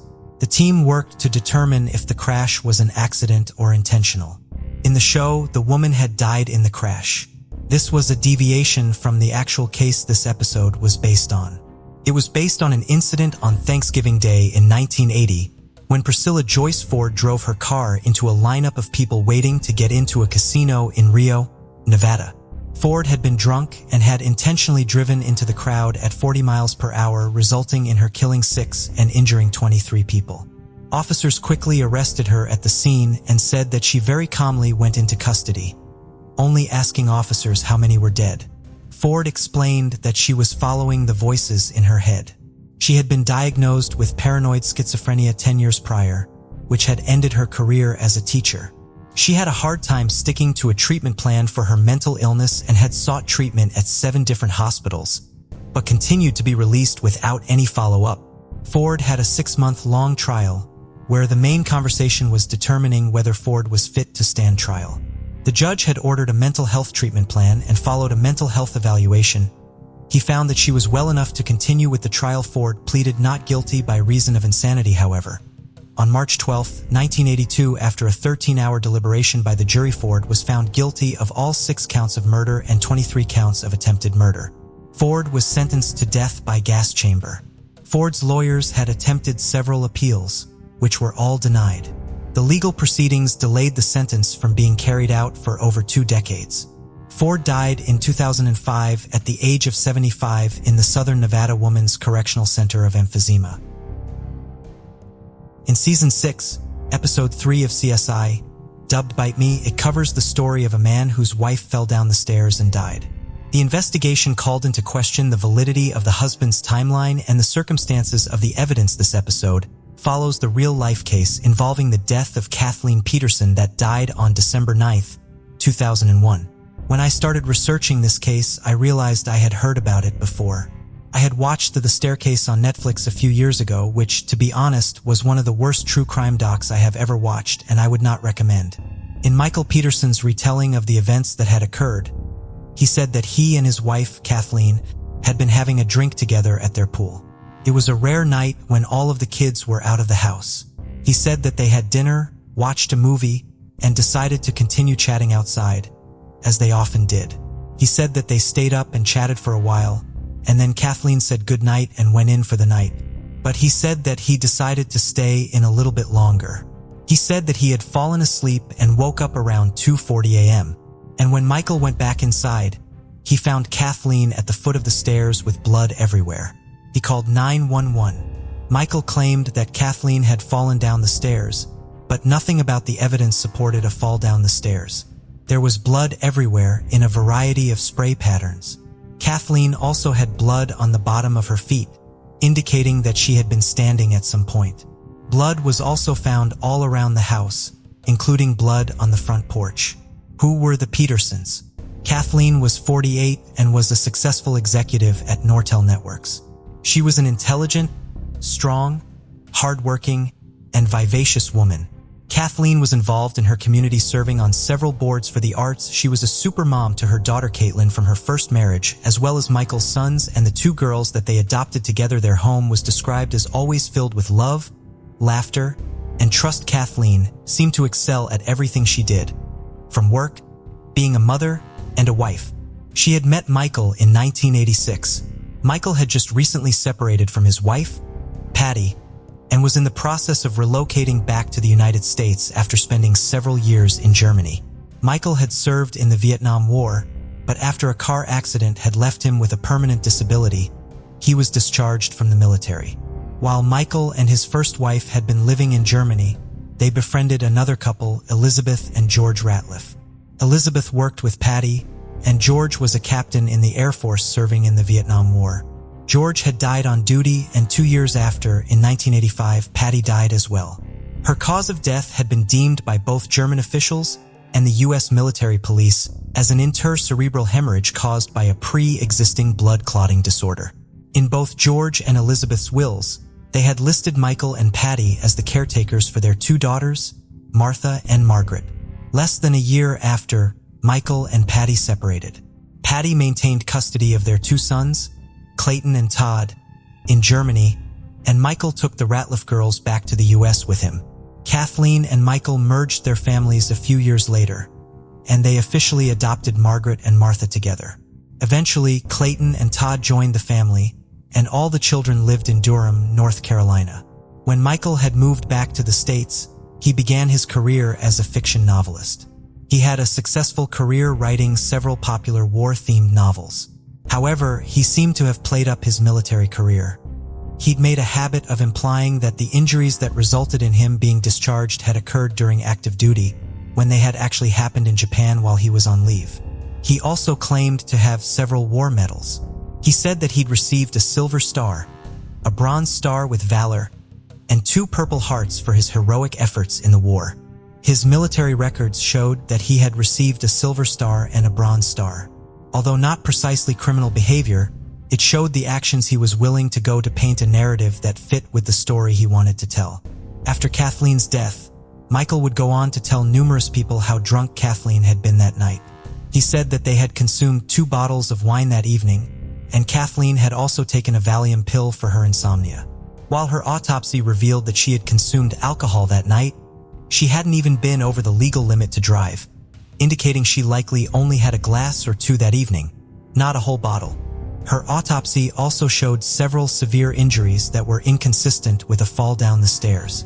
She had several lacerations to the top and back of her head that appeared to be from blunt force trauma, according to the medical examiner. She also had a fracture in her thyroid neck cartilage, as well as a significant amount of bruising.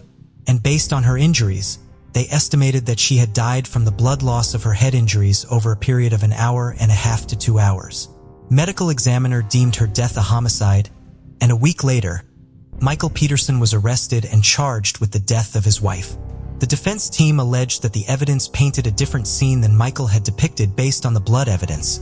They alleged that Michael had brutally beaten Kathleen and left her thinking she was dead. But at some point, she regained consciousness, which explained the blood on the bottom of her feet. They alleged that Michael discovered Kathleen was conscious and walking, and he beat her again, leaving her to bleed out while he cleaned up the scene. Michael was barefoot when officers had arrived at the scene. His shoes and socks were covered in blood near Kathleen.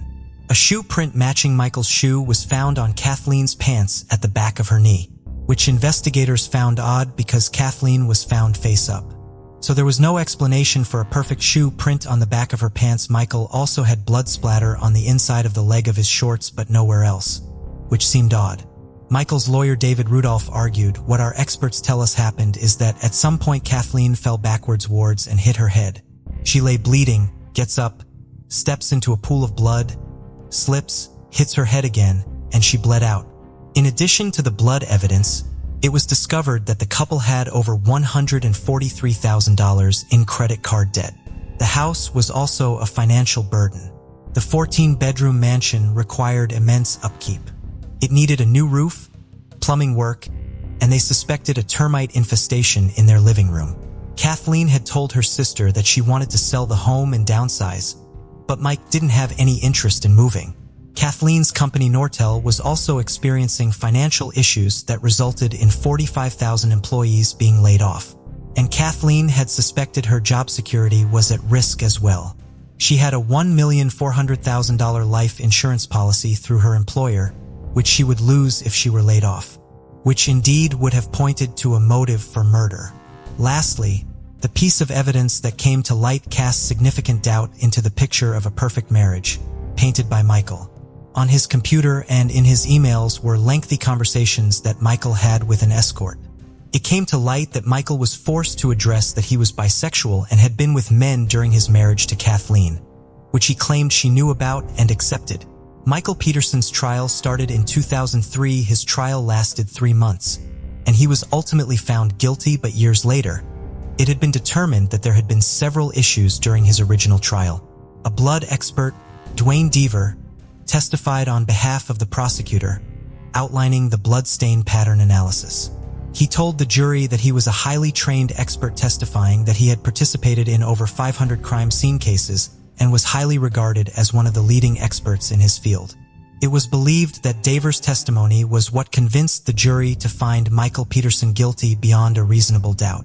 In 2010, it was found that Dwayne Deaver, who worked for the North Carolina State Bureau of Investigation, had on numerous occasions misrepresented or withheld evidence to the court, as well as grossly disqualifying his qualifications, and had far less experience than he led jurors to believe.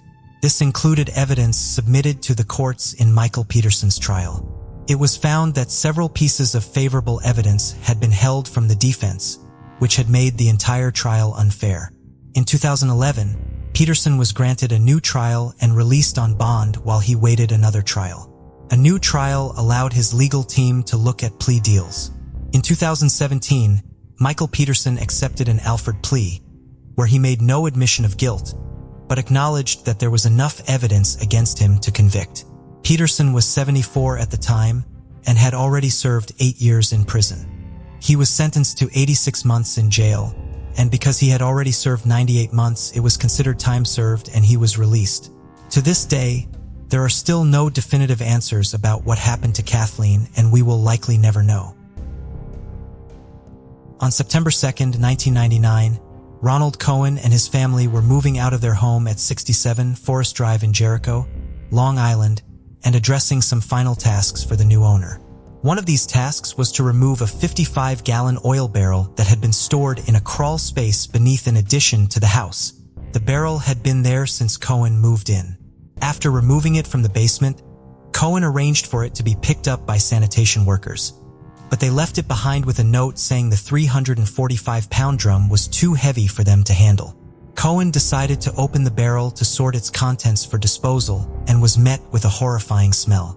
Inside, he discovered a hand and a woman's shoe protruding from plastic pellets and a strange green liquid. He immediately contacted local authorities.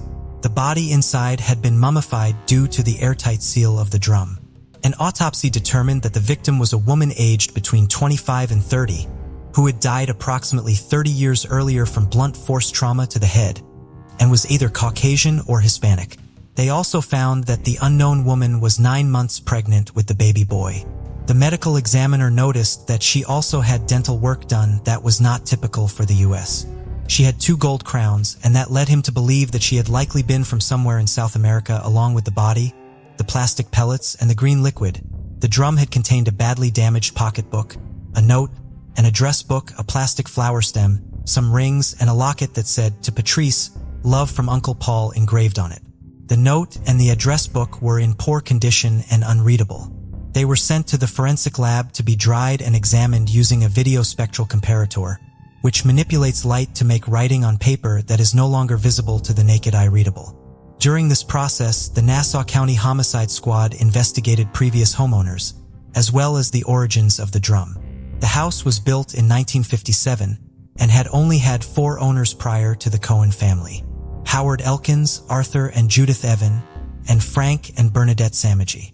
With the exception of Howard Elkins, who denied any knowledge of the drum, all owners had said that they'd known that the drum was there, but had denied knowing anything about the origins or its contents.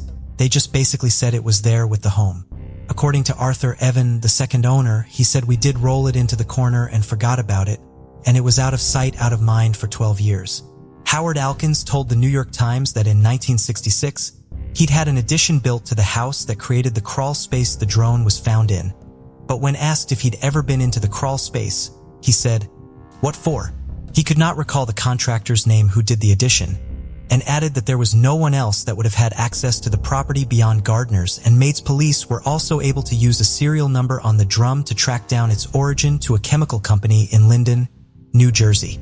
They were able to learn that the barrel had been made in March of '63 and was used for holding paint and plastic pigments. The company was also able to identify the green chemical as dye used for concrete and plastics, including the base of the fake plastic plants like the one found in the barrel. And the plastic pellets were the same that were used to make the plastic plants themselves.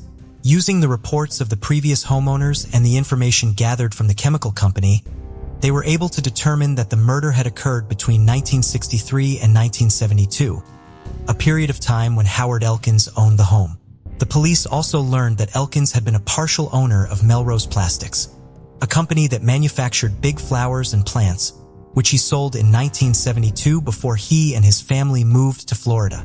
The police also received an anonymous phone call from someone who had heard about the case in the news. The tip confirmed that the dye was used at Melrose, and that it was rumored that Elkins was having an affair with a Hispanic woman who worked at the factory. On September 9th, Detective Sergeant Edwards of the Nassau County Police went to Boca Raton, Florida to question Elkins, who was 71 at the time and living in a retirement home. Elkins admitted to having had a relationship with a woman from Melrose Plastics, but he couldn't give a name, a description, or explain the nature of the relationship. When they asked if they could do a DNA sample to do a paternity test for the fetus, Elkins refused and, according to Edwards, asked police to leave so he could discuss the matter with his wife privately when she returned home. At that point in time, he was not put into custody, but the detective said that they would come back with a warrant for his DNA. Detective Edwards then went to the West Palm Beach County District Attorney to obtain that warrant. But the next day, September 10th, Elkins was reported missing by his family. Before any warrant could be secured, he was found shortly after by his son in the garage of a neighbor's house. In the garage of a house Elkins was watching for a friend. Elkins had left the house and bought a shotgun and shot himself. No suicide note was found. Edwards said in an interview he didn't have a lot of options if he was arrested. He was a man in his 70s. What was he gonna do? Spend the rest of his life in prison for a crime that had happened 30 years before? I don't know what went through his mind, but obviously it was something he didn't want to face up to. DNA was collected from Elkins' remains, and although the fetus had deteriorated much over the years, forensic scientists were able to extract a sample, and the test proved a positive paternity with a 99.93% certainty that the father of the fetus was Elkins. Although they'd been able to determine the identity of the murderer, they still did not know the identity of the woman. All of Melrose Plastics' records had been destroyed, and tips had not been fruitful in securing any concrete information for the woman. At this point, forensic scientists had been able to gather a few names and numbers from the address book that had been found in the barrel. All of the numbers and addresses for people were no longer correct, except for one, Kathy Andrade. When police reached out to Kathy, she knew the identity of the woman in the barrel immediately. Kathy had been best friends with Raina Angelica American before her disappearance, and was able to fill in some of the blanks for authorities. Raina had moved to New York in August of 1966 from the city of San Martin and El Salvador. She was hoping for a fresh new start after her marriage had failed due to her husband getting another woman pregnant. She had dreams of becoming successful, often telling her mother that she was going to be somebody someday. Once she was in New York, she had taken up residence in a Catholic home for single women and got a job at Melrose Plastics making plastic flowers. She was also studying fashion at the High School of Fashion Industries, as well as taking classes to gain citizenship and learn English. Raina wrote back to her family often, detailing them of her new life in the U.S. Kathy was Raina's English teacher, which is how they met. She described Raina as full of life and eager to learn. She loved the city and often visited many museums. According to Kathy, Raina had started acting weird in the months leading up to her disappearance, and when she pressed Raina, she told Kathy that she was pregnant. Raina would not name the father, but she did tell Kathy that he was married and already had kids.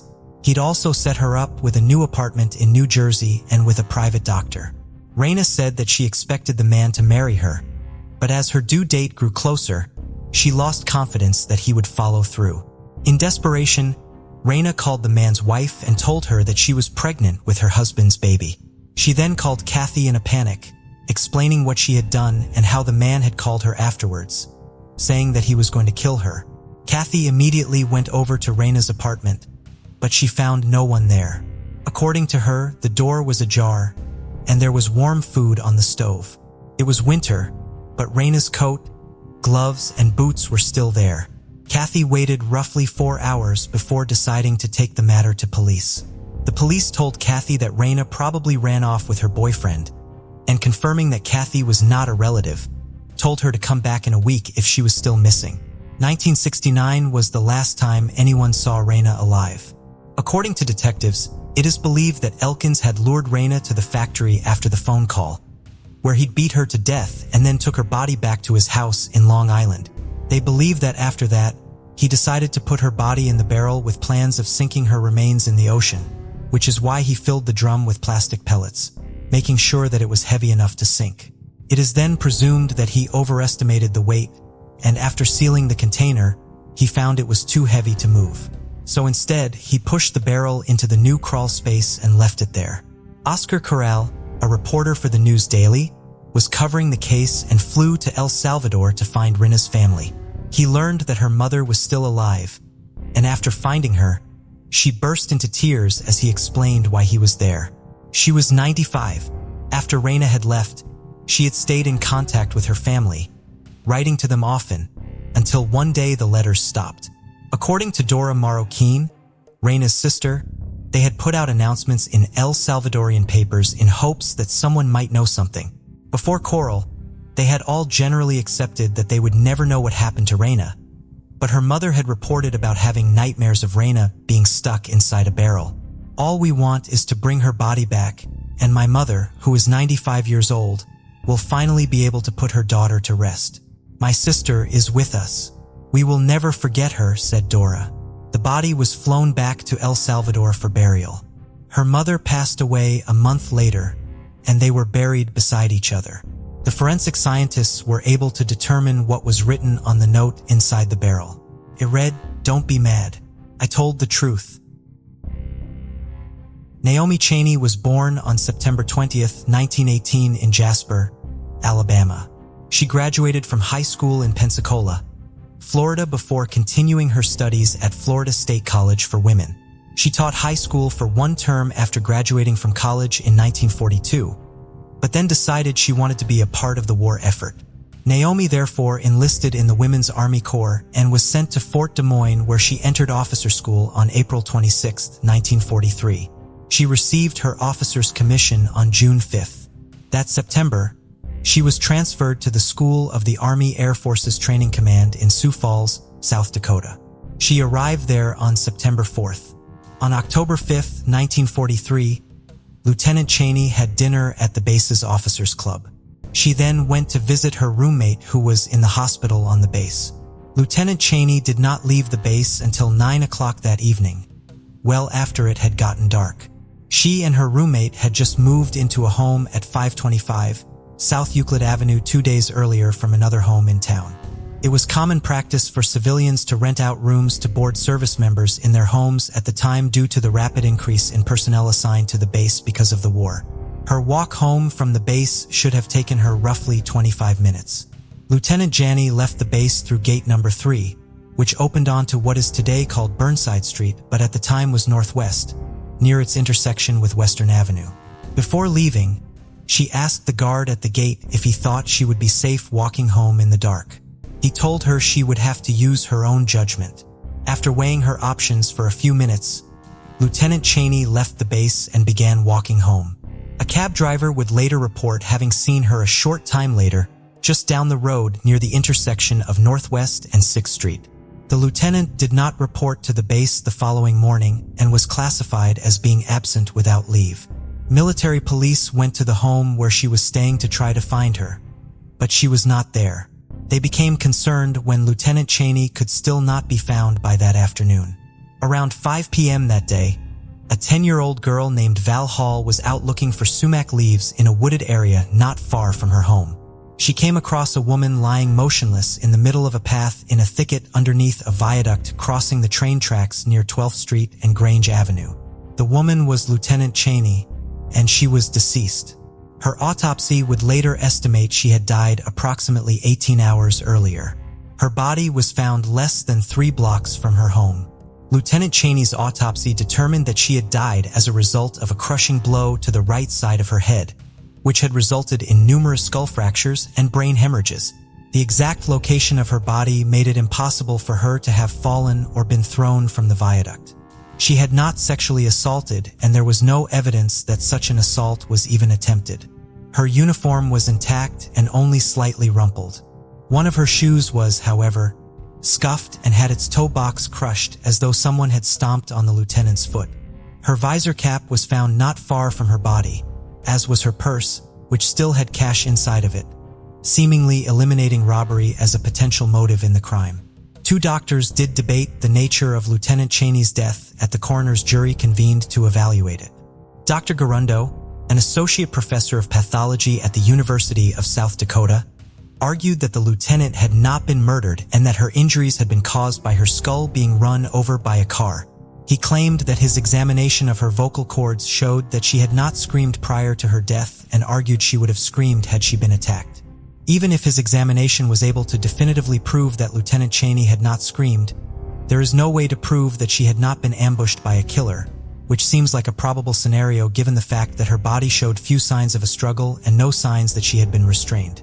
Dr. Garundo used these facts to instead further try to support his claim that no murder had occurred. The area where the lieutenant was found was not accessible by car. Dr. Garundo argued that she had still been able to walk after sustaining the massive head injury.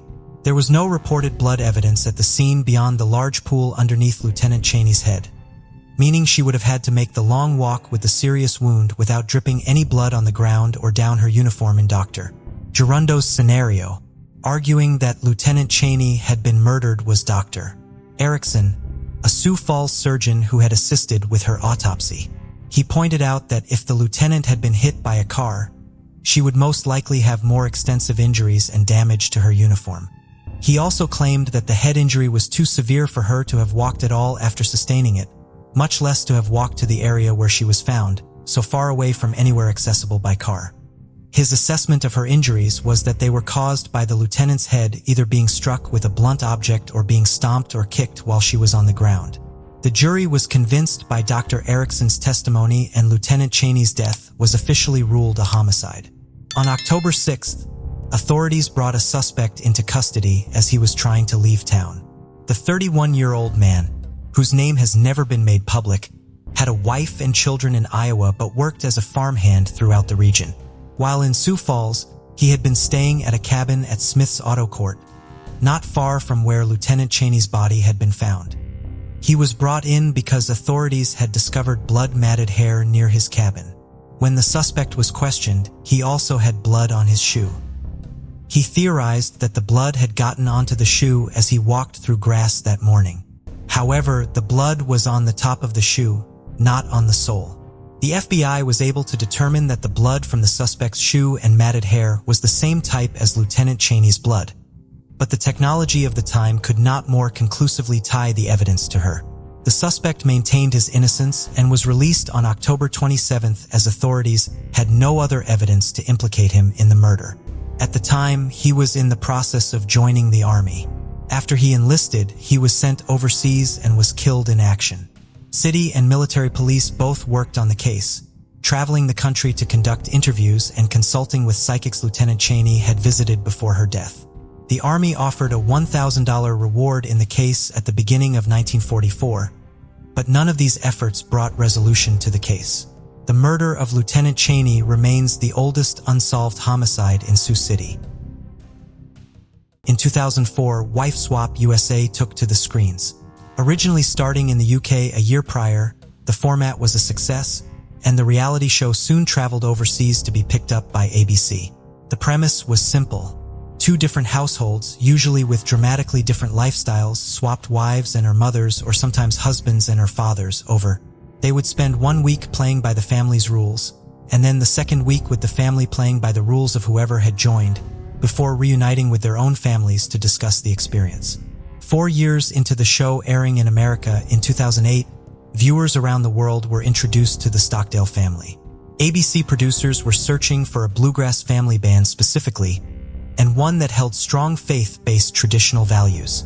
ABC found what they were looking for with the Stockdale family.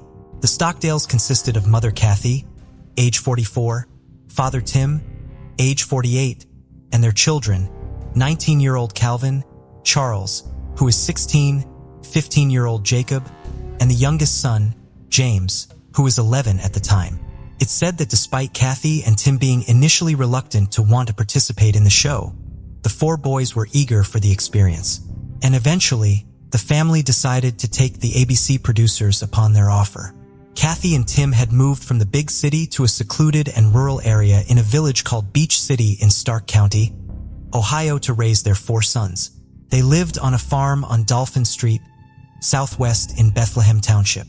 Tim worked a full-time job, leaving the house every day at 5:30 a.m., and Kathy stayed at the farm to homeschool the children. The Stockdales were a deeply religious family, and Kathy said they had moved up to the farm to develop wholesome family values, and she and Tim wanted to protect their sons and keep them sheltered. Each person participating in the swap has to leave a list of rules that acts almost as a manual and explains the family's dynamics. In this extensive write-up, Kathy explained that the children were banned from watching TV, playing video games, listening to music unless it was approved by Kathy and Tim, and they weren't allowed to date. "I have never been on a date," 16-year-old Jacob said on the show. "There's better ways to find out about girls than dating." The children were homeschooled so Kathy, in her own words, could control their character and education away from any influences of other students or teachers. She said that they ate breakfast at the same time every day, but if her boys were not on time, she would give them 2 minutes to arrive and then charge them 25 cents for being late. In order to earn privileges in the house, the boys had to complete chores to get tokens, which would go onto a chart on the wall. They could then exchange the tokens for things like listening to a family-approved radio show. By all intents and purposes, the family lived a fairly secluded life, having each other for company. Kathy said, "Life is not about entertainment and fun. I do not promote a lot of leisure time for the boys. A lot of emphasis in the teen world is placed on hanging out with friends. We do not hang out. I insist that the boys have a focus and a purpose to any activity so that the boys do not become corrupted by meaningless relationships." She said that although she was raising her boys in a much stricter environment than her parents had raised her in, she felt it was for the best, given how times had changed. And ultimately, as a family, they believed that spending time together without anything interfering was the most important thing. The boys were very musically gifted and played in a bluegrass band with their dad, Tim. The band had elements of gospel and comedy as well, and they would often compete in regional competitions and perform at bluegrass gatherings. They were all undoubtedly very talented, and the family said they enjoyed any chance to play and make music together. Tim said it was a good way to teach the children about working together and for them to earn some money. Kathy would act as the band's manager, and together, the band produced 4 albums. The Stockdales swapped with the Tonkovic family, who couldn't have been more different. Lori Tonkovic attempted to change things up by giving the brothers more freedom, but she was met with fierce resistance. Lori said, "When I switched the rules and I was going to let them have fun, let them have television and video games, and experience life a little bit," Jacob ran outside crying. "And when I went out after him, I asked him what was wrong, and he said that his mom and dad would tell him he would burn in hell." After the wife swap experience was over, by all accounts, things seemed to carry on as normal for the Stockdale family. They continued to perform with the boys, often winning competitions for their music, and they carried on working on the family farm. Almost a decade later, however, Calvin and Charles had moved out of the house and area. They had also officially left the family band, although they did still play music with them in the home whenever they returned to visit. Calvin began working at Hillsdale College in Michigan, and Charles was studying to be a doctor in Philadelphia. 21-year-old James was studying business at university and was hoping to go into the business side of managing the family band. Kathy was still regularly uploading to her YouTube channel, which often showed the boys performing and getting up to various activities. Her last upload was on March 23, 2017 and showed her youngest son, James, in the snow making jokes and kidding around. The members of the Stockdale band, which were now Tim, Jacob, and James, and a family friend, Joe Steiner, were still finding a decent amount of success, and the band was completely booked up throughout the summer. The Stockdales attended a musical gathering with other family members and friends during the month of June, and one witness recalled that Jacob left early due to not feeling well. In mid-June, they performed at the Wildcat Ranch in Ohio. Nothing seemed amiss, and everything appeared as it normally was. At 4:36 p.m., police received a call. They could hear nothing, and whoever was on the end of the line swiftly hung up. Whoever made that call remains unclear. When authorities arrived at the location the call had come from, residents alerted them to gunshots that had been heard near the Stockdale family farm. Neighbors said they had heard between 10 and 12 shots sometime between 1 and 3 p.m. As police approached the property, they saw the door was open and a figure was standing inside. They then heard a single gunshot. They found 25-year-old on the floor with a gunshot wound to the head.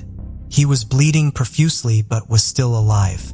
Upstairs in the bathroom, they found 54-year-old Kathy.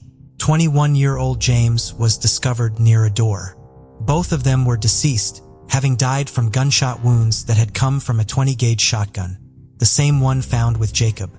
Jacob had taken the gun from the home, shot his mother and brother, then turned the gun on himself. Tim was out of the house at the time, as were Calvin and Charles. Calvin said, "James, our youngest brother, has always been a catalyst of family fun. He leaves behind many friends and a family that loved him dearly. My brother Jacob is still in critical condition and we are praying for his physical recovery as our family makes funeral plans and begins the healing process." He also said that, as a family, they love him and forgive him. A grieving Tim said, "Kathy has been my beloved wife of 32 years and a wonderful mother to our 4 sons.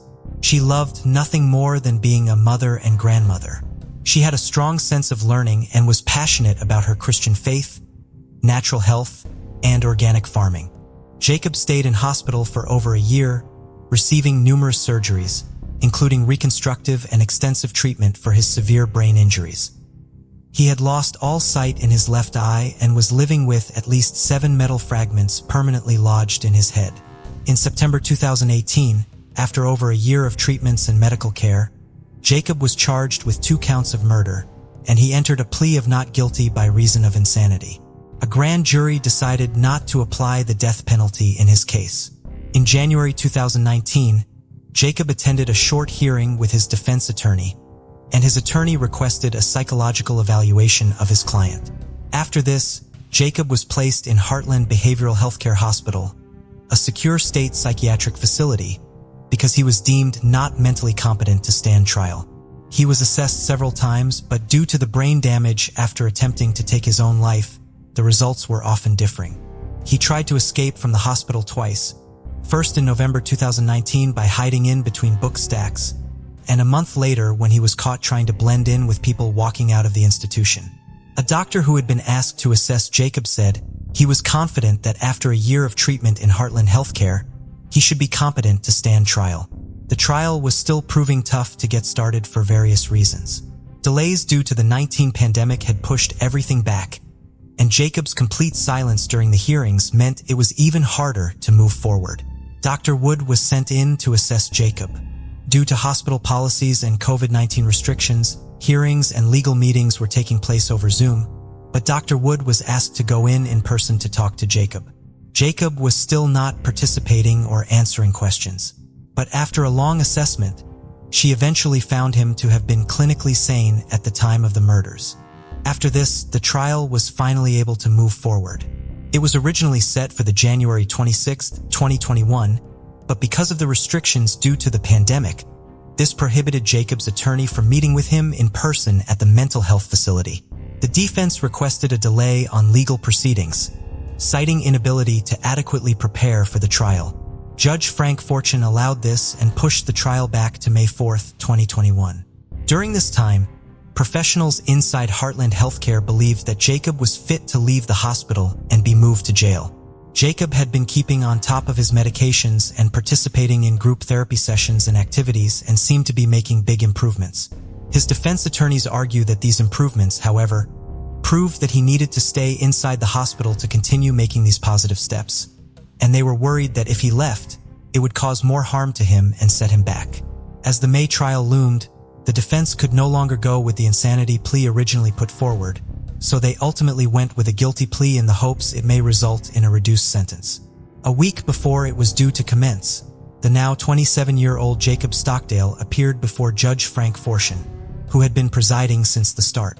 He entered a plea of guilty to the murders of his mother Kathy and his younger brother James. The 2 firearm specifications were dismissed. The judge now had the task of sentencing him. At the sentencing hearing, Jacob's family declined to speak personally, but they gave a prepared statement to the chief prosecutor. Our family grieves the loss of Catherine Barbara Stockdale and James William Stockdale. Kathy was a loving mother, grandmother, daughter, sister, aunt, mentor, and friend to many. James was a loving son, brother, nephew, uncle, cousin, and friend to many. Kathy put all her efforts into homeschooling all 4 sons through their graduation from high school. Losing her encouraging words and comforting hugs has been devastating. James was a college student and dedicated musician, bringing smiles to all. While Jacob has no recollection of the events of that day, he trusts the legal system to do the right thing. It's beyond our understanding why this act was committed. One of the Stockdale brothers added, "We love you and forgive you for the role that you had in their deaths to the degree that we are capable of knowing the hearts of Mom and James. We are convinced that they also forgive you for taking their lives." The letter went on to say that the family was so grateful to the first responders who had helped save Jacob's life that afternoon. The Stockdales requested that the judge be lenient and give Jacob the lightest sentence possible. His father, Tim, who had been at every single hearing, said, "My sons and I continue to love Jacob." The judge sentenced Jacob to 15 years for each murder to run consecutively. He said, "I have to protect the public, and the nature of these charges are so gruesome. You will serve the next 30 years to life in prison." It is unconfirmed as to whether or not there is a parole eligibility date for Jacob, but if he serves out his full sentence, he'll be almost 60 when it comes time for release. Although the reasons behind everything that happened that day remains unconfirmed, many people, along with Lori Tonkovic, who switched with Kathy on Wife Swap, believes that the strictness and pressures of the Stockdale household pushed Jacob to the extreme. That being said, what happened inside the Stockdale family home that day will never be fully known. The small glimpse we got into Stockdale's home life isn't enough to paint a complete picture of the family and their dynamic. There is a lot of speculation and rumors about why this came to be, how it happened, and what prompted it. But whatever happened and why, it is still a devastating ordeal for everyone involved in this case. 28-year-old Annie Nino Hindacha was born in Sweden to Vinod and Nilam. Her family, originally from Uganda, had been compelled to leave in the early 1970s when Ugandan President Idi Amin issued a 90-day ultimatum for all South Asians to depart. The family was granted residency in Sweden and established themselves in Maristad before Annie's birth. Annie had 2 siblings, a sister named Amy and a brother, Anish. Her father, Vinod, prospered in Sweden by starting a successful business, and the family became well established. Intelligent, ambitious, and confident, Vinod said he knew he spoiled her, but he couldn't help himself. Annie's cousin said she was like the leader of the pack and the glue of the family. After graduating from university, Annie moved to Stockholm to work in marketing for the mobile phone maker Ericsson. As she reached her mid-20s, she was looking to settle down and hoping to find a husband. She adored her sister's children and was keen to start a family of her own. She regularly flew to London and would spend her time shopping, socializing, and making contacts. It wouldn't be long before she met 30-year-old Sriandawani from Bristol. He was well-respected and successful, working in his family's nursing home business, and was already a millionaire before the age of 30. One of Annie's aunts had seen him around and thought the match between he and her niece would be perfect. She arranged for the pair to meet at a coffee shop. Annie's sister said that although Annie didn't seem to like him straight away, after the second date, she had warmed to him. Shireen had similar lives, with parents also fleeing Uganda for the same reason Annie's had. People had differing opinions of. Some said they found him to be quite arrogant, someone that loved to show off his wealth. But others said that beneath all that, he was actually very kind and generous. Annie's sister said that Annie would always talk about how much she liked Shrine's sense of humor and the way he made her feel protected. As the couple entered into a long-distance relationship, taking it in turns to visit each other, they began finding things tough. Friends said they were both very headstrong and often argued, presumably about the distance. At one point, Annie called time on the relationship, but they eventually patched things up with Annie giving up her job in Stockholm and moving into an apartment in Luton so that the couple could be closer. Her parents soon flew over to meet Shirin's family. Vinod recalled feeling a bit intimidated by the wealth of the Duani family, but said they were very welcoming and warm. Vinod said that everyone had really liked Srihan. He was polite, educated, and driven, and the couple seemed to have a great connection. Annie told her dad that Srihan did not believe in sex before marriage, something Vinod said showed dedication to his religion and Annie as his future wife. After the visit was, and both parents had approved of the couple and the families, Annie and Sri and May plans to marry. In October 2010, 100 of guests gathered just outside of Mumbai to celebrate the 3-day wedding of Sri and Duani and Ani Hindocha. It was a truly exquisite event, and Ani had spent 3 months in India planning it. Vinod said that although his family were not wealthy like the Duanis, he had been saving for his children's wedding since they were born and wanted to give Annie everything she had dreamed of. As picture-perfect as the wedding had seemed, some of Annie's close friends recalled feeling weird about it, with one of her friends saying it didn't feel like Annie was very present and someone else referring to the wedding as a strange experience that didn't feel like the friends she knew. The 3-day event would soon be over, and Shreel and Ani Duani would be heading off for their honeymoon. 3 weeks after their gorgeous wedding, the couple headed to South Africa on their 10-day honeymoon. Annie had no idea where they were going, and the whole thing had been planned by Shryan. He had told people he chose South Africa because it was an S for Shryan and an A for Annie. After a busy and eventful few days, they arrived at Cape Town International Airport from Johannesburg on Friday, November 12th. Sheehan was looking to flag down a taxi. Instead of using the hotel's dedicated car service, he opted for the local shuttle service at a cheaper rate.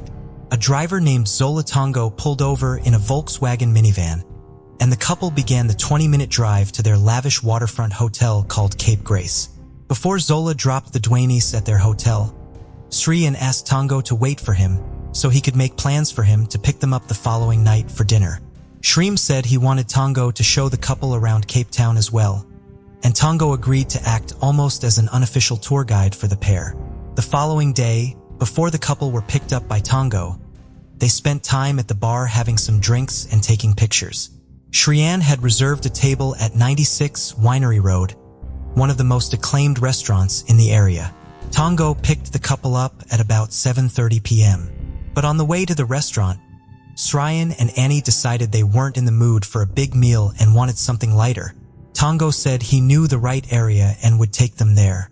He pulled off the highway just before 9 p.m. and eventually dropped them off at the Surfside restaurant in Strand. They stayed for only a short time. Tongo picked them up at around 10:30 p.m. Shryan said Annie was keen to see the raw and real culture of some parts of South Africa, especially the nightlife of the townships. He said she insisted that Tongo drive around and show them what it was like. The three drove into the township of Ngugulito.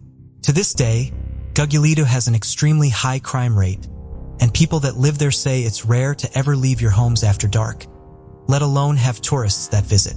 Over 700 people were murdered in Ngugulito between 2,052,010, which amounts to one murder every 2.5 days for 5 consecutive years.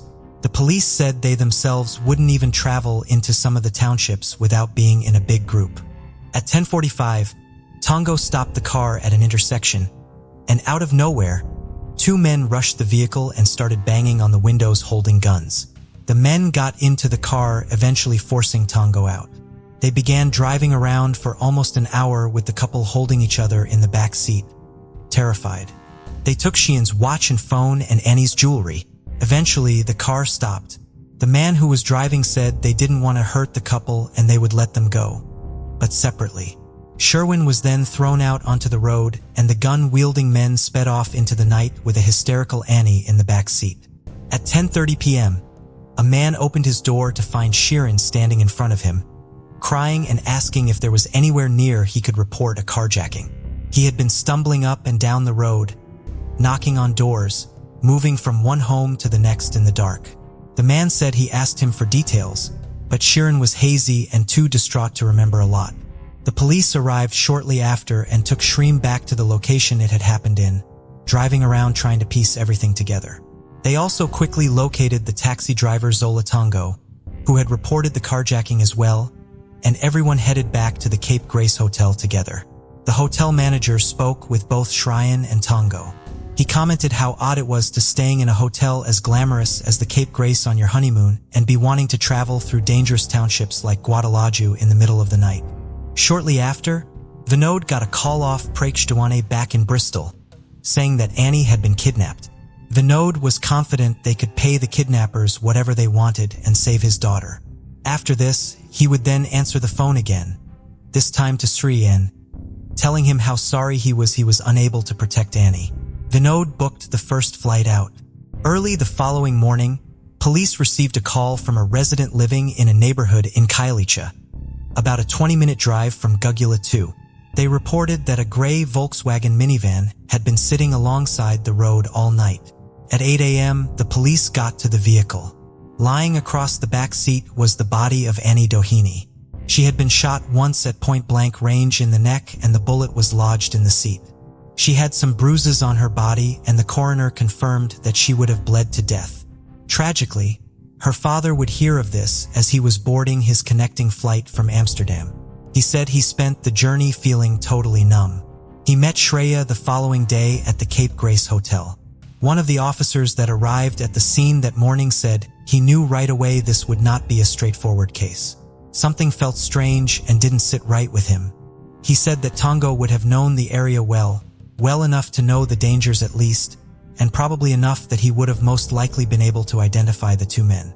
You wouldn't drive tourists around there during the day, let alone at night. So why did you? The officers asked. She insisted, Tongo said.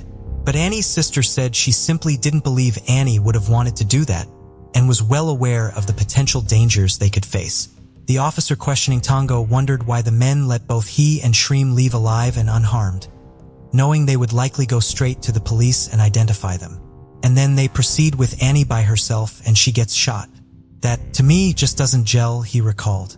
The murder of Annie Doheny was shocking, and the residents of Cape Town and South Africa as a whole said despite the crime rates, this was still an appalling and awful case by anyone's standards. Annie's story took up vast amounts of space in the news and had immense media coverage from all over the world. Authorities threw a huge amount of time and resources at the case, keen to solve something that had become such big news so quickly. Zola Tongo was initially very helpful with police and was keen to answer their questions. The case was moving at a rapid pace, and the two men that had hijacked the vehicle were quickly located. Prints found in and on the car took police straight to a man named Gallo Mangini. He'd been arrested several years earlier and his prints had remained on file. He was apprehended in his home, and while police were searching around, they found a phone that had been wedged in between the mattress and the bed frame. When they asked who this belonged to, Mangini said it belonged to the taxi driver, Zola Tongo. Menjel confessed to his involvement almost immediately. He told police that the third man they were looking for was 26-year-old Zwamadola Quabe. Quabe was found 2 days later, and by this time, Sheeran had already flown back to the UK.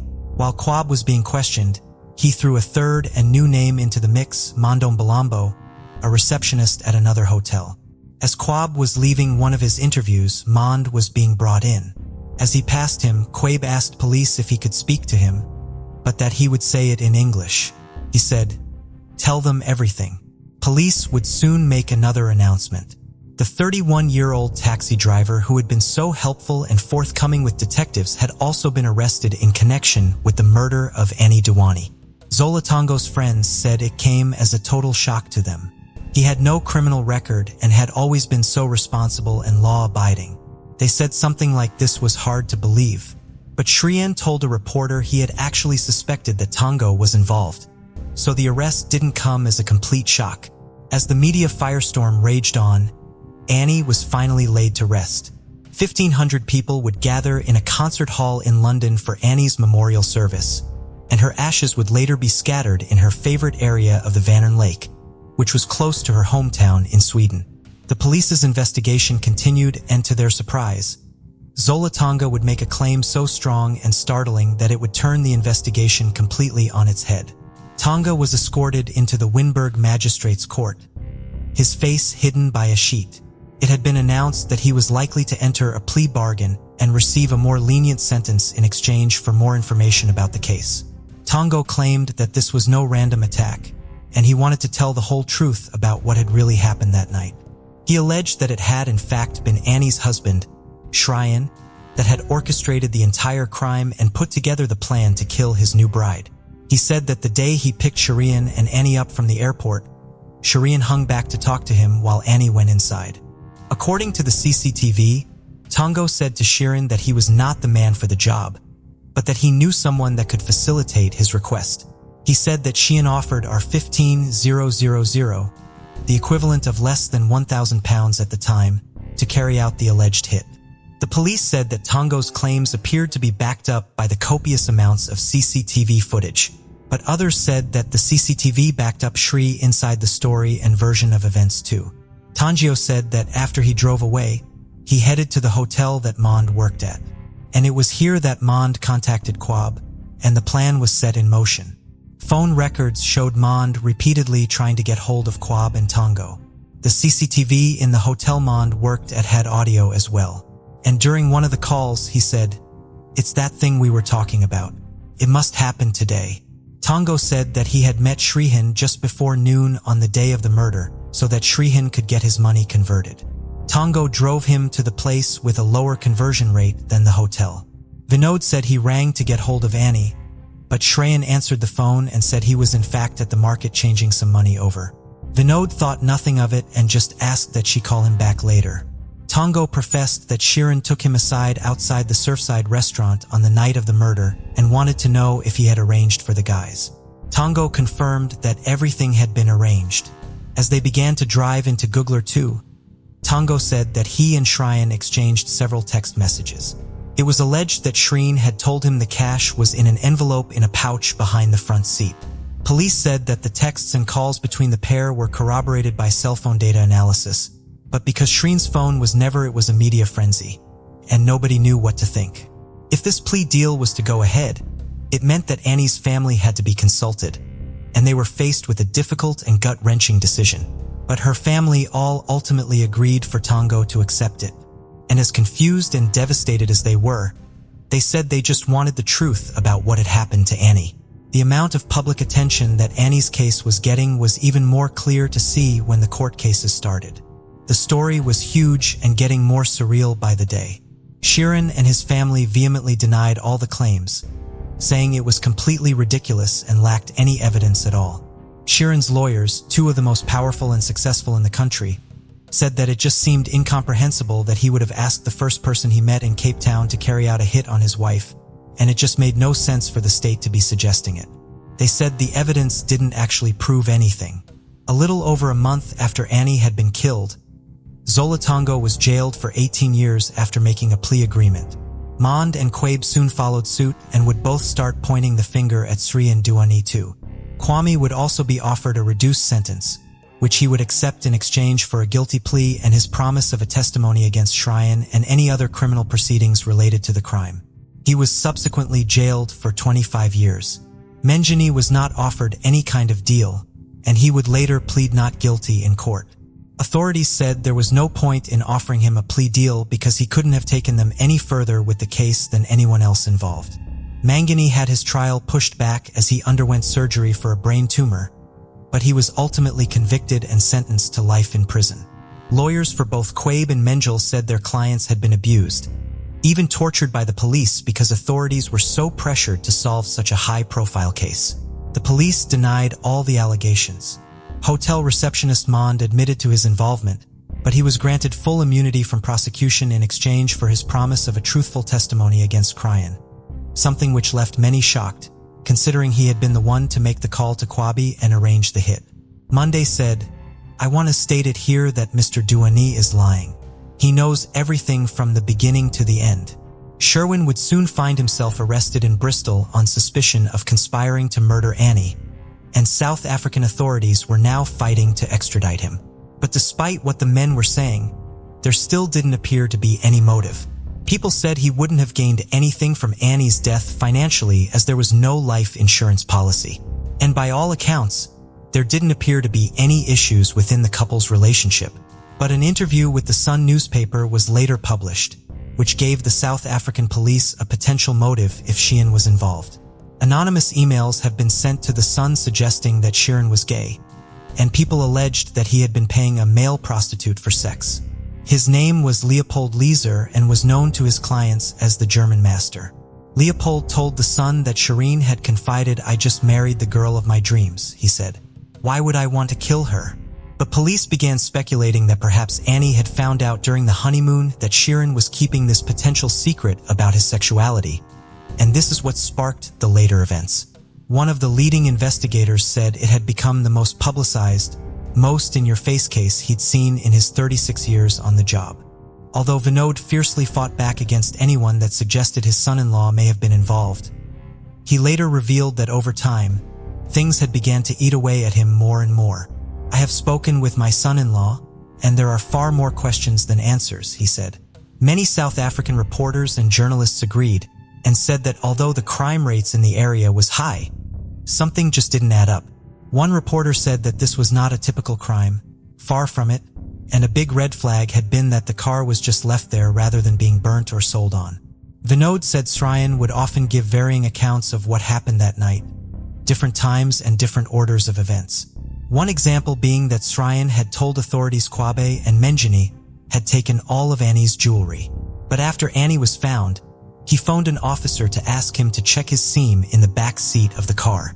He said he would find Annie's £25,000 engagement ring in there, and sure enough, there it was. When he was asked why this wasn't in his original statement, Shreem said he was in shock at the time, and now he wanted to amend the statement he had made.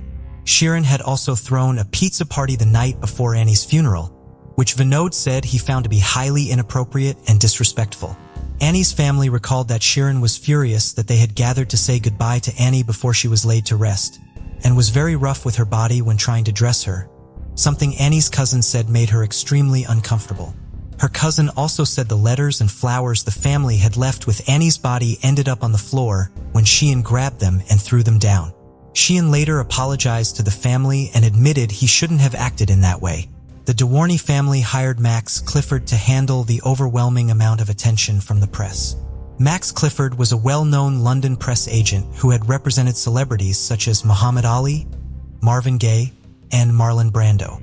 Once well-respected and sought after in the world of PR, he had a huge fall from grace in 2014.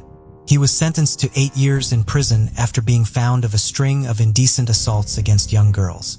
He would later die in prison after suffering a heart attack. While he was handling Sryan's case, Sryan's brother, Priyen, demanded that Annie's family sign an agreement that said they would not say anything to the media without consulting Max Clifford first. Vinod refused. Sheeran was sent to the Priory Hospital in Bristol and was said to be suffering from depression and post-traumatic stress disorder.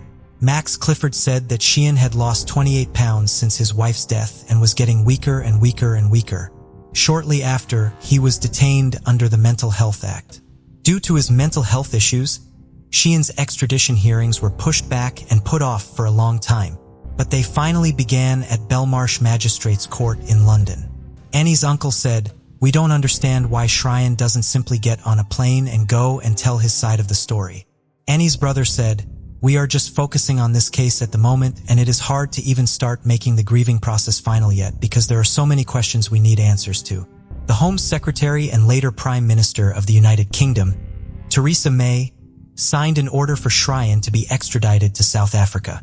Shryan entered a plea of not guilty to all 5 charges brought against him, and the trial would be set. On the first day of his trial, the court heard more about his sexuality. And in a written statement read out by his lawyers, Sheeran said that despite his previous denials, he was bisexual. Annie's family spoke of their disappointment of not knowing this about him and said they were prepared to sue him for not being honest with them. A list of admissions released by the courts also showed that Sheeran had been looking at gay porn and dating websites on the honeymoon and just hours after Annie's body was found. The prosecution said that this, combined with the statements from the German master Leopold and several others, clearly showed that Sheeran was conflicted and desperate to hide a big part of his life. They argued that this wasn't about his sexuality per se. Rather, it was about the conversations in which he had disclosed his more witnesses. More witnesses came forward on behalf of the prosecution and said that Sheeran and Annie's relationship, no matter how perfect it might have looked, was far from it. Annie's cousin recalled that Annie had spoken to her just after the wedding and expressed her worry about whether a big mistake had been made in marrying him.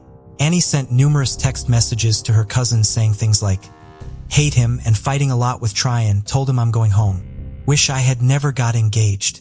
A particularly sad one read, "Crying has become my new hobby." Just one day into the honeymoon, Annie sent another message saying, "Really trying. He's a really good guy in all ways, but I don't feel happy with him at all." Others said any disagreements the pair had were totally normal and very trivial. And it's possible the stress of planning such a big wedding had left Annie tired and feeling more emotional. The state star witness was Zola Tongo, and police and prosecution said that the entire case rested on his testimony. He was the only person that could testify to the alleged conspiracy, having been the only one to speak with Tryon. A lot of CCTV footage was shown to the court. One clip showed Tongo and Shriel talking in the hotel lobby just a day after Annie was killed. One of the cleaners could be seen in the frame as well. Shreem talks to the cleaner for a second, and Tongo said that this conversation was Shreem asking him to give the person privacy. After the cleaner leaves, Shreem allegedly asked Tongo if the job had been done. Tongo said he warned Sheeran that there was a camera right above them. Sheeran looks up and stares at the camera for a second before looking away. Sheehan said that this was a totally innocent conversation. More footage was played out. It showed Sheehan and Tongo meeting in the hotel again. Sheehan, who had been sat with Vinod in one of the rooms, can be seen carrying some sort of white envelope or package. Tongo follows him to another room away from Vinod and other guests and then leaves with the same package. Shreen then returns empty-handed and Tongo leaves the hotel and heads back to his car. The state said they believed this was the money that had been promised for the hit, but Sheeran's lawyers said that the money was simply for his services as a driver. Some said this made total sense. Others questioned, if this was the case, why did the exchange of money take place at a private area, off-camera, and away from Annie's father? Tonga was initially very confident on the stand, but when it came time for the defense's cross-examination, his version of events started to change. His story was showing more and more contradictions. At one point, he claimed the police must have added things into his statements without him knowing, which was why he was getting confused.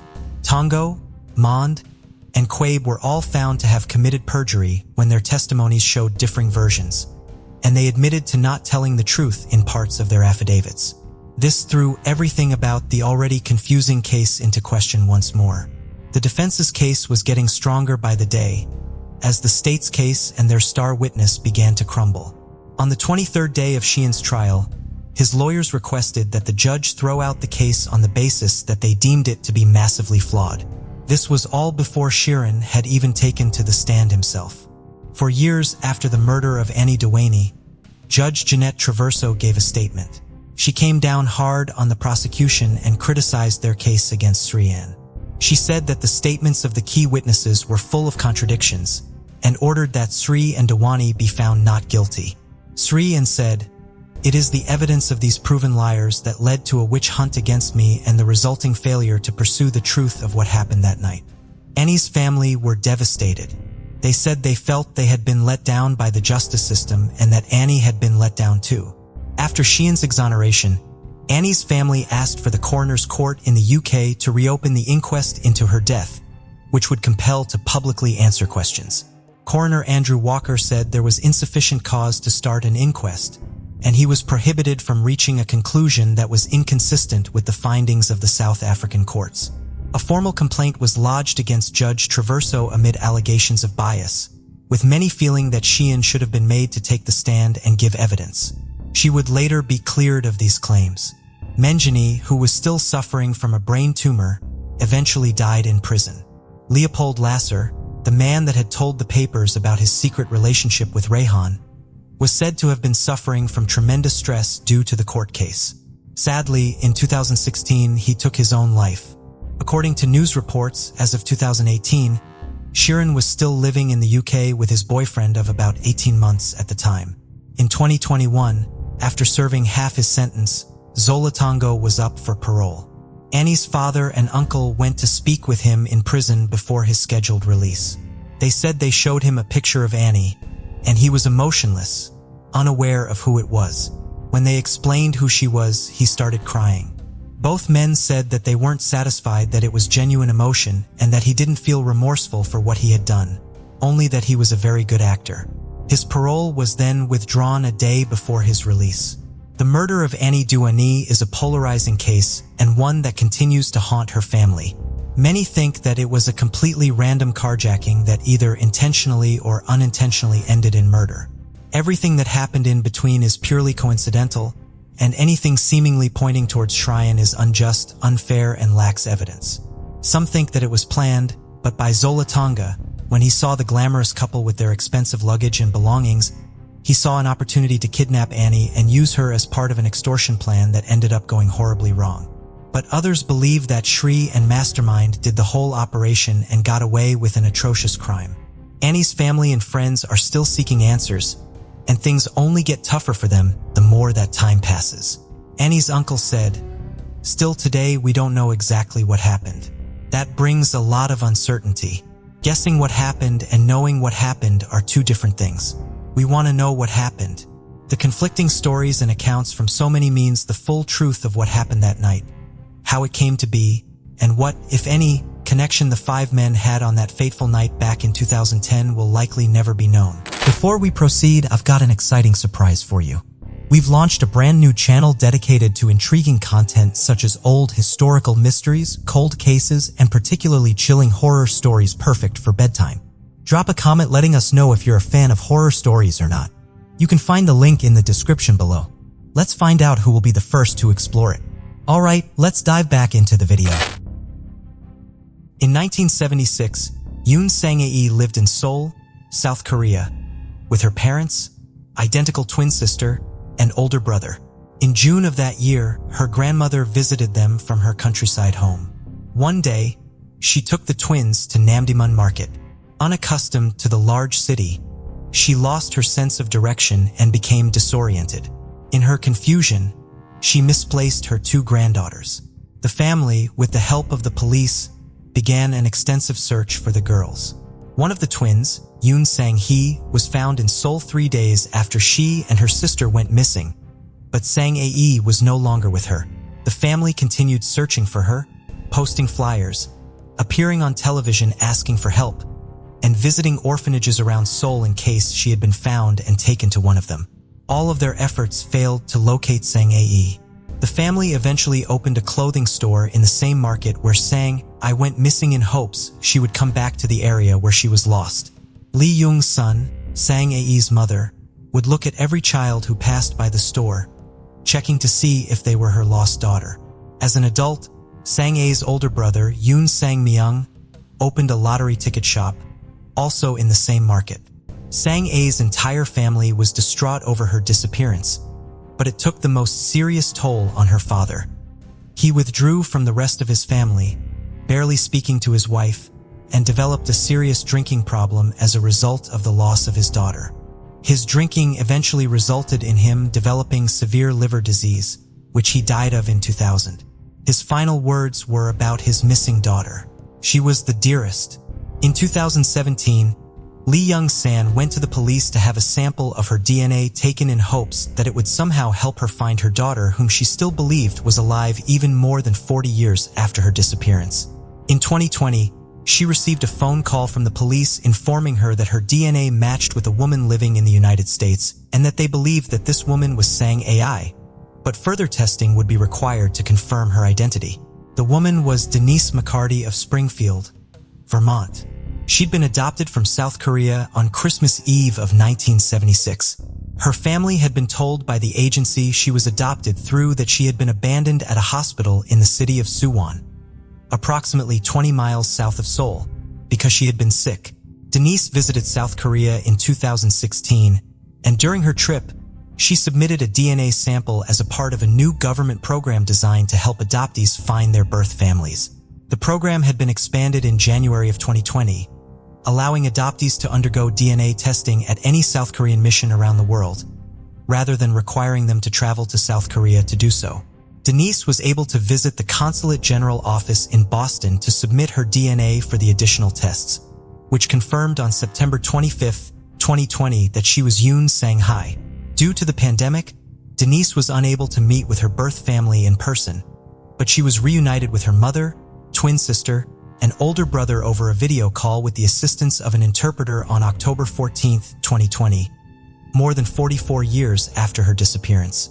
Denise's grandmother had also passed away since she went missing, but Denise felt as though she, as well as her birth father, were there with the rest of the family for their reunion in spirit. During the call, Yoon Sang-hee told her sister that they all loved her and had never abandoned her. Rather, they had spent every day looking for her. Lee Yong-san showed her the paperwork that still formally lists her as her daughter in Korea. While it is still unclear how she ended up so far away from where she went missing and who brought her to the hospital in Suwon, Denise is happy to have a better understanding of where she came from.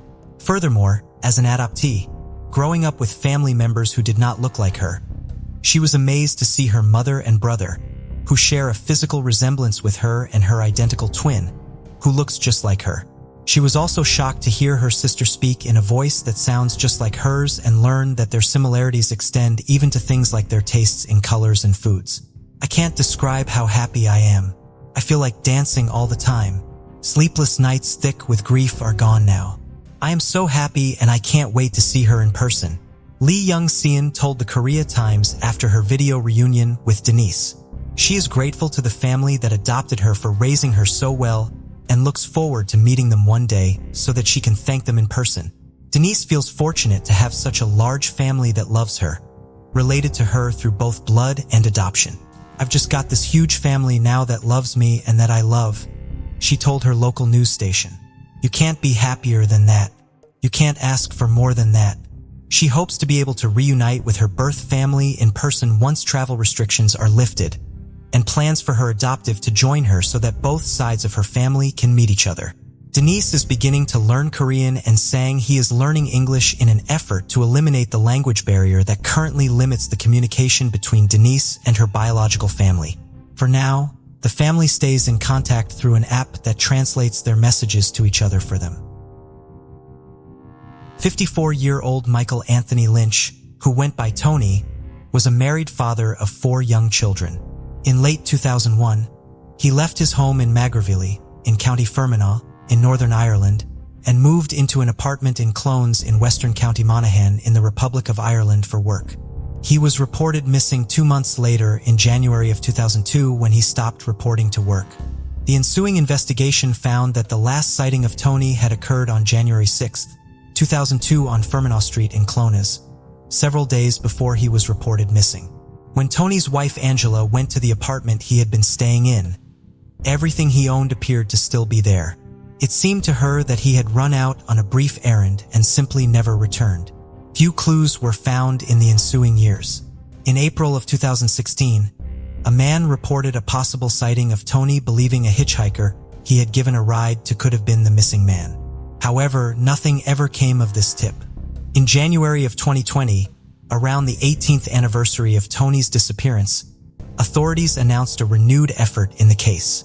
Tony's car, a white Mitsubishi Galant, had gone missing with him and had never been located. This led authorities to hypothesize that Tony had ended up in a body of water while driving and had never been found because he and his vehicle could not be seen from the surface. They hoped that advances in drone and sonar technology that had been made in the almost 2 decades since Tony vanished would help locate him and his vehicle. They also made a renewed appeal to the public for information in the case. Because Tony disappeared so close to the border of Northern Ireland and the Republic of Ireland, Both the Police Service of Northern Ireland and the Gardaí were involved in the search. Civil defense from multiple counties also participated.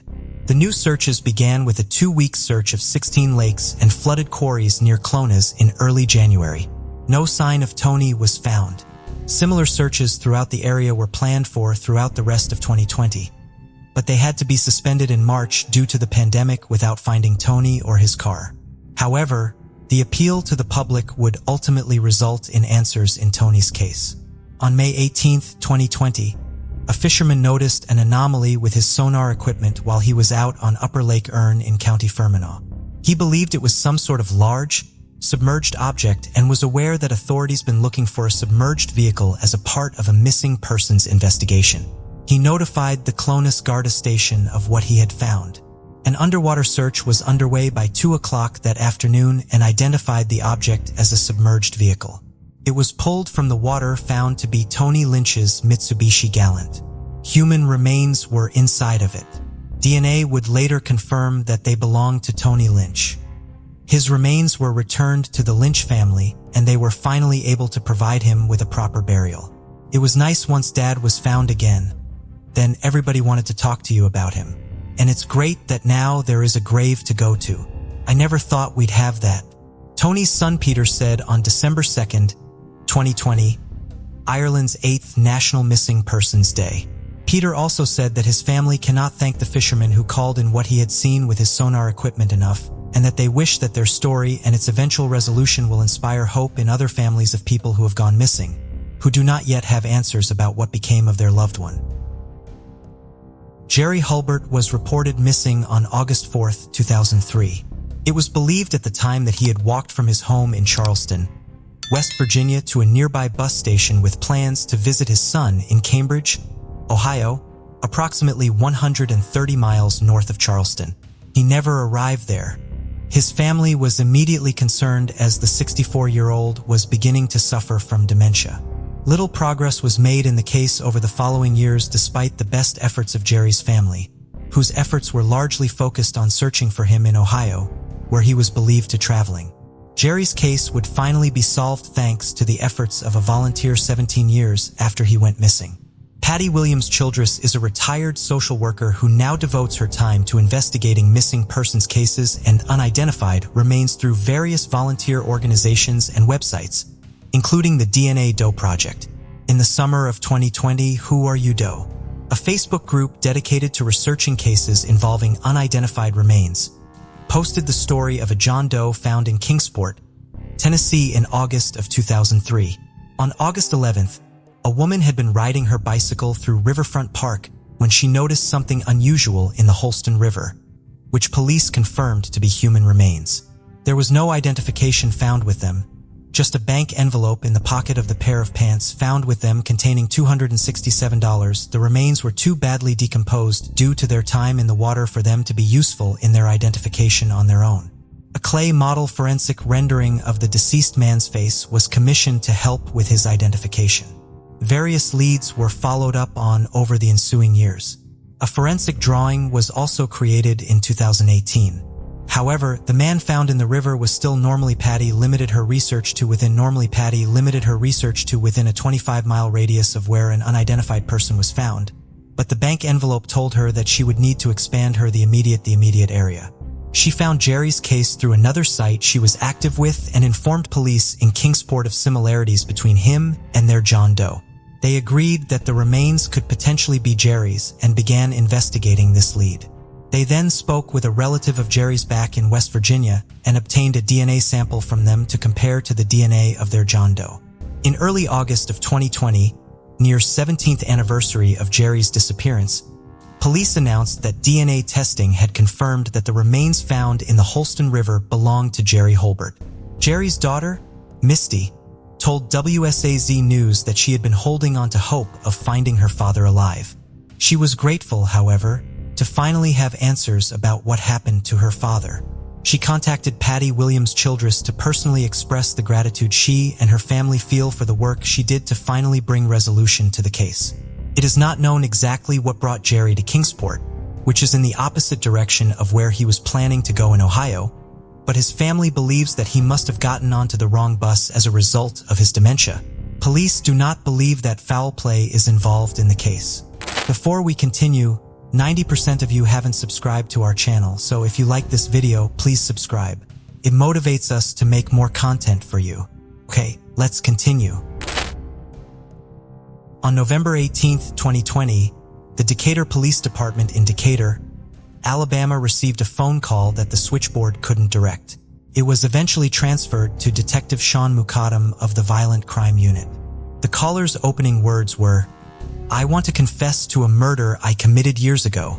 Detective Mukadam was understandably skeptical of this unsolicited confession, suspecting it might be either a prank or a setup for an ambush since the caller wanted to meet with him. Initially, the caller did little to convince the detective of the confession's authenticity, as he couldn't recall the day or year of the alleged homicide.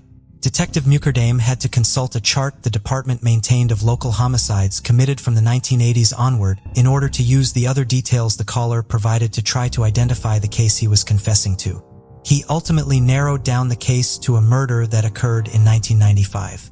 26-year-old Christopher Alvin Daly had been last seen alive on April 25, 1995, around 3:20 in the afternoon at the Huntsville Hilton Hotel. He worked as a server at the hotel and was there that day to attend an employee meeting. He told an acquaintance that he was going to meet someone in Decatur but did not say their name or why he was going to meet them. Christopher's family reported him missing the following day around 3 p.m., but would later learn that he had been located but not identified an hour before they made their report. 17-year-olds, a boy and a girl, had been out looking for leaves for the girls' leave collection when they found Christopher's body approximately 25 feet off of George Russell Road along what had previously been used as a logging road. He had been shot once in the head.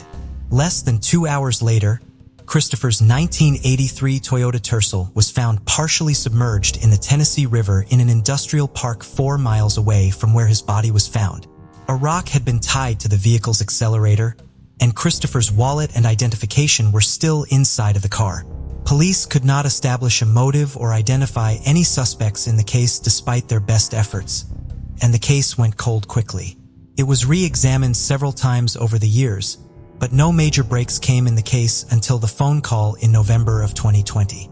The man who made that call was 53-year-old Johnny Dwight Whited.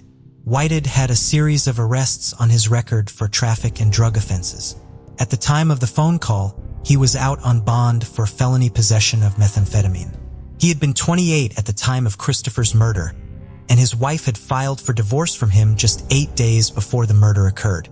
Less than a month after it, Whited had pleaded guilty to a drug paraphernalia charge. Detective Mukadam was still somewhat skeptical of Whited's confession after the phone call, despite the details he had provided over the phone, but still agreed to meet with him. He and several other members of the police department met with Whited, who gave Detective Mukadam directions to the scene where Christopher's car had been put into the river from the back seat of a patrol car. A gate that had not been built in 1995 prevented them from driving all the way to the scene, but Whited was able to show them the last quarter of a mile of the way on foot. In his description of how the vehicle was put into the river, he was able to provide details that Detective Mukadam believed only the person who had put the car there and the crime scene technicians who had removed it would have been able to know. During this meeting, Whited also accurately reenacted the crime and provided further details that matched up with the details of the murder. These details were what finally fully convinced Detective Mukadam that Whited's confession was genuine. According to Detective Mukadam, Whited apologized multiple times for the murder. He seemed embarrassed and as though the murder had been weighing heavily on him. This, of course, does not lessen his responsibility in the crime or change the fact that he remained silent for more than 2 decades. It's not an excuse, Detective Mukadam told the Washington Post. He killed somebody. He should have come forward all those years ago. Whitehead finally confessed to the murders after 25 years because he is terminally ill with stage 4 lung cancer and wanted to clear his conscience before he meets his maker. Detective Mukadam discussed the motive of the crime with Whited, but could not publicly disclose it, so as to protect the pending legal case against Whited, who has been charged with murder. He was able to say that Christopher and Whited had not met each other prior to the murder. Whitehead was released from the Morgan County Jail on November 29, 2020 after posting $15,000 bail. His court-appointed attorney, Griff Belzer, believes that the bail amount, low for the serious nature of the Class A felony he has been charged with, was approved by a judge because of his client's ties to the community and his declining health. A preliminary hearing has not yet been set, and Whited's lawyer is unsure if Whited will want him to file for one.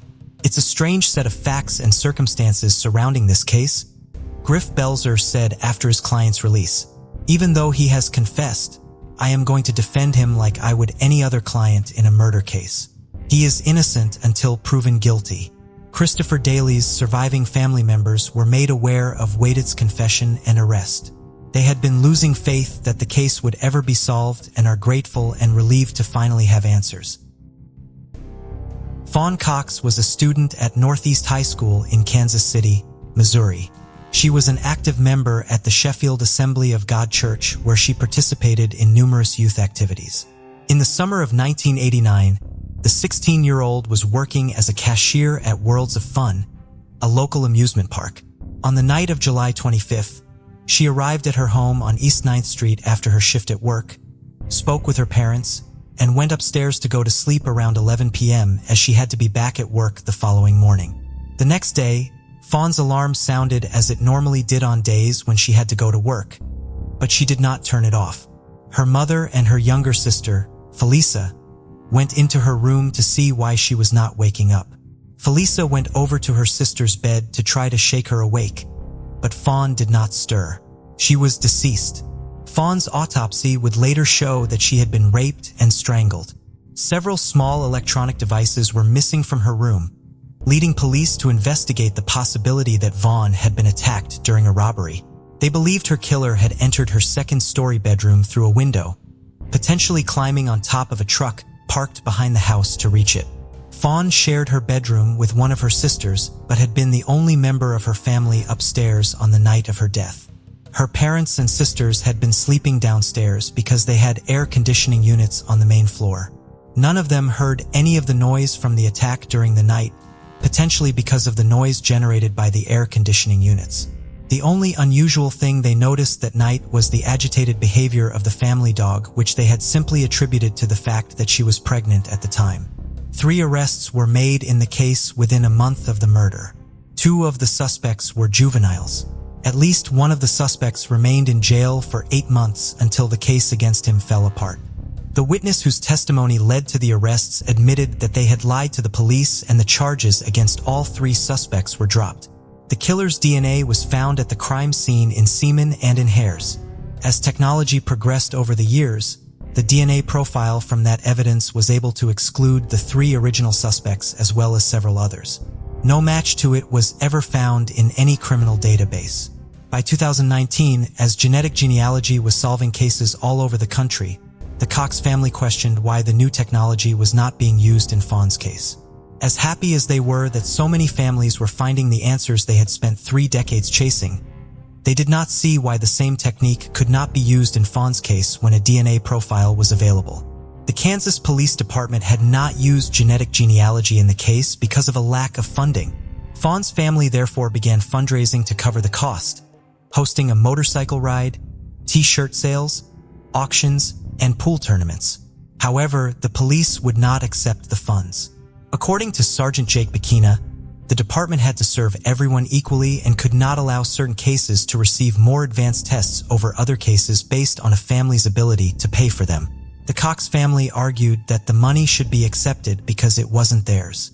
It had been contributed by the community at large. Kansas City Police began looking into federal grants that could be used to cover the cost. Eventually, the FBI took on the cost of using genetic genealogy in Fawn's case, and in November of 2020, Fawn's murder became the first case in Kansas City solved using genetic genealogy. Fawn's killer was identified as her own cousin, Donald Cox Jr., who had been 21 at the time of Fawn's murder. He had died of an overdose in 2006. His death was ultimately found to not be the result of foul play but had initially been treated as suspicious. The medical examiner had therefore opened an investigation and saved a blood sample from his autopsy. DNA was extracted from that sample to confirm that Donald's DNA was a match to that found at the crime scene. The The Cox family's relief at finally having Fawn's killer identified was of course complicated by feelings of betrayal, as Fawn had been taken from them by someone within their own family. However, when the Kansas City Police Department notified Fawn's parents of the identification, they did say that they had occasionally suspected their nephew of being involved in the crime over the years. "It's a relief that there's closure," said Felisa Cox after the announcement was made. "The answers aren't always what we were asking for, but there's closure." Siobhan McGinnis was, according to her father, a genius who spoke perfect English by the time she turned 4. She was also a happy and outgoing child who was always smiling. On February 5, 1974, the 5-year-old went to a friend's house to play. She then began the short walk back to her home, less than 3 blocks away, in the north side of Missoula, Montana. She never arrived and was reported missing. A massive search for Siobhan began, utilizing law enforcement, search dogs, and over 100 volunteers. The effort was complicated by heavy snow that fell the day after her disappearance. On February 7th, 2 days after Siobhan went missing, her body was found in a snowy drainage culvert near the Tura exit of Interstate 90, east of Missoula. Her autopsy would reveal that had been sexually assaulted and sustained a head injury and 2 stab wounds to the chest. Police investigated several suspects, including a 15-year-old boy who underwent a lie detector test and questioning under the influence of sodium amytal before being cleared. Police identified a vehicle that was potentially connected to the case, a green Cadillac with New York State license plates, but never located it. Despite an exhaustive investigation involving multiple law enforcement agencies, the case ultimately went cold. Samples from Siobhan's rape kit were thankfully properly stored following her murder, and they would provide authorities with the killer's DNA profile once technology advanced to the point where it was possible to extract it. It was run through criminal databases, but no match was ever found. The Missoula City Police, the Missoula County Sheriff's Office, the Missoula County Attorney's Office, the Montana Department of Justice, and the FBI would all contribute to the investigation over the years. In 2019, Missoula Police began working with the Cold Case Squad at the Missoula County Sheriff's Office to explore other ways of using the DNA evidence to solve Siobhan's case. They worked with Othram Incorporated to use genetic genealogy in the case, an effort which eventually led investigators to a potential suspect. That suspect's children were contacted, and they provided DNA samples for comparison, which confirmed that the suspect was DNA from Siobhan's rape kit. On October 26, 2020, more than 46 years after Siobhan's murder, Missoula Police Chief Jason White announced during a virtual press conference that DNA had identified Richard William Davis as a suspect in the case. In addition to the DNA evidence, police learned that Davis had driven a green Cadillac with New York plates in 1974, and photographs of him that time period were consistent with descriptions given by 2 eyewitnesses. Davis could not be arrested, however, because he had died in 2012 at the age of 70 in Cabot, Arkansas, where he had lived since the late 1980s. Davis was a born-again Christian and had worked for years as a truck driver. He was survived by a wife, 4 daughters, 9 grandchildren, and a great-granddaughter upon his death. His family has cooperated with the investigation and reached out to Siobhan's family. During their virtual press conference announcing the resolution of the case, Siobhan's half-sister Una, appearing through a video conference, requested that the public show Davis's widow and daughters the same kindness they have shown her family and respect their privacy during this difficult time. The family of the they did not have to cooperate or care about these things, but they were willing to do this for us, and they have reached out to us. They sent a very lovely in Missoula in 1974 and in Missoula in 1974, and believe he may have just simply been passing through. He lived and worked all across the United States during the 1960s and 70s. He was a missionary on the Sioux Reservation and later a mine worker in South Dakota in the 1960s, a school bus driver in Alaska in the mid-70s, and a security guard at the Arkansas School for the Deaf and Blind in the late 1970s, early 1980s, when he was also a volunteer with Big Brothers Big Sisters. He is also known to have lived in Pennsylvania and New York and to have traveled extensively to numerous other states. While Davis has no known criminal convictions, he had previously been connected to other crimes. After authorities in Missoula notified the Village of Beth Police Department in Beth, New York, of Davis's connection to Streffen's murder, they reopened one of their own cases.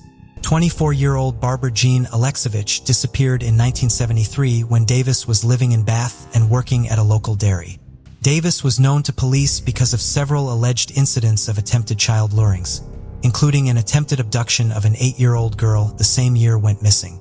Barbara and her husband had been at the local Elks Lodge on the night of October 3, 1973, and she left the establishment to walk the 2 blocks to their home alone. She has never been seen again. Police are asking anyone with information about Davis during his time in Bath or Barbara Alexovich's disappearance to contact them. Shortly after the announcement of the identification of Davis, Siobhan's family announced plans to memorialize her in Missoula. The Zootown Arts Community Center is currently raising funds to create a rooftop garden in Siobhan's memory, which Siobhan's mother hopes will serve as a place that will bring the entire community together. If they are unable to execute the rooftop garden as planned, any funds that are raised will be used to create an alternative memorial. A call is made to 999, reporting a house fire on Georgia Drive in Nottingham, England. 2 young boys have escaped with the family dog as the fire engulfs the building. Emergency services quickly arrive and attempt to extinguish the blaze. As the fire consumes the house and disrupts the peaceful suburban streets, news spreads that a woman has been found dead inside. One neighbor comments, "You see things like that on TV, but when you know the person, you just can't believe it." At about 7:30 that morning, fire investigation dog handler David Cross was paged with the control room saying he needed to attend the nearest police station at around 9 o'clock for a briefing before the fire investigation team went down to the scene, with them arriving at the house at around 11 a.m. The police had cordoned off a large area around the estate, but there was substantial interest from the press. Journalist Rebecca Shirley said that the first the media had heard of the incident was that there had been a fire on Georgia Drive. Many neighbors had come outside and reporters learned from speaking to them that the 2 young boys had managed to escape, but the lady inside had died. From the outside, there was severe smoke damage to the windows. The source of the fire was quickly found. It appeared to be around a body that was lying on the bedroom floor. The task of investigators was to try and work out exactly what had happened. The older of the 2 children who lived at the house, who was just 14 years old, told the detectives a horrifying and disturbing story. He explained that he had woken up in the middle of the night to use the bathroom. After exiting his bedroom, he had come face to face with a man in a mask who proceeded to throw a hammer at him before fleeing. He then said that he went into his mother's bedroom that was on fire, where he found that she had been attacked. In a state of panic, he grabbed his little brother before running out of the burning building. As the flames spread through the family home, the children went next door to raise the alarm. He then ran back inside to rescue the pet dog, but he was unable to get to his mother, and she was still inside as the house continued to burn. The badly burned body was recovered and then taken away for a post-mortem. Due to the fire, the body had to be identified using dental records. The victim was discovered to be 47-year-old mother of 2, Jacqueline Bartlum, known to most as Jackie. After she had been identified, the next task was to determine how she had died. It quickly became clear to the police that the fire was not an accident. It had been started deliberately to cover up the fact that she had died of blunt force trauma caused by multiple blows to the head. Jackie's partner, Simon Matters, had heard on the news that there had been a fire at a house on Georgia Drive. Upon hearing about the fire, he sent a text message to Jackie's sister, who confirmed that Jackie was missing and that the remains of a body had been found in the fire. He raced back, not knowing the details about what had happened. As the news began to spread about what had happened that night, people began to hear more about the victim of this disturbing attack. Jackie Bartlett was a doting mother of 2 young boys. In 1996, she had given birth to her first son with her partner Adrienne, and the pair got married 3 years after. They would later have a second son together. They had a stable and comfortable life. They lived in a nice detached house in a middle-class area, and the children attended the local private school. But the happiness was not to last, however, as Jackie and Adrienne's marriage would eventually end in divorce. Following the split, she had moved with her sons to another part of Nottingham. In May 2008, Jackie met Simon Matters on a night out. He didn't go out with the intention of meeting somebody, but he was soon smitten with her.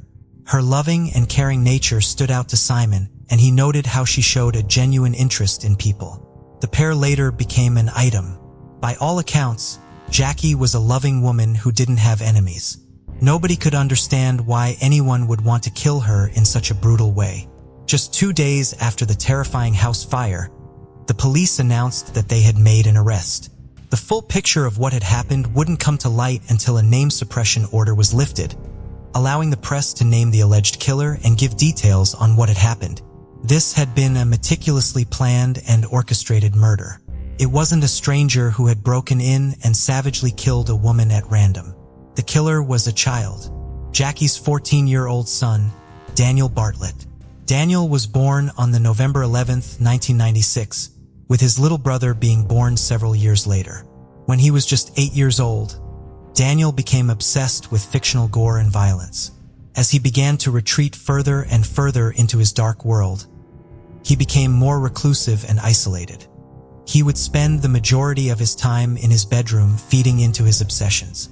He would watch his collection of horror films, with movies like Saw and Nightmare on Elm Street being frequently rewatched, as well as playing video games. Just 12 months after becoming obsessed with gore and violence, his life would be turned upside down. His parents' marriage fell apart and the couple would later divorce. Daniel and his brother would go to live with Jackie. Jackie went out of her way to try and minimize the disruption and continued to pay for his private schooling for around 6 months until it was no longer affordable. The divorce, as with many separating couples, had huge financial implications for the family.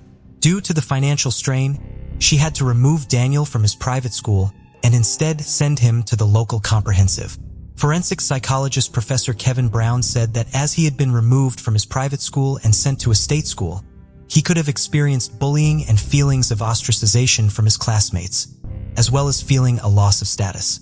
It was also around this time of him changing schools that Simon and Jackie began to discuss moving in together, with them both selling their houses and buying one as a couple. But although they found several houses that they liked, they weren't able to find one that Daniel approved of. It was then too that Daniel's behavior began to change even more, becoming defiant and playing up. Daniel didn't chip in around the house and didn't do chores, with Simon describing him as selfish. Alone and frustrated with things happening that were outside of his control, Daniel began to isolate himself more and shut himself off from the world. Daniel also started to become more and more angry with the lack of attention he was receiving. His mother now had a new partner and things were happening in his life that he couldn't control, all of which was feeding into his rage. He spent most of his time up in his bedroom and nobody knew what he was doing up there. From around the age of 12, he was mending laptops for people, and that's what they assumed he was doing alone upstairs. He also made several YouTube videos. Hi, this is Daniel. One person who became with Daniel's increasingly odd behavior was Simon. He was concerned that Daniel was too young to be consuming such explicit and adult material at his age. Whenever Jackie attempted to discipline her son, he would often become violent in an attempt to regain control. On more than one occasion, had to intervene to protect Jackie from her young son. Simon described one occasion where Daniel had started shouting at Jackie. He got so close to her face that Simon had to put himself between the two. Daniel proceeded to run upstairs, and for the next 2 minutes, he would kick the banisters, hit the wall, and swear and shout before going into his room and slamming the door shut. Jackie was so shaken and scared by her son's outburst. In 2010, he was reported missing from home by his mother. Frantic with worry, she contacted the police, sparking a huge search to try and find him. He was eventually found at 1 a.m. by officers as he was walking back to the old home his family had shared before the divorce. The police took him back to his mother's house, where she was again back at square one. Jackie continued to bear the brunt of his increasingly worrying behavior. She found a smaller and more affordable house in the Arnold region of Nottingham. In preparation for the move, Simon helped Daniel pack up his old bedroom. He found plastic toy boxes that were full of urine and feces that had clearly been there for some time. He also found dirty towels that Daniel had used to clean himself that he had then hidden under the bed. Simon was horrified and became even more concerned for Daniel. He he soon made another disturbing discovery. Hidden in a laptop bag were a load of Jackie's underwear that she had been looking for. Forensic psychologist Professor Kevin Brown has argued that this was not due to a sexual motive, but rather an attempt to gain attention. Daniel's strange behavior was also noted at school. Following an outburst of violence in May 2010, he was referred to the school counselor. After this, concerns would continue to mount. In his counseling sessions, he would speak about hearing voices and how the voices were telling him to hurt people. He discussed visions he was having of killing people and also spoke about how his school tie, that he had called Fred, had a life of its own and was trying to strangle him. He would also spend hours writing stories, with Simon saying some of them focused on children killing each other. He would draw pictures of people stabbing each other, with this taking place around a year and a half before the murder of Jackie. He had gone from consuming violent media to creating and producing it himself. As he moved into his early teens, he continued to feed into his fixation with violence in film. It was also around this time that he began to watch soap operas. Emmerdale and Coronation Streets became ones he especially enjoyed, with one character in particular becoming an obsession for Daniel. The character of John Stape was a regular on Coronation Street, who started in 2007. He quickly became the villain of the show, involved in several major storylines, including kidnap and murder, before being killed off in 2011. One of these storylines involved him battering another character called Charlotte Hoyle with a hammer before leaving her body in the wreckage of a tram crash to cover up his crime. Other stories that Daniel wrote involved him being the most famous soap opera star that had ever lived and had been on a soap for 50 years, highlighting his desire for either fame or infamy. Bartlett immersed himself in his fantasy world to such an extent that the boundaries between real life and fiction would become disturbingly and tragically blurred. By March 2011, just 6 weeks before the murder of Jackie Bartlam, a mental health assessment was carried out at Thornywood Child and Adolescent Mental Health Services. Following the assessment, it said that Daniel demonstrated no mental illness, and he was judged as being little or no risk or threat to himself or others. By April 2011, the relationship between Jackie and Daniel had continued to break down and had now reached an all-time low. He was still obsessed with violent media, and much of his anger was fixated on and directed towards his mother. April 25, 2011. Everything appeared normal in the Bartlett household. Simon had been texting Jackie on the Easter Sunday and appeared to be fine with her saying that Daniel had plans to go out with his grandparents. He took the pet dog Meg to get her coat trimmed, mowed his mother's lawn, and ate some Easter eggs. Daniel spent the previous evening re-watching one of the Saw films. In the early hours of 25th, he would set his disturbing plan in motion. It has been reported that he left the house and headed into the garden where he had hidden a can of petrol and a claw hammer in the shed. After walking back through the garden and into the house, he headed upstairs. After entering his mother's bedroom, he watched her as she slept for a while. He then proceeded to raise the hammer above his head, bringing it down with disturbing force. He struck his sleeping mother 7 times, fracturing both her skull and her face. After rolling her onto the floor, he used scraps of newspaper to surround her body. He then proceeded to douse her in petrol and then started a fire. He ran to his younger brother, waking him up to tell him that the house was ablaze, before running out of the burning building. As he waited on the street for the police to arrive, he began to tell the neighbors that it wasn't long before officers started to question Daniel's version of events. When Simon initially saw the news report, it just said that there had been a house fire in Nottingham. An hour later, it was confirmed that the fire had taken place on Georgia Drive where Jackie had lived. Although it was to be confirmed exactly which house had been caught in the blaze, he said he knew it would be Jackie's, and he knew who would be responsible. Despite the best efforts of Daniel Bartlett to cover up his crime, forensics were able to find many pieces of evidence that pointed the fingers solely in his direction. When the forensics team went into the home to search it, 2 hammers were found. One was a claw hammer, which following an examination was proven to be the murder weapon. The other hammer was a lump hammer that had been planted by Daniel to act as a red herring and throw the investigators off the scent. According to former Detective Chief Inspector Colin Sutton, who worked with the Metropolitan Police Force, The degree of planning that he had exhibited, from planning the murder to setting the fire, using a decoy weapon and adamantly sticking to his story, demonstrated a determination not usually seen in a 14-year-old boy who had committed such a serious offense. When examining his laptop, officers found even more disturbing evidence.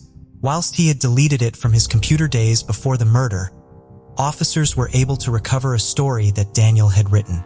It was a fictional version of himself where he was the central character. In the story, Daniel was a master criminal who got away with a string of gruesome murders, rapes, and assaults. Also in the story, he bludgeoned his mother to death with a hammer before setting fire to the body in order to make it look like an intruder had done it. But as the events of April 25th unfolded in the early morning hours, it proved to be more than a fantasy. This was his plan. Like the version of himself in his story, Daniel pretended to police that the attack had been carried out by an intruder. He wrote, "The only place he couldn't get away with his bad deeds was with his mother, Jackie. So, one evening, made it look as though there was a break-in and murdered his mother with a hammer, then set her and the family home alight." After his denial and vehemently sticking to his story, Daniel admitted to killing his mother and proceeded to tell the police an entirely different version of events. On the day of the murder, he said he had argued with his mother, and she had then gone off to bed. He said that at around 1 a.m., he had stormed into her bedroom and they had a blazing row about a pair of trainers that he couldn't find. He said he then returned with a hammer and beat her to death. But the idea that this had been a spur-of-the-moment attack didn't match with what officers had found. His script showed this was not a murder that had come from a fit of rage. This was a planned and thought-out murder that had been meticulously plotted. When trying to ascertain exactly why Daniel had committed the offense, neuroscientist Professor Francesca Happ spoke in a documentary about Daniel's case and noted that people with psychopathic tendencies don't have a break in their behavior that other people would.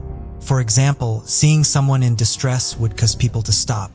And whilst this isn't a motivation to do harm, people with psychopathy don't stop from doing harm. She said that Daniel's case is completely mysterious and seemingly without any motive. She also noted that children and their brains are still developing throughout childhood and adolescence, so determining if a child has psychopathy is incredibly difficult. But it is clear that adults who have many psychopathic traits typically show them when they are much younger. Forensic psychologist Professor Kevin Brown said that what made Daniel so different is in a crime as violent as his, one would expect to see a history of abuse and neglect. But this appeared to be absent in his case. The only thing that appeared to traumatize him was the divorce of his parents. On the October 4th, 2011, Daniel Bartlett lamented a plea of not guilty. He claimed he had been provoked. Before his trial started, Daniel Bartlett was examined by mental health experts for the prosecution and defense, and they agreed that he did not have any psychiatric or psychological condition. January 23, 2012. Daniel Bartlett's trial began, and it was now the job of the Crown Prosecution Service to prove that he had deliberately killed his mother. The case was unprecedented and caused significant media interest. Very few had ever followed a case of such brutality committed by someone so young against a family member. It was also unique due to the levels of planning that Daniel had shown leading up to the murder. Journalist Rebecca Shirley, who was reporting on uncovering the trial, said that when she saw Daniel in the dock, she was surprised at how young he'd looked. She said he didn't look 14 years old. He looked maybe 11 or 12. She also described him sitting meekly in the dark, but when he was cross-examined after giving evidence, he became arrogant and gave as good as he got. He would put his head in his hands frequently, but not seemingly due to remorse or shame as he was peeking through his hands to see who was watching him. Simon Matters, Jackie's partner, believed this was all for show. There were no tears. There was no remorse. It appeared that Daniel was completely disinterested and couldn't be bothered to pay attention. Daniel's barrister had asked if he had planned on killing his mother. Daniel replied, "I didn't plan to kill her at that time." In court, the jury heard that Daniel had immersed himself in a fantasy world and the boundaries between his fictional and real life had become tragically blurred. He told the court, "In the story, I got away with it and I thought I could get away with it in real life." The evidence was overwhelming, so the defense Daniel used was that he had committed the murder after suffering verbal and physical abuse at the hands of his mother. This gave him a defense in law of loss of control, which if proven, would reduce an allegation of murder to manslaughter. But this contradicted what many people knew of his mother. Jackie was known to be a kind-hearted and good-natured woman, and nobody had ever seen her mistreat her children or be abusive. His arrogance seemingly knew no bounds. Towards the end of the trial, he turned towards Simon and ran his finger across his neck in a motion that indicated slitting someone's throat. Simon said he didn't find it intimidating. He said it was just Daniel being Daniel. After a 2-week trial, Daniel Bartlett was unanimously found guilty of murder. When the jury came back with the verdict, Daniel hung his head and looked down towards the floor, appearing as if he was about to cry. Some have speculated that this wasn't due to remorse, but more likely a realization that his life was effectively over.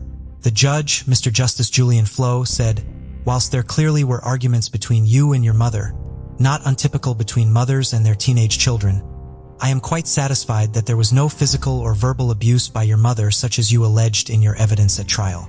The judge also added that it was a grotesque and senseless killing. On the April 2, 2012, Daniel Bartlett was sentenced to life in prison with a minimum term of 16 years. He is eligible for release in 2028, but this will not happen if it is deemed that he is still a danger to others. Upon being unanimously convicted and sentenced, Mr. Justice Julian Flo, who had presided over the trial, decided to have the reporting restrictions lifted. The decision in this case to lift the anonymity on Daniel's identity and release his name and details of his crime to the public, despite his young age, allowed for the press to report on exactly what had happened. Detective Chief Inspector Kate Maynall, who had led the investigation, said she had never dealt with such a horrific case. The level of violence, degree of planning, and extent of his lies is not only shocking, but it is also chilling that a boy of 14 could do this. This murder has devastated everyone involved. There is only one person who knows why it happened, and Daniel has lied consistently throughout, making attempts to besmirch Jacqueline's character. Everyone who knew her knew she lived for her children and was a warm and loving mother. Maybe one day, Daniel will tell the truth, as there are several gaps that only he can fill. In a statement released on behalf of the family, Jackie Bartlett's parents said that Daniel's attempts to depict her as a bad mother couldn't be further from the truth. She was, they said, a wonderful, loving, and caring woman who would always be there to help if anyone was in trouble. The statement said that the family was still struggling to come to terms with what Daniel had done. We find it so hard to explain what we're going through. There are no winners here because not only have we lost Jackie, but we have lost Daniel too because of what he has done. We know it was the right result at court, but trying to understand how a boy you have loved for 14 years can do something like this is so difficult. The most difficult part for us, and something that only Daniel can answer, is why. Simon has said that although he doesn't hate Daniel, he doesn't love him either, saying he has no feelings towards him at all. I believe in forgiveness, but there's some things you can forgive and some things you can't. It was reported recently that Simon had received a letter from the Ministry of Justice telling him that Daniel Bartlett was to have his sentence reviewed as he had moved to an adult prison. The letter read, "This review will look at whether his tariff can be reduced, as the belief is that a youngster has the ability to change more rapidly than adult offenders. You have the right to submit a victim personal statement for the High Court to consider." Simon said he was horrified by the decision. "I'm absolutely and utterly against this. I don't believe that he can be rehabilitated. With what he did and the horrific nature of it, and the way he was so manipulative, my only fear is that he will have manipulated the parole board and pretended he's better. That's my only fear. I don't fear him. The facts of exactly what happened that night may never be fully known, as there is only one person alive who knows the truth. And that is Daniel Bartlett. What we do know is those who knew and loved Jackie are determined that she will be remembered as a loving mother and partner who cared deeply for people, and not by the tragic and appalling way that her life was taken." On March 25, 2020, deputies from the Crittenden County Sheriff's Office responded to a security alarm triggered at the historic Snowden House, a colonial-style mansion on the northwestern shore of Horseshoe Lake near Hughes, Arkansas. Upon arrival, they entered the home through an open back door. While clearing the house, they encountered a man on the second floor. Upon spotting the deputies, the man jumped out of a window. Despite the height of the jump, the deputies observed him running to a nearby vehicle and climbing inside, apparently not seriously injured. He then tried to drive away, but the vehicle became stuck in the mud. The man then ran towards the lake. The deputies watched as he jumped in the fruited water but never saw him come back up to its surface. There was no other living person found in Snowden House, but the deputies did discover the bloody body of Martha McKay, the granddaughter of the builders of the home and its current owner, wrapped in a blanket at the top of the home's grand staircase. She had been stabbed and bludgeoned to death. The Arkansas Game and Fish Commission and the Crittenden County Search and Rescue Team were brought in to recover the body of Martha's presumed killer in the lake. The Game and Fish Commission successfully used sonar to locate it, and Search and Rescue was then able to pull it from the water. After his body was retrieved, Martha McKay's murderer was identified as 39-year-old Travis Sante Lewis. His autopsy found methamphetamine, marijuana, and cocaine in his system. Both and Travis Lewis were not strangers to the home or to Martha's family. 23 years prior to killing Martha, Travis Lewis had killed her mother, Sally Snowden McKay, and her cousin Joseph Lee Baker at a home just down the shoreline from Snowden House after the pair came upon Travis in the process of robbing Sally's home. Snowden House was originally built by Robert Bogartus Snowden II and his wife, Grace Montcastle Snowden. The Snowdens were a prominent family in Memphis, Tennessee, and Robert's father, Robert Brinkley Snowden, was heavily involved in business, banking, and real estate development throughout the greater Mid-South area. The younger Robert became fascinated with airplanes at a young age and eventually became a pilot.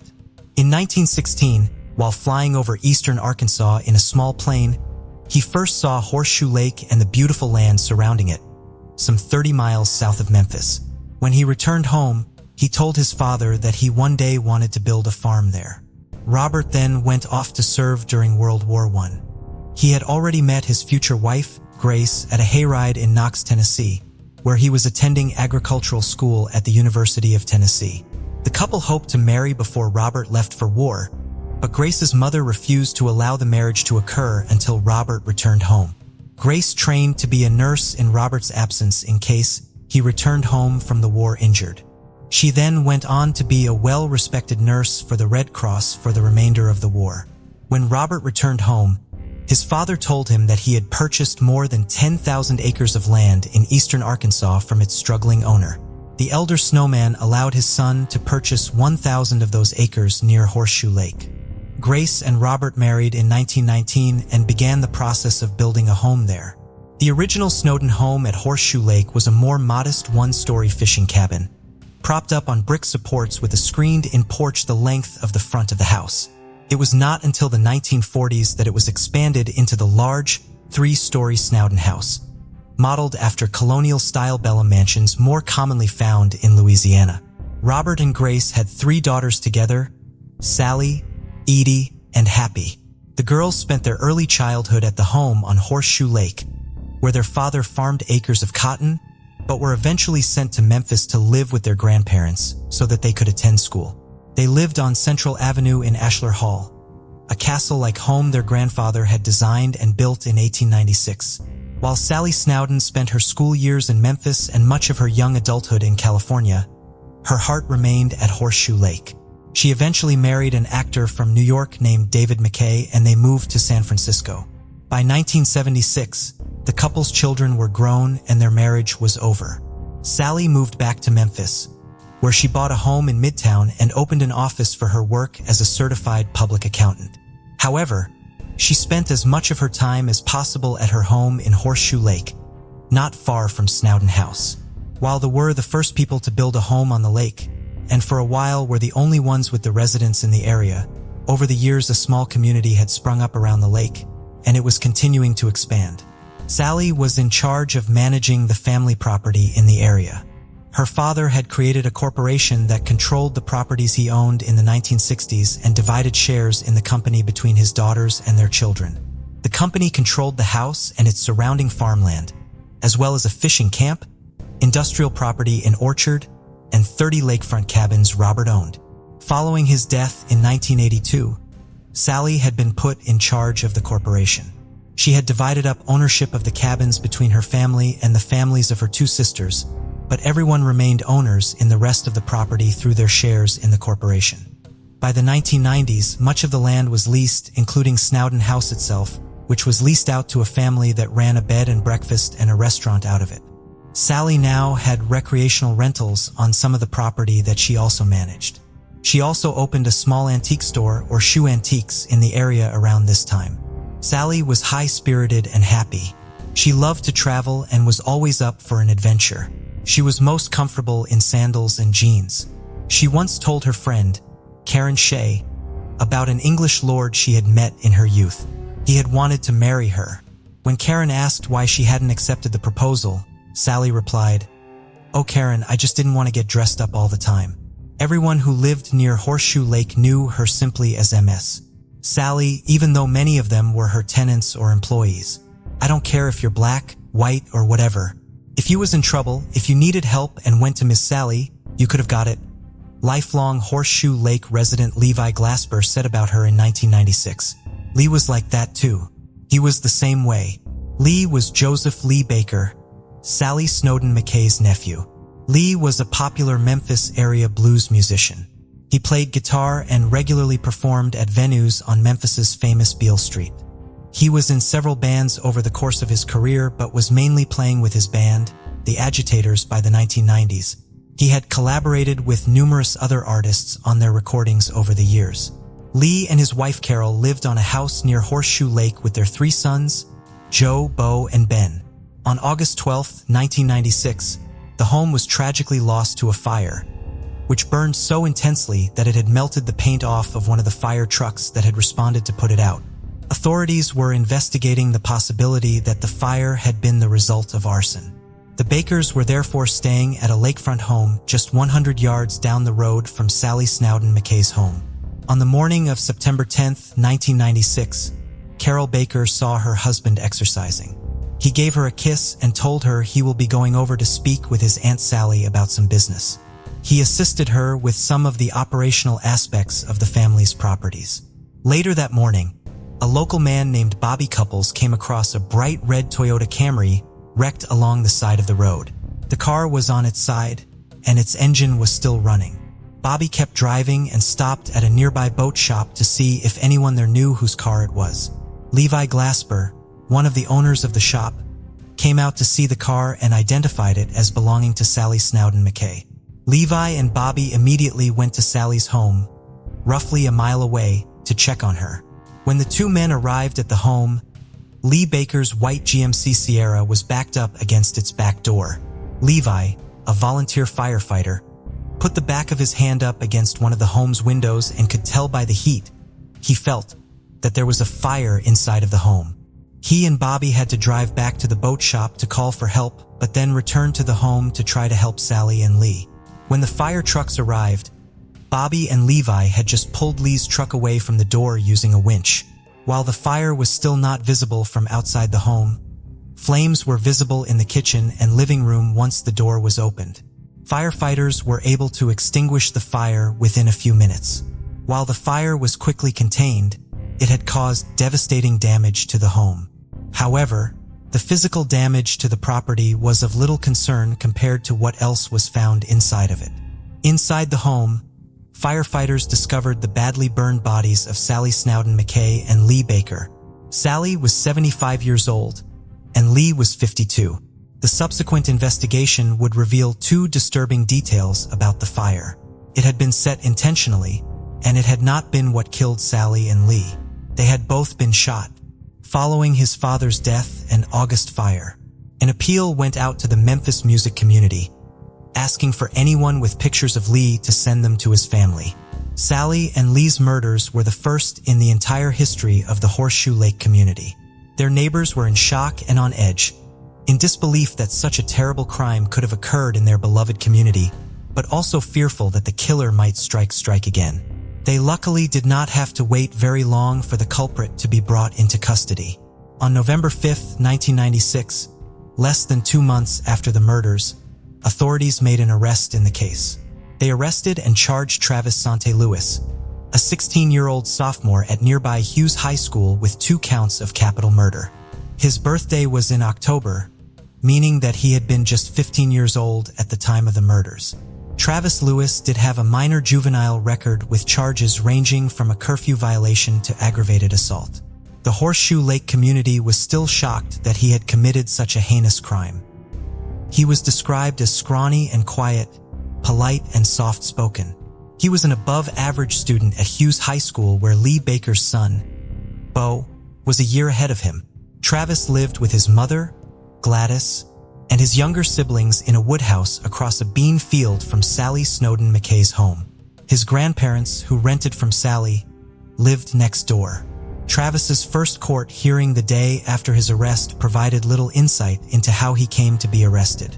Deputy Prosecuting Attorney Lindsay Fairley told Circuit Judge Sam Turner Jr. that police had evidence tying him to the scene. He subsequently was interviewed and has made a statement and confirms his presence at the scene, but that possible additional defendants and the possibility of additional charges prevented him from providing further information about the investigation. Crittenden County Public Defender Tom Montgomery, who was representing Travis Lewis, argued that the prosecution had not presented sufficient evidence to hold his client and that he should be released while awaiting trial. Judge Turner disagreed, and Travis was held without bond. The exact evidence that police used to identify Travis Lewis as their suspect was not made public because the case was settled before the evidence was presented at trial. The trial was set to begin on April 7, 1998, but that morning, Travis instead pleaded guilty to 2 counts of first-degree murder, burglary, and theft. The 17-year-old was sentenced as an adult to 28.5 years in prison on the murder charges and to 5 years in prison for the lesser charges. The sentences would all run concurrently. Based on what we know and the evidence that we were aware of, the family felt like this was the best resolution. Sally's niece, Dottie Jones, told the Commercial Appeal after the sentencing. The Snowden family had opposed the possible imposition of the death penalty in the case had Travis been convicted of capital murder.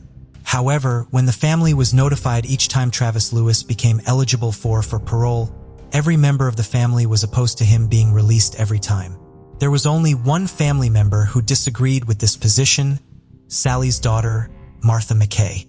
Martha shared her mother's love of adventure, and her kind heart and generous spirit endeared her to everyone she met. Following her mother's death, her aunt, Edie Dewey, took over management of the family corporation, and Martha returned to Memphis from the West Coast for several months to help her aunt during the stressful transition phase as she adjusted to her new responsibilities. Martha also helped with minor improvements at Snowden House after the bed and breakfast closed down. Martha had previously restored a few properties in Seattle, and after her time assisting her aunt came to a close, she began a new, larger project. She purchased a historic home, built in 1861 in Virginia City, Nevada, and renovated and restored it. So, historic preservation to restore her family's home at Horseshoe with historic preservation to restore her family's home at Horseshoe Lake. While she and her siblings were not raised in the area, they spent all of their summers with their grandparents at Snowden House, and Martha had loved the time she had spent there. By this time, Snowden House was in poor shape. Martha bought it from the family corporation, becoming its sole owner. She then spent several years restoring the property, updating it while still keeping as many of the fixtures and features as historically accurate as possible. Martha had a serious interest in sustainability, so a major project she undertook during the renovation was figuring out a way to make the home more eco-friendly and cost-efficient. Using the ancient furnace to heat the house was a $1,000 a month expense. She eventually put in a geothermal system that used water from the lake to regulate the temperature in the house. Martha's initial plan when she bought Snowden House was to use it as her personal residence and also rent it out as an event venue. However, by the time the extensive restoration on the home was complete, the country was in the middle of a recession, and Martha lost her confidence in her business plan. She put the property up for sale, but could not find a buyer. Martha's inability to sell the house ended up being beneficial for her as she was able to return to her original plan for the house as the economy improved. She turned the home into a successful venue for weddings and other private events and also began renting out one of the home's bedrooms on Airbnb.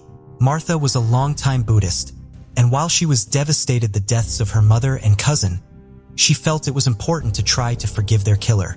She also felt sympathy for him because he had been just 15 years old at the time of the murders. After Travis pleaded guilty to the murders, Martha reached out to him in prison.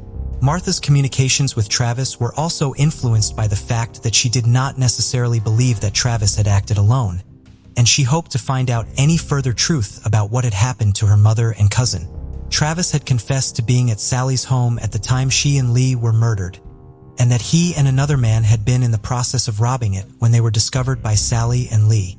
However, he maintained that this other man had actually killed them, even after he pleaded guilty.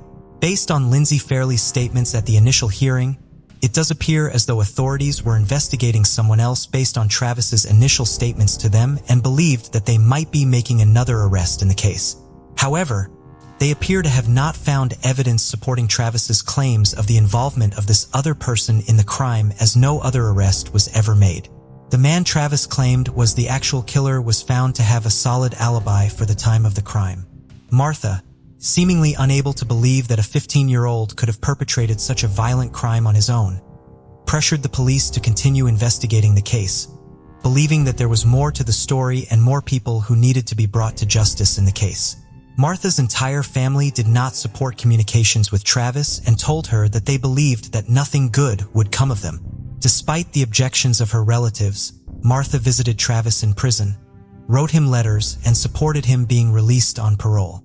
I think that she really felt in her heart he deserved to be rehabilitated, which I think really speaks to her character after such a tragic event happened to such a close family member. Lee's son Joe Baker is said following Martha's murder, "I'm beyond sad that it turned out this way for her." Travis was released on parole in 2018, 20 years after he pleaded guilty, and Martha continued to help with his rehabilitation. Seemingly without the knowledge of her family, Martha gave Travis a job doing odd jobs at Snowden House following his release. He lived and worked on the property with his mother, Gladys, whom Martha had employed as a housekeeper at the property for several years. Eventually, even Gladys told Martha to give up on her son, warning her to distance herself from Travis because he was reverting back to his old ways. While Martha gave Travis so much in terms of forgiveness and empathy, she finally reached her limit of how much grace she could extend to him a month before he killed her. Martha fired Travis and banned Travis from her property and detailed the incident that led to her decision to do so. Martha had sold an antique chandelier for $10,000 and her buyer had paid for it in cash. Travis was present at Snowden House when Martha arrived home to stash the money before depositing it. The money then disappeared. Martha fired Travis and banned him from her property, believing he had been the one who had stolen the cash. Martha's case is closed, and her killer cannot be prosecuted because of his death. While the case is as resolved as it will ever be, there are still lingering questions. Police found a bag containing some of Martha's valuables and a bloody knife near her body. It is unclear if Martha was killed after walking in on Travis robbing her home, like her mother and cousin had been years earlier, or if Travis had come to the home to kill Martha and then decided to rob it after she was dead. The former scenario may be slightly more plausible as Martha had the chance to set off her alarm, which would have been easier to do when she first walked into her home and saw Travis there, and more difficult to do if he had attacked her as soon as he was able to make his way into the house. Again, there is no way to be sure what exactly transpired inside of Snowden House on March 25, 2020 will never be known beyond its terrible end result. What we do know, however, in the words of Martha's sister, Katie Hutton, is that Martha didn't deserve to be killed. She didn't deserve anything that happened to her. Beryl Atherton, originally from Stafford, Connecticut, spent much of her youth in Springfield, Massachusetts. In 1924, she relocated to Marblehead, Massachusetts with her father, Reverend Warren L. Atherton, who had been appointed pastor of the First Baptist Church there. They lived on Waldron Street. Reverend Atherton retired in 1931 due to health issues and passed away in October 1937 at the age of 71. Beryl found his body in a chair in their living room when she returned home from work.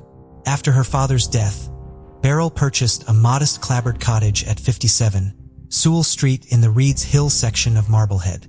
Beryl had lost her mother before she was even a teenager and had no siblings. In 1950, the 47-year-old, who had never married, shared the home on Sewell Street with a pet cat and a white Spitz named Esky. Beryl was a teacher at the Glover School, where she had been employed for 25 years. Her students would tell their teachers in the higher grades of how much they liked Miss Atherton even years after they were in her class. According to her lawyer and longtime friend, William Lakey, she was plain-spoken and democratic. She was perfectly good in every way. Over Thanksgiving weekend of 1950, a nor'easter came through town, bringing heavy rain and powerful winds to Marblehead. Beryl ventured out of her home on Saturday before the storm hit at full force, first traveling to Salem, Massachusetts to retrieve her fur coat from storage at the cleaners. Back in Marblehead, she went grocery shopping, purchasing beef, a chicken, pork chops, carrots, tea, butter, a bag of donuts, bread, and a newspaper. She was seen leaving around 6 p.m. as the weather continued to grow worse. It would only have taken Beryl approximately 15 minutes to drive home. Around this time, a local paper boy saw her taking out some trash. He would be the last known person to see Beryl alive. After taking out the trash, Beryl appears to have gone upstairs to up her blue suit jacket and change out of her suede shoes in favor of a pair of loafers. She hung her blue skirt over the upstairs outside of her bedroom, presumably to let it dry, as it had almost certainly gotten wet from the increasingly strong rain. No one saw Beryl the next day, which was not unusual. Despite being a pastor's daughter, Beryl never left her home on Sundays for any reason. A neighbor would leave a newspaper at her door because she would not even leave to get one for herself. On the morning of Monday, November 27, 1950, milkman Kenneth Phillips was making his normal rounds. It was his routine to enter a Beryl's house by the side door and place her milk in the refrigerator for her as she left home to get to school before he reached her house on his route around 8 a.m. When he looked into the kitchen that morning, however, he saw Beryl there, lying on the floor in a pool of blood. Kenneth ran across the street to get help from one of Beryl's neighbors. Walter Chapman, a retired building custodian, came back to Beryl's home with Kenneth and then called police. There had not been a murder in Marblehead 1885. A sense of panic spread through town with the news of the gruesome crime. In the following days, the police department was inundated with calls from women who thought someone was prowling outside their home and requests for police escorts. There were public calls for more streetlights to be installed in town and for more police officers to be hired. The police department suspended time off for all of its officers who were to focus on the extensive investigation into the case. The most obvious injuries Farrell sustained were the 6 deep cuts to her neck, which were the source of the large pool of blood she was found in. She had lost so much blood that it was difficult for the medical examiner to obtain a blood sample from the body during the autopsy. Initial reports stated a cross had been formed by the cuts to Beryl's neck, raising concerns that there had been some sort of ritualistic nature to the murder. However, police later stated that her wounds were too extensive to tell if there had been any attempt by her killer to create such a shape. According to Essex County Medical Examiner Robert Shaughnessy, the wounds were deep enough that any one of them would have been fatal on its own. However, prior to the cuts being inflicted to her neck, Beryl was strangled. Her hyoid bone was broken, and there were marks on the back of her neck, potentially from her killer's fingernails. Beryl also sustained 3 broken ribs. Beryl was found wearing a sweater and her slip, and while the fact that she was not wearing a skirt or pants seems to point to a sexual assault, the location of the skirt Beryl had been seen wearing while shopping indicated that she had taken it off herself to let it dry. The autopsy found no physical evidence of any kind of sexual assault. However, the fact that Beryl had just been wearing her slip also told police that she most likely had not let her killer into the house, as she would not have answered the door while only being half-dressed. Medical examiner Robert Chauncey stated that whoever killed Beryl had possessed unusual strength in order to have inflicted the injuries he found during the autopsy. However, he did not believe that this meant the murderer had to be a man, stating that a strong woman also could have been the killer. The medical examiner's initial estimate placed Beryl's time of death at some time before midnight on Saturday, the day of the nor'easter. This would seem like a logical time, as the gusting wind would have covered up the sounds of Beryl screaming or Esky barking at an intruder, and the killer could have escaped without being seen, both because it was dark and because no one wanted to be outside in the storm. Both of Beryl's pets were found inside of the home after the discovery, so Beryl's killer could have snuck up on her in the dark, and she would have had no way of calling for help, even if she had been able to fight her way to the phone. However, those final circumstances were most likely not factors in the crime. After further examination of Beryl's body, the medical examiner refined his estimate for Beryl's time of death to be around 7 p.m., which was also more consistent with other evidence at the scene. When police arrived on the scene, the chicken and the pork chops Beryl had purchased on Saturday evening were in the refrigerator, but all of the other groceries she had purchased, including the perishable ones, were still left inside the brown paper grocery bag. It was raining enough by 6 p.m. that it is plausible that her skirt was damp enough that Beryl could have felt the need to take it off midway through putting away her groceries, before taking the time to finish putting away the rest of her perishables. Furthermore, Beryl's autopsy showed that she had not eaten in some time, meaning she did not have dinner that evening. These circumstances and the medical examiner's estimation meant that Beryl was killed shortly after she arrived home, but not immediately. She had time to take out the trash, put away a few groceries, and go upstairs to remove her wet jacket, skirt, and shoes. The killer could have entered the house while she was out running her errands and waited for her, or could have entered the home after she went upstairs and attacked her immediately. The lights had not begun flickering in Marblehead until around 7 and did not go out completely until later in the evening, meaning they most likely were on when Beryl was killed. However, there was evidence that the killer had cleaned up following the murder. A damp rag was found in the kitchen sink, and there was no blood on the refrigerator or cabinets, and police found no fingerprints. By the time the killer left the house after cleaning up, the power may have been out, making it easier for them to escape unnoticed, as there would have been no light from streetlights or coming from neighboring homes. Beryl's glasses and her pearl choker, broken presumably during the attack on her, were found on the floor near her kitchen sink. It appeared her killer had grabbed Beryl while she was near the sink, spun her around, and threw her to the ground. Beryl's physical condition would not have allowed her to put up much of a fight against her killer. She was 5 feet 7 inches tall, but barely weighed 100 pounds. She was frequently referred to as frail and reportedly suffered from a spinal condition. A broken knife was found in the kitchen with 3 of its pieces on the floor, and its handle, with a small piece of the blade still attached to it, was found in a drawer. There was no blood on any of the pieces, but they were all sent to the lab for examination. The knife was ultimately found to not be the murder weapon.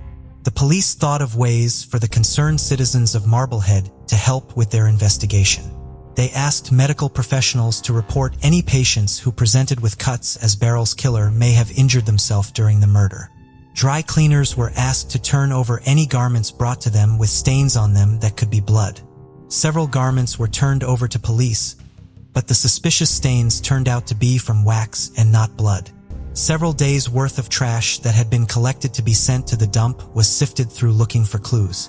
Again, some items with suspicious stains were found, but none of the stains were from blood.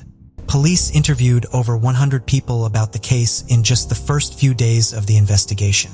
In addition to standard interviews with Beryl's neighbors and co-workers, police also spoke with neighborhood troublemakers reported to them by Beryl's neighbors, former mental patients, troubled teenagers, and individuals with criminal backgrounds. None of them could be tied to the crime. Despite the massive investigation, police could not find strong enough evidence to make an arrest or elicit a confession, so they had to investigate potential motives for the murder to try to identify their suspect. They looked into the possibility that there was a financial motive for the murder. Beryl only received a modest salary as a teacher but was more financially secure than her income alone would indicate. Beryl owned her home outright, and while she had only received a small inheritance after her father's death, the funds had reportedly been invested very well, and she earned an income from her stocks.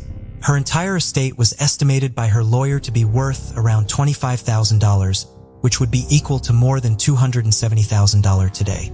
Beryl had gone to a bank in Salem, Massachusetts to access her safe deposit box after school on the Friday of the week before Thanksgiving. Police had the box opened in case it held any evidence of a motive for Beryl's murder, financial or otherwise. However, The only items in the box were papers relating to Beryl's father's life and religious works.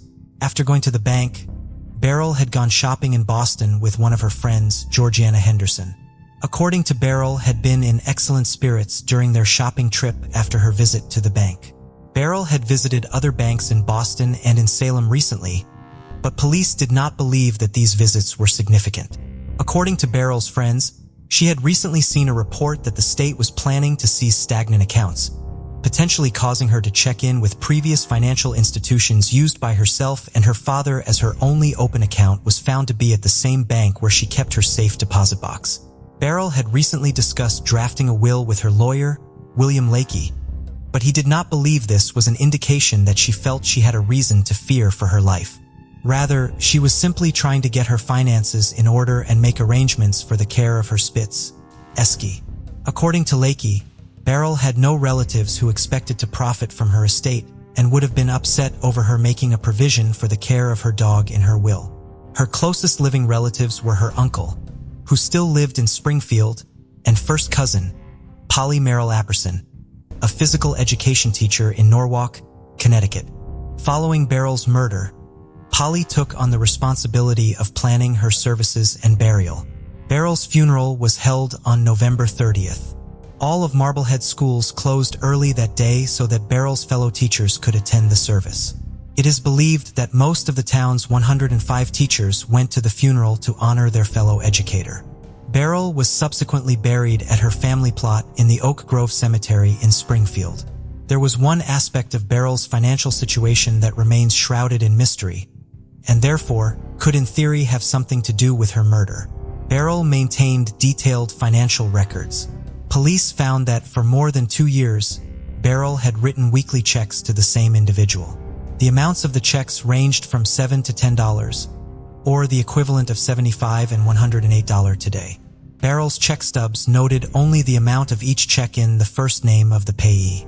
However, the name was one that could be used by either a man or a woman. The canceled checks for these payments were not found with Beryl's other canceled checks returned to her by her bank, so police could find no other evidence about who Beryl was writing the checks to or why. Beryl had stopped writing these checks at the beginning of November of 1950, just weeks prior to her murder. The cessation of these payments could be a potential motive for the person who had been receiving them to kill Beryl. Police also considered the possibility that Beryl could have been killed by a burglar who had broken into her home. Both the front and side doors to the home were found unlocked. The side door being unsecured could be explained by the fact that its latch was broken, but police believed the fact the front door was unlocked as well pointed to as a motive in the crime, as a burglar would have made sure both the doors were unlocked before beginning to rob the home so as to have 2 ways to quickly escape should someone else come into the house and discover them. However, Beryl's silver collection, on display in a cabinet and valued at $1,000, was left untouched, and police could not identify any items or money missing from the home, meaning that she was most likely not killed by a run-of-the-mill burglar. Police did find a blood stain on a pillow upstairs, an indication that someone had been looking for something.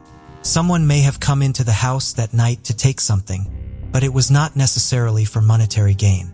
If they found what they were looking for and took it with them, it appears to have an item that was valuable to them specifically. According to some of Beryl's neighbors, she had essentially become a recluse following her father's death.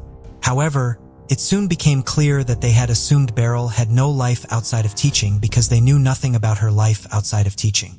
Beryl did have several friends, although many of them were fellow teachers, including Georgiana Henderson, the friend Beryl had gone shopping with in Boston just over a week before her death. Beryl regularly went out to dinner with another female friend and was close enough with another to have been invited to her home for Thanksgiving dinner just days before her death. In addition to her active social life with her friends, Beryl was also found to have an active dating life. Beryl had never married, but according to her lawyer, William Lakey, she had fallen in love with a businessman several years before her murder, just prior to the announcement of the couple's engagement. However, he met a woman from Maine he found more attractive. Beryl was of course heartbroken at the end of the relationship, but her spirits improved after a few months. Beryl's former fiancé was investigated but had an alibi for the time of the murder. During the course of their investigation, Police had broadcast Beryl's picture and details about her murder across New England on television. According to newspaper reports at the time, this was the first time television had been used by the police to ask the public information about a crime. Police were flooded with calls after the television broadcast, and while almost all of them did not provide any useful information, one of them did open up a major avenue of inquiry. After seeing the broadcast, an accountant from the nearby town of Lynn contacted police. He informed them that Beryl had a very active social life in his town, spending a great deal of time in nightclubs there. According to the accountant, he had seen Beryl off and on from 1946 until 1949. They had not been in a relationship or had strong feelings for each other. He was also able to provide the names of 2 other men Beryl had casually spent time with. Each of the men reported having a similar relationship with Beryl, enjoying going out on a date with her every now and then, but not being emotionally invested in their relationship. None of the 3 men were married, and there were no other factors police could find that would make Beryl's association with them anything but innocent. All 3 men were investigated, but police eventually determined that they were not involved with Beryl's murder. However, while these 3 men were not believed to be Beryl's killer, it remains possible that some other man Beryl was casually seeing was. While police identified potential motives in Beryl's murder, they all remain just theories. The exact motive for the crime has never been identified, as its perpetrator remains unidentified as well. The case has remained a topic of interest for many in Marblehead, but this interest so far has not brought resolution to the case. While the case consumed the town of Marblehead in 1950 and its police department carried out a thorough and in many ways innovative investigation, Beryl Atherton's murder remains unsolved. Nova Welsh was born in Jamaica in 1957 and relocated to the United Kingdom with her family at the age of 10. Known for her constant smile and laughter, she was cherished by everyone in her community. At just 16, she left home to live with her boyfriend, Osmond Bell, and the couple eventually had 2 sons. However, by the summer of 1981, their tumultuous and abusive relationship was deteriorating. Nova had confided in her sister, Valerie, that Osmond hit her and threatened to kill her should she try to leave him. Neighbors reported that the couple argued near constantly, raising their voices to the point where they could be heard clearly in other apartments in the building. The relationship finally ended after a particularly violent incident in June. Nova's stepsister, Sonia, heard screaming coming from the couple's kitchen in their apartment in Laythorne Avenue, Ladywood, Birmingham. When she ran into the kitchen, she saw Osmond with a dish towel wrapped around his hands. Sonia wanted to call the police, but Osmond ordered her not to. Police did report to the scene, and Nova told them that she and Osmond had been arguing. She had unsuccessfully tried to get him to leave the apartment when the situation escalated. Nova declined to file a report about the incident, and Oswald did leave the home. He moved out a short time later, going to live in Regent Road, Handsworth. She did not discuss the details of the incident with the authorities. Nova did share them with her friends. She told several of them that Osmond had tried to strangle her and showed them the marks on her neck that the attack had left. Osmond was not happy about the end of his relationship with Nova and sent her letters threatening to kill her if she did not get back together with him, telling her that if he could not have her, then no one else could either. According to a friend who had seen one of these letters, Osmond had written Nova that, "If you don't have me back, then you know what I will have to do." On July 25, 1981, Nova dropped off her 2 sons, ages 26, with Osmond. That evening, she went out to a party with a man she had recently begun seeing and a group of friends. Throughout the following afternoon, neighbors could hear Nova crying and arguing with someone. The last sighting of her was around 6 o'clock that evening when a neighbor reported seeing her, looking upset. Nova never returned to pick up her sons and failed to show up to her job as a cleaner on Monday morning, July 27th. Nova's mother and some other family members had just moved to Miami and were hoping that now that Nova's relationship with Osmond was over, she would decide to join them in America with her 2 sons. 3 days after they arrived in Florida, they attempted to call to let her know that they had safely arrived. She did not answer the phone, and they could not reach her despite numerous further phone calls. One of Nova's closest friends was Lorna Edmonds. Lorna was also one of Nova's neighbors and sometimes helped her by watching her 2 children. Lorna had not seen Nova since July 22nd, when Nova had told her that she would not need her help to watch the boys that night because they would be going to see their father instead. Lorna became concerned about Nova when her own phone calls to her went unanswered. She was also worried because Nova's laundry remained up on the line outside. She reported Nova missing to police on August 9th. A massive effort was launched to try to locate the missing woman. Posters were put up around Birmingham. Authorities went door to door visiting over 500 residences by the end of the month, and the case was featured in the local media. One article in the Evening Mail featured photos of and quotes from Nova's 2 young sons asking for their mother to come home. Osmond Bell was an obvious suspect in Nova's disappearance to her loved ones, given his history of violence towards her in the past. Furthermore, he had never reported Nova missing, even though she had never returned for her sons, and was by all accounts a loving mother who doted on her children.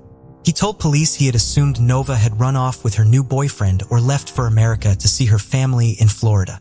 On August 12th, an anonymous letter was delivered to Lorna Edmonds that appeared to divert suspicion away from Osmond. The unsigned letter appeared to be written from the perspective of a woman.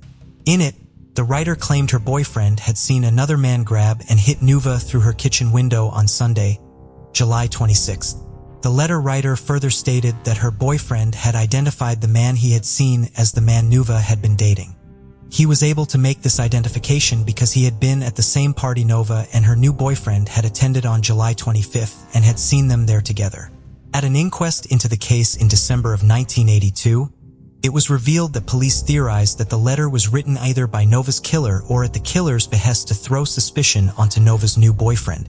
On 18th, residents of the tower block where Nova lived began complaining about a foul odor coming from a utility cupboard under the stairs in the basement. When the cupboard was opened, the body of 24-year-old Nova was found inside of it. She was wearing her night clothes and was covered with a blanket and some papers. Authorities believed that she had been killed in her apartment. Her body was wrapped in the blanket and taken down to the cupboard 2 flights below. The investigation into Nova's murder was initially delayed by several days due to problems with the handling of her initial post-mortem examination. Her second post-mortem examination would show that she had been killed as a result of pressure to the neck. Authorities believed, based on the condition of Nova's body and witness reports, that she had most likely been killed in the early morning hours of July 27th, meaning she had been dead the entire time she had been missing and that her body had remained hidden for 3 weeks. Osmond Bell was taken into custody so that he could be questioned for 4 days, but he was ultimately released due to a lack of evidence. It would be more than 3 decades before Nova's case would be solved using technology that had not been available to investigators in 1981.